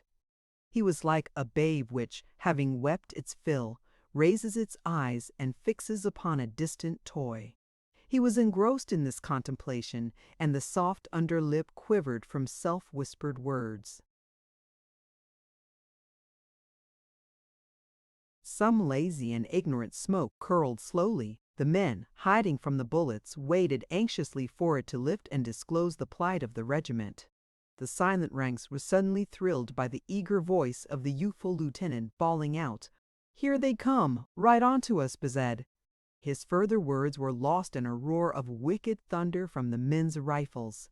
The youth's eyes had instantly turned in the direction indicated by the awakened and agitated lieutenant, and he had seen the haze of treachery disclosing a body of soldiers of the enemy. They were so near that he could see their features. There was a recognition as he looked at the types of faces. Also he perceived, with dim amazement, that their uniforms were rather gay in effect, being light gray, accented with a brilliant-hued facing. Too, the clothes seemed new. These troops had apparently been going forward with caution, their rifles held. In readiness, when the youthful lieutenant had discovered them and their movement had been interrupted by the volley from the Blue Regiment. From the moment's glimpse, it was derived that they had been unaware of the proximity of their dark-suited foes or had mistaken the direction. Almost instantly they were shut utterly from the youth's sight by the smoke from the energetic rifles of his companions. He strained his vision to learn the accomplishment of the volley, but the smoke hung before him. The two bodies of troops exchanged blows in the manner of a pair of boxers. The fast, angry firings went back and forth. The men in blue were intent with the despair of their circumstances, and they seized upon the revenge to be had at close range. Their thunder swelled loud and valiant. Their curving front bristled with flashes, and the place resounded with the clangor of their ramrods. The youth ducked and dodged for a time and achieved a few unsatisfactory views of the enemy. There appeared to be many of them, and they were replying swiftly. They seemed moving toward the Blue Regiment step by step. He seated himself gloomily on the ground with his flag between his knees. As he noted the vicious, wolf-like temper of his comrades, he had a sweet thought that if the enemy was about to swallow the regimental broom as a large prisoner, it could at least have the consolation of going down with bristles forward. But the blows of the antagonists began to grow more weak. Fewer bullets ripped the air, and finally, when the men slackened to learn of the fight, they could see only dark, floating smoke. The regiment lay still and gazed. Presently some chance whim came to the pestering blur, and it began to coil heavily away. The men saw ground vacant of fighters.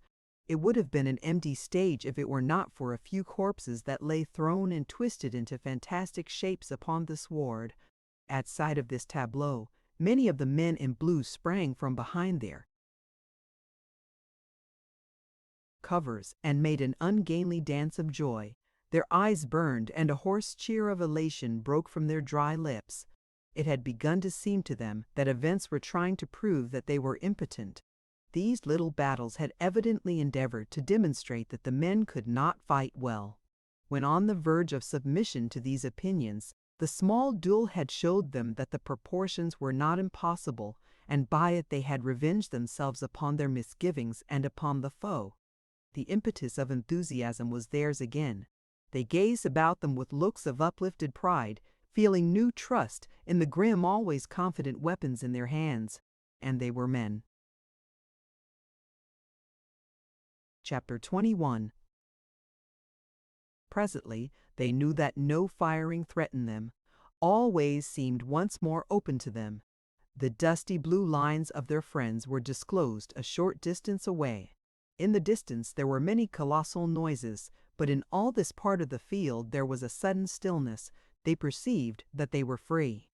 The depleted band drew a long breath of relief and gathered itself into a bunch to complete its trip. In this last length of journey the men began to show strange emotions. They hurried with nervous fear. Some who had been dark and unfaltering in the grimmest moments now could not conceal an anxiety that made them frantic. It was perhaps that they dreaded to be killed in insignificant ways after the times for proper military deaths had passed.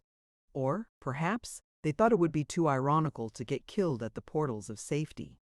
With backward looks of perturbation they hastened. As they approached their own mines, there was some sarcasm exhibited on the part of a gaunt and bronze regiment that lay resting in the shade of trees. Questions were wafted to them.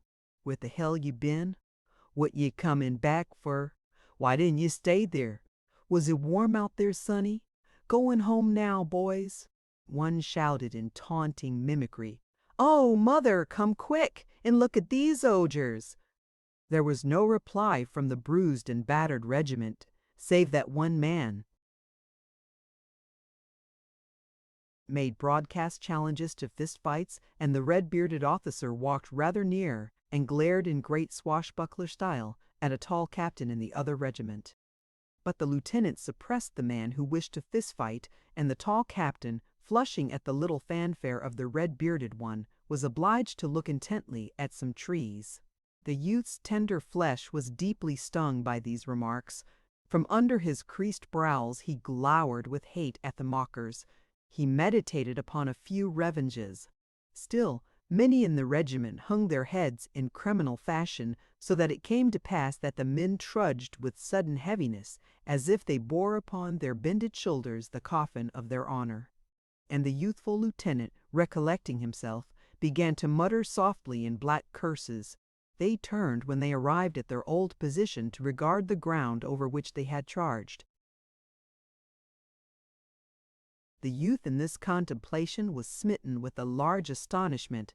He discovered that the distances, as compared with the brilliant measurings of his mind, were trivial and ridiculous. The stolid trees, where much had taken place, seemed incredibly near. The time, too, now that he reflected, he saw to have been short. He wondered at the number of emotions and events that had been crowded into such little spaces. Elfin thoughts must have exaggerated and enlarged everything, he said. It seemed then that there was bitter justice in the speeches of the gaunt and bronzed veterans. He veiled a glance of disdain at his fellows who strewed the ground, choking with dust, red from perspiration, misty-eyed, disheveled. They were gulping at their canteens, fierce to wring every mite of water from them, and they polished at their swollen and watery features with coat sleeves and bunches of grass. However, to the youth there was a considerable joy in musing upon his performances during the charge. He had had very little time previously in which to appreciate himself, so that there was now much satisfaction in quietly thinking of his actions. He recalled bits of color that in the flurry had stamped themselves unawares upon his engaged senses. As the regiment lay heaving from its hot exertions, the officer who had named them as mule drivers came galloping along the line. He had lost his cap. His tousled hair streamed wildly, and his face was dark with vexation and wrath. His temper was displayed with more clearness by the way in which he managed his horse. He jerked and wrenched savagely at his bridle, stopping the hard-breathing animal with a furious pull near the colonel of the regiment.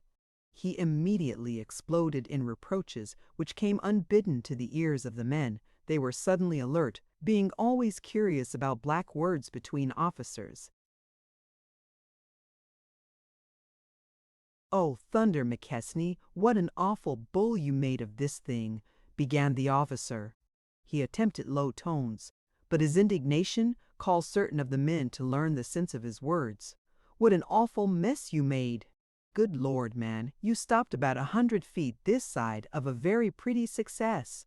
If your men had gone 100 feet farther, you would have made a great charge. But as it is, what a lot of mud diggers you've got anyway." The men, listening with bated breath, now turned their curious eyes upon the colonel. They had a ragamuffin interest in this affair. The colonel was seen to straighten his form and put one hand forth in oratorical fashion. He wore an injured air. It was as if a deacon had been accused of stealing. The men were wiggling in an ecstasy of excitement, but of a sudden the colonel's manner changed from that of a deacon to that of a Frenchman. He shrugged his shoulders. "Oh, well, General, we went as far as we could," he said calmly. "As far as you could, did you, Bout?" snorted the other. "Well, that wasn't very far, was it?" he added with a glance of cold contempt into the other's eyes. "Not very far, I think. You were intended to make a diversion in favor of Whiterside. How well you succeeded your own ears can now tell you." He wheeled his horse and rode stiffly away. The colonel, bidden to hear the jarring noises of an engagement in the woods to the left, broke out in vague damnations. The lieutenant, who had listened with an air of impotent rage to the interview, spoke suddenly in firm and undaunted tones. "I don't care what a man is, whether he is a general, or what if he says the boys didn't put up a good fight out there. He's a damned fool." "Lieutenant," began the colonel severely, "this is my own affair, and I'll trouble you." The lieutenant made an obedient gesture. "All right, Colonel, all right," he said. He sat down with an air of being content with himself. The news that the regiment had been reproached went along the line. For a time the men were bewildered by it. "Good thunder!" they ejaculated, staring at the vanishing form of the general. They conceived it to be a huge mistake. Presently, however, they began to believe that in truth their efforts had been called light. The youth could see this conviction weigh upon the entire regiment, until the men were like cuffed and cursed animals, but withal rebellious. The friend, with a grievance in his eye, went to the youth. "I wonder what he does want," he said. "He must think we went out there and played marbles." "I never see such a man." The youth developed a tranquil philosophy for these moments of irritation. "Oh, well," he rejoined, "he probably didn't see nothing of it at all and got mad as blazes, and concluded we were a lot of sheep just because we didn't do what he wanted done. It's a pity old Grandpa Henderson got killed yesterday. He'd have known that we did our best and fought good. It's just our awful luck, that's what." "I should say so," replied the friend. He seemed to be deeply wounded at an injustice. "I should say we did have awful luck. There's no fun in fighting for people when everything you do, no matter what, ain't done right. I have a notion to stay behind next time and let 'em take their old charge and go to no Pida Potters and delble with it." The youth spoke soothingly to his comrade. "Well, we both did good. I'd like to see the fool would say we both didn't do as good as we could." "Of course we did," declared the friend stoutly, "and I'd break the puller feller's neck if he was as big as a church. But we're all right, anyhow, for I heard one feller say that we two fit this best in the regiment, and they had a great argument 'bout it. Another feller, o' course, he had to up and say it was a lie he seen all what was going on, and never seen us from the beginning to end, and never seen us from the beginning to end. And a lot more struck in an assess. It wasn't a lie we did fight like thunder, and they give us quite a send-off. But this is what I can't stand, these everlastin' old soldiers titterin' and laughin', and then dat general, he's crazy." The youth exclaimed with sudden exasperation, "He's a lunkhead, he makes me mad, I wish he'd come along next time." We'd show him what. He ceased because several men had come hurrying up. Their faces expressed a bringing of great news. "Old Flem yet just oughta heard," cried one eagerly. "Heard what?" said the youth. "Ye just the data heard," repeated the other, and he arranged himself to tell his tidings. The others made an excited circle. "Well, sir, the colonel met your lieutenant right by us. It was damnedest thing I ever heard, and he says, 'Ahem, ahem,' he says, 'Mr. Hasbrouck,' he says, 'by Thoith way, who was that lad what carried the flag?' he says. 'There, Fleming, what do ye think of that? Who was Thoith what carried the flag?' he says, and the lieutenant, he speaks up right away, 'That's Blauman, and he's a Jimhickey,' he says right away. What? I say he did. A Jimhickey. He says those are his words. He did too. I say he did. If you can tell this story better than I can, go ahead and tell it. Well then, keep your mouth shut. Lieutenant, he says, he's a Jimhickey, and the colonel, he says, ahem, ahem. He is indeed a very good man to have, ahem. He kept the flag way thront. I saw him. He's a good un, says the colonel. You bet, says lieutenant. He and a feller named Wilson was at the head of charge and howling like Indians all time, he says. Head. A thee charge all fist charge all time, he says. A feller named Wilson, he says. There, Wilson, my boy, put that in a letter and send it hum to your mother, hey? A feller named Wilson, he says. And the colonel, he says. Were they indeed? Ahem, ahem, ahem, my sakes, he says. At the head a regiment, he says. They were, says the lieutenant. My sakes, says the colonel. He says, well, well, well, he says, those two babies, they were, says the lieutenant. Well, well, says the colonel. They deserve to be major generals, he says. They deserve to be major generals. The youth and his friend had said, huh, you're lying, Thompson. Oh, go to blazes. He never said it. Oh, what a lie? Huh! But despite these youthful scoffings and embarrassments, they knew that their faces were deeply flushing from thrills of pleasure. They exchanged a secret glance of joy and congratulation. They speedily forgot many things. The past held no pictures of error and disappointment. They were very happy, and their hearts swelled with grateful affection for the colonel and the youthful lieutenant. Chapter 22. When the woods again began to pour forth the dark-hued masses of the enemy, the youth felt serene self-confidence. He smiled briefly when he saw men dodge and duck at the long screechings of shells that were thrown in giant handfuls over them. He stood erect and tranquil, watching the attack begin against a part of the line that made a blue curve along the side of an adjacent hill, his vision being unmolested by smoke from the rifles of his companions. He had opportunities to see parts of the hard fight. It was a relief to perceive at last from whence came some of these noises which had been roared into his ears. Off a short way, he saw two regiments fighting a little separate battle with two other regiments. It was in a cleared space, wearing a set-apart look. They were blazing as if upon a wager, giving and taking tremendous blows. The firings were incredibly fierce and rapid. These intent regiments apparently were oblivious of all larger purposes of war and were slugging each other as if at a matched game. In another direction, he saw a magnificent brigade going with the evident intention of driving the enemy from a wood. They passed in out of sight, and presently there was a most awe-inspiring racket in the wood. The noise was unspeakable. Having stirred this prodigious uproar, and apparently finding it too prodigious, the brigade, after a little time, came marching airily out again with its fine formation in no ways disturbed. There were no traces of speed in its movements. The brigade was jaunty and seemed to point a proud thumb at the yelling wood. On a slope to the left, there was a long row of guns, gruff and maddened, denouncing the enemy who, down through the woods, were forming for another attack in the pitiless monotony of conflicts. The round red discharges from the guns made a crimson flare and a high, thick smoke. Occasional glimpses could be caught of groups of the toiling artillerymen. In the rear of this row of guns stood a house, calm and white amid bursting shells. A congregation of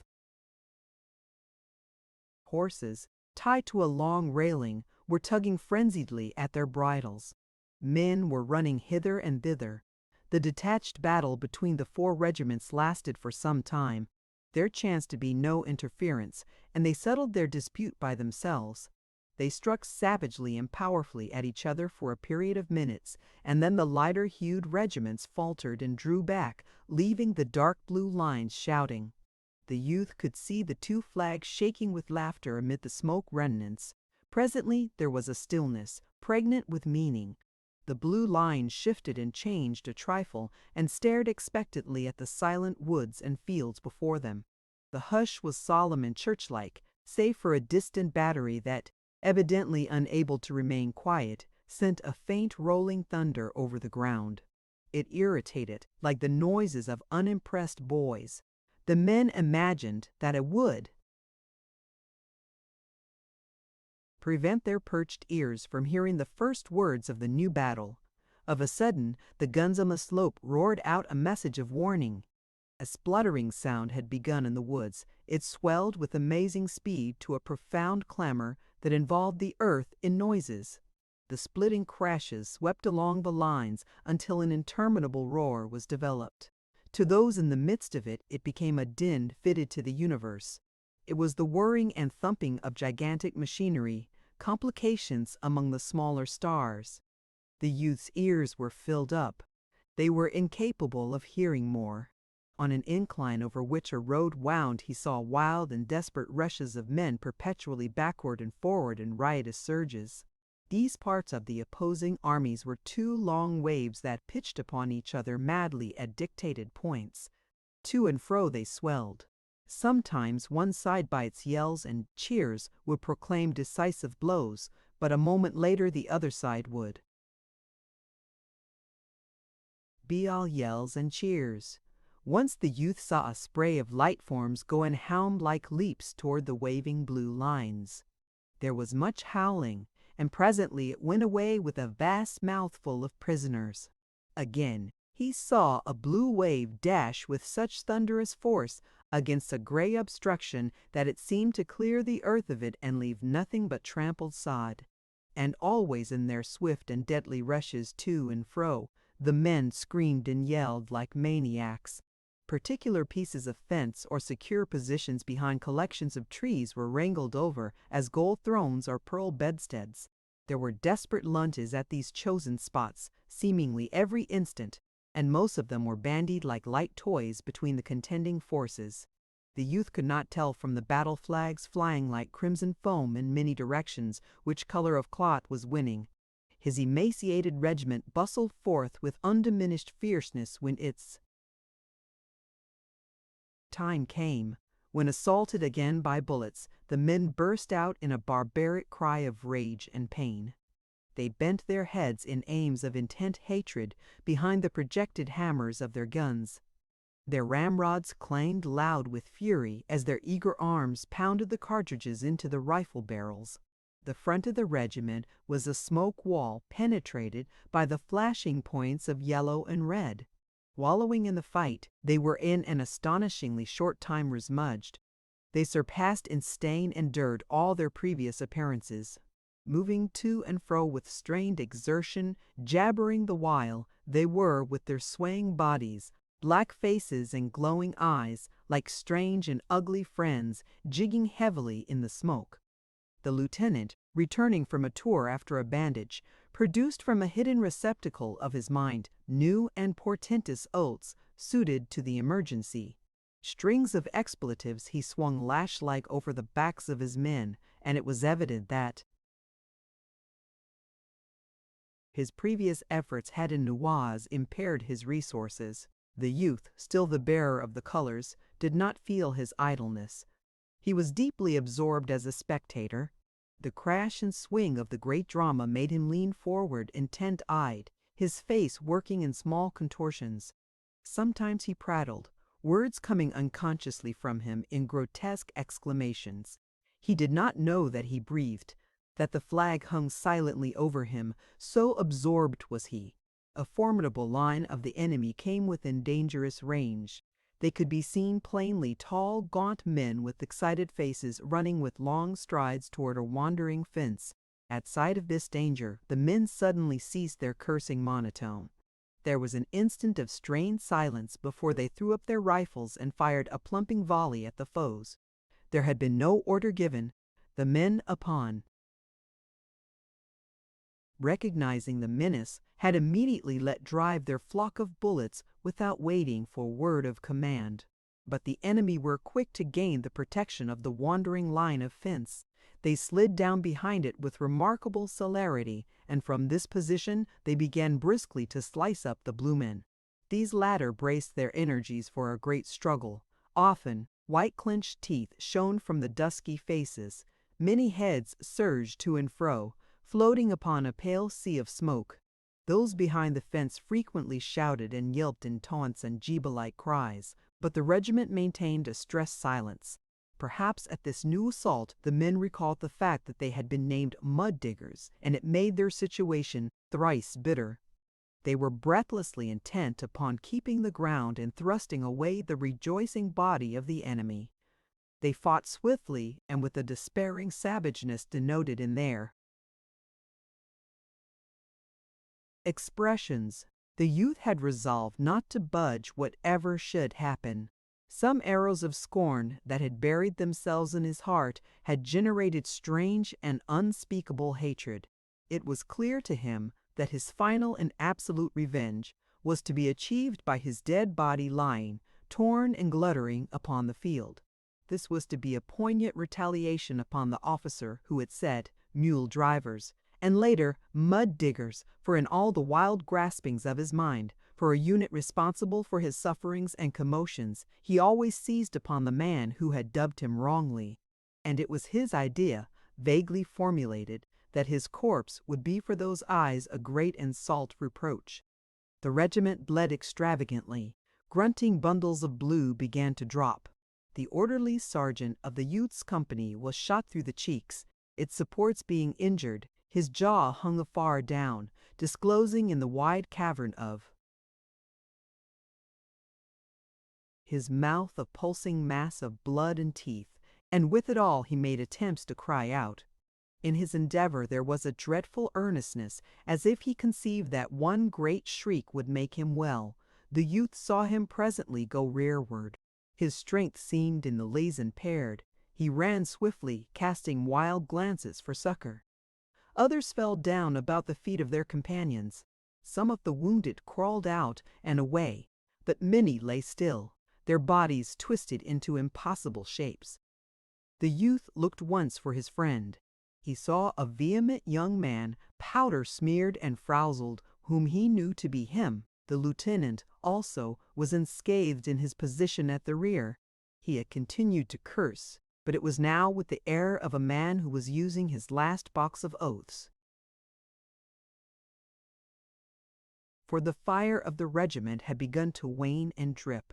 The robust voice that had come strangely from the thin ranks was growing rapidly weak. Chapter 23. The colonel came running along back of the line. There were other officers following him. "We must charge 'em!" they shouted. "We must charge 'em!" They cried with resentful voices, as if anticipating a rebellion against this plan by the men. The youth, upon hearing the shouts, began to study the distance between him and the enemy. He made vague calculations. He saw that to be firm soldiers they must go forward. It would be death to stay in the present place, and with all the circumstances to go backward would exalt too many others. Their hope was to push the galling foes away from the fence.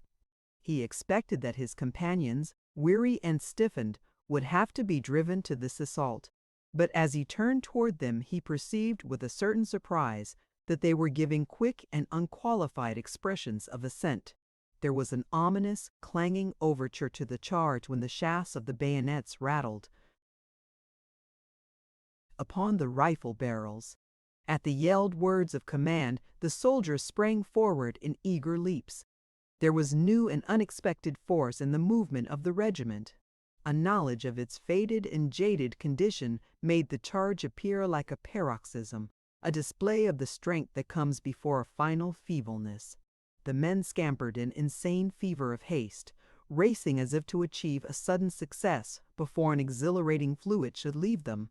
It was a blind and despairing rush by the collection of men in dusty and tattered blue, over a green sward and under a sapphire sky, toward a fence dimly outlined in smoke, from behind which spluttered the fierce rifles of enemies.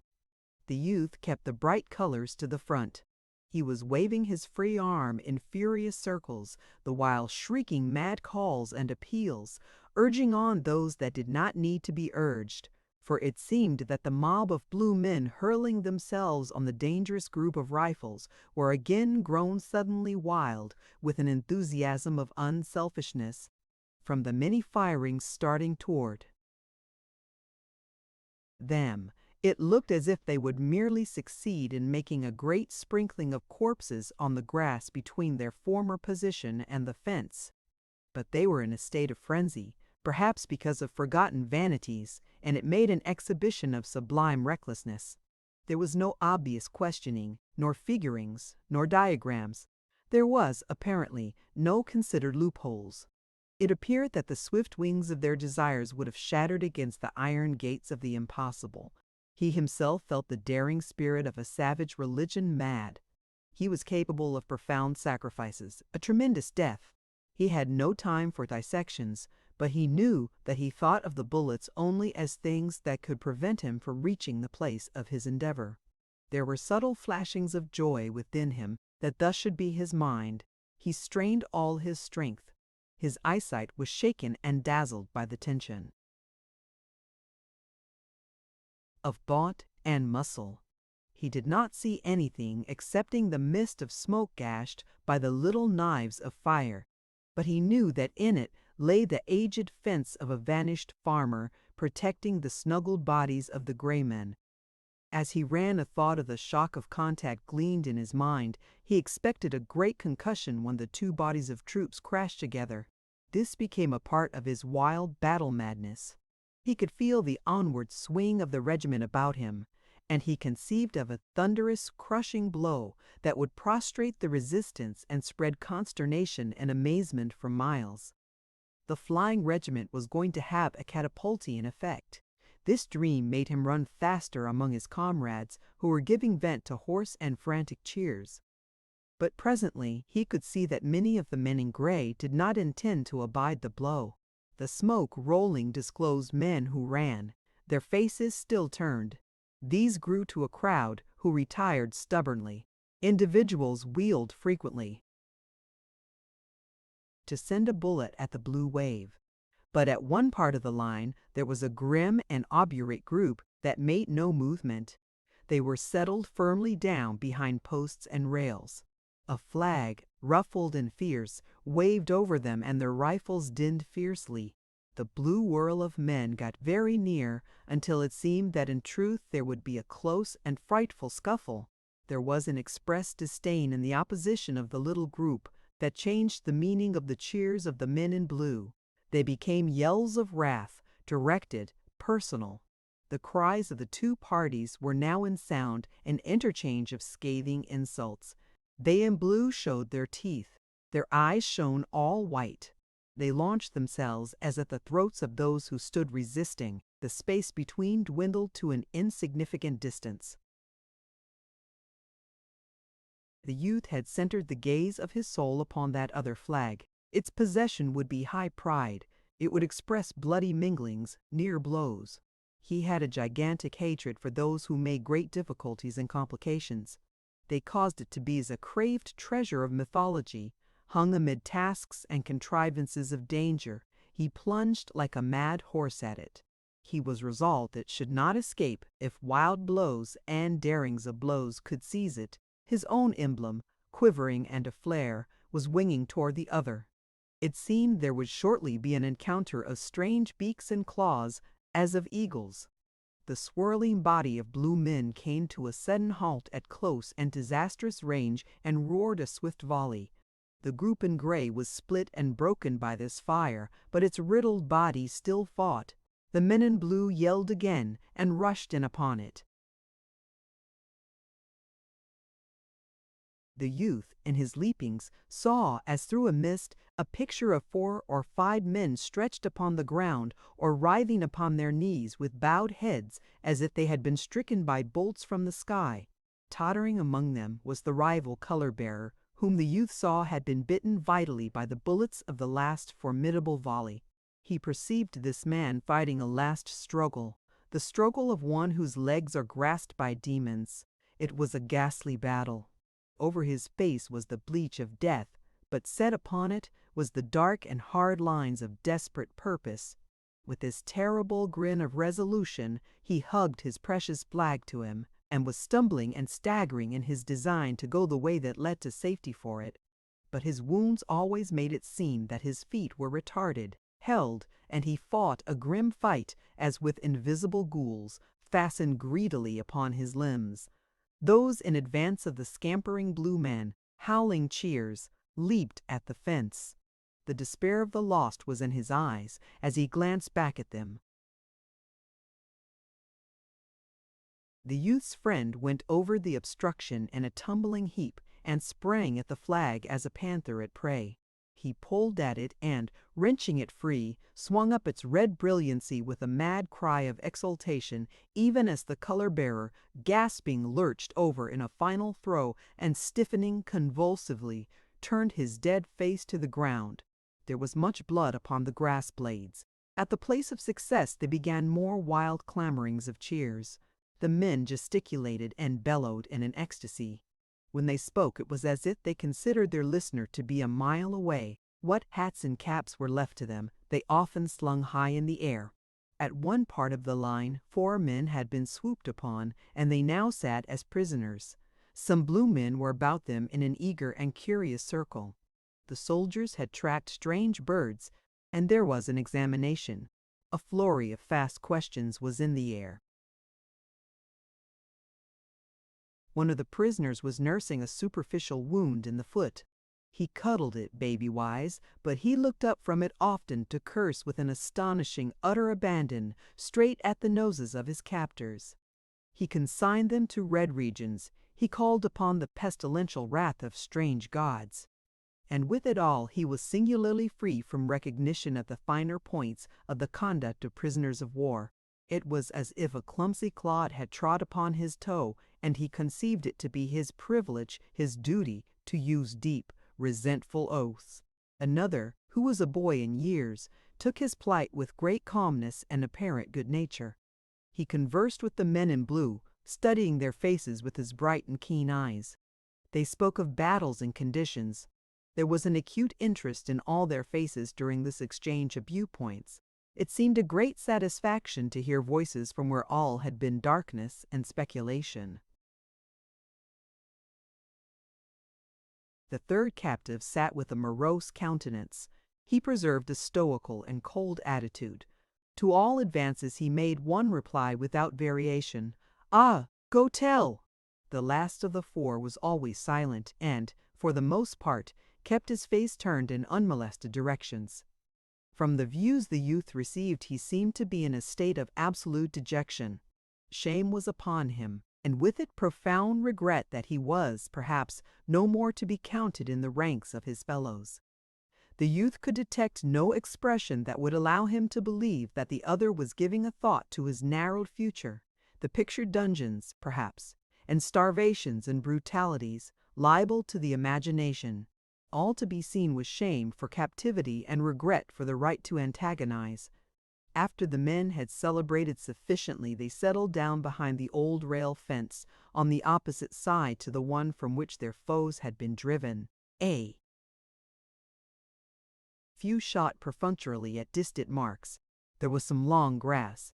The youth nestled in it and rested, making a convenient rail support the flag. His friend, jubilant and glorified, holding his treasure with vanity, came to him there. They sat side by side and congratulated each other.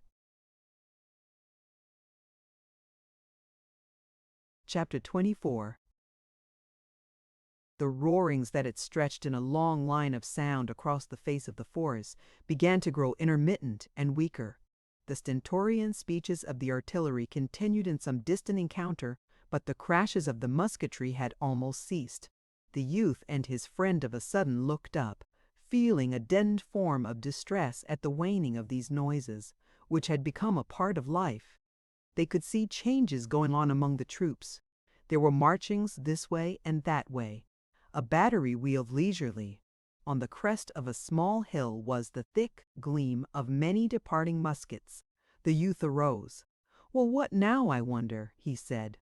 By his tone he seemed to be preparing to resent some new monstrosity in the way of dins and smashes. He shaded his eyes with his grimy hand and gazed over the field. His friend also arose and stared. "I bet we're going to get along, out of this and back over the Paris River," said he. "Well, I swan," said the youth. They waited, watching. Within a little while the regiment received orders to retrace its way. The men got up grunting from the grass, regretting the soft repose. They jerked their stiffened legs and stretched their arms over their heads. One man swore as he rubbed his eyes. They all groaned, "O Lord!" They had as many objections to this change as they would have had to a proposal for a new battle. They trampled slowly back over the field across which they had run in the mad scamper. The regiment marched until it had joined its fellows. The reformed brigade, in column, aimed through a wood at the road.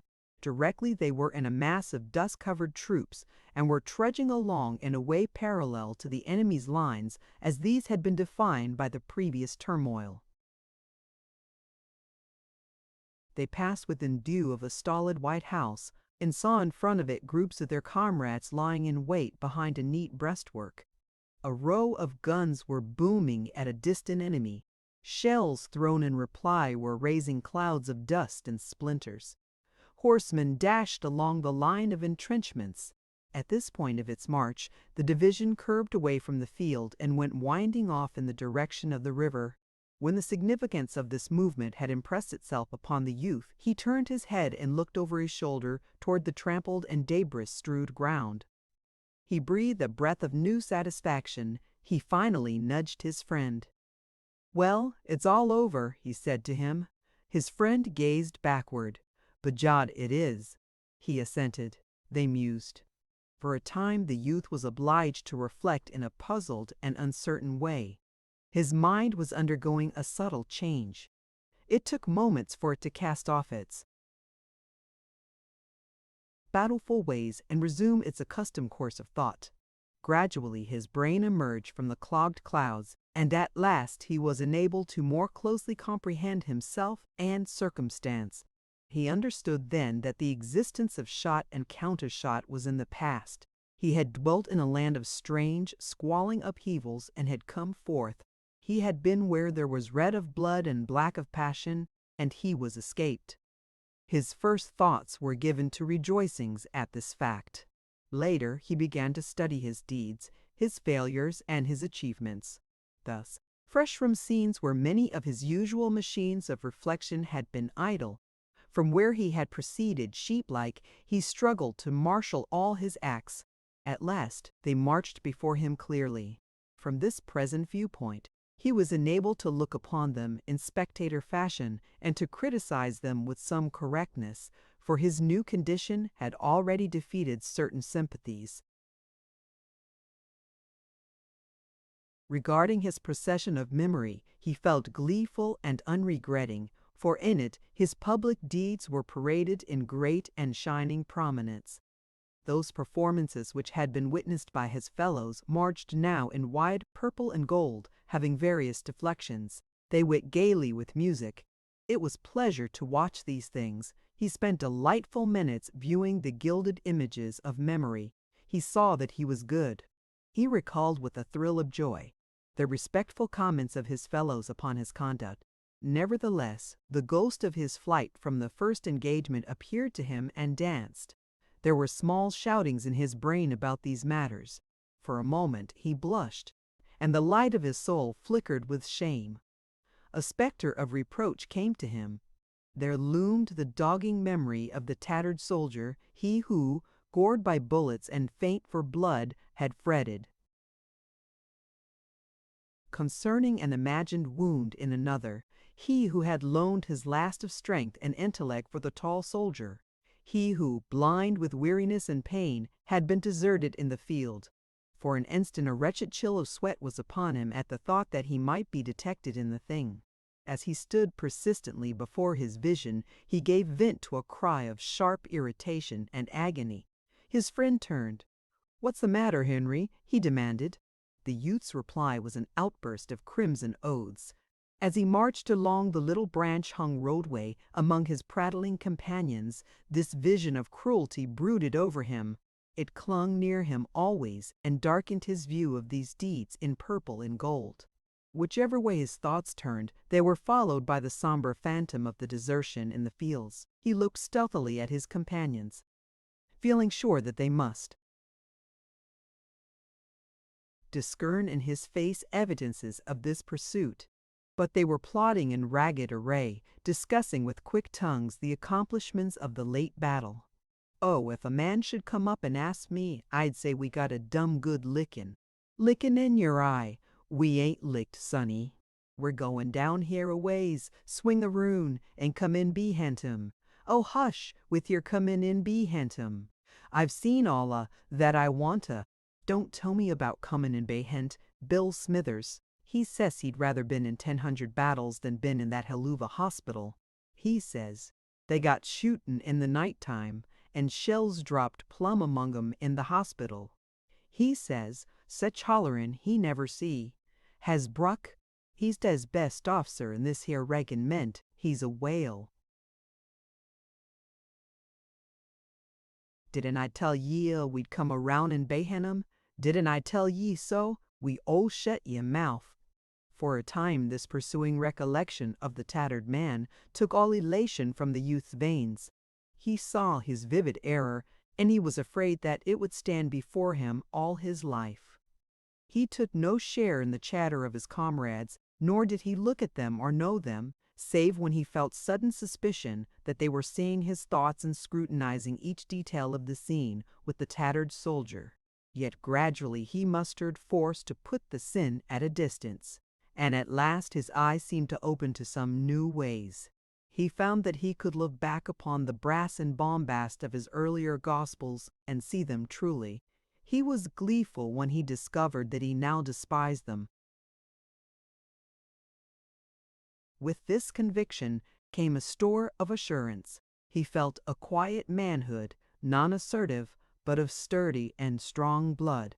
He knew that he would no more quail before his guides wherever they should point. He had been to touch the great death, and found that after all it was but the great death. He was a man, so it came to pass that as he trudged from the place of blood and wrath his soul changed. He came from hot plowshares to prospects of clover tranquilly, and it was as if hot plowshares were not scars, faded as flowers. It rained. The procession of weary soldiers became a bedraggled train, despondent and muttering, marching with churning effort in a trough of liquid brown mud under a low, wretched sky. Yet the youth smiled, for he saw that the world was a world for him, though many discovered it to be made of oaths and walking sticks. He had rid himself of the ret sickness of battle.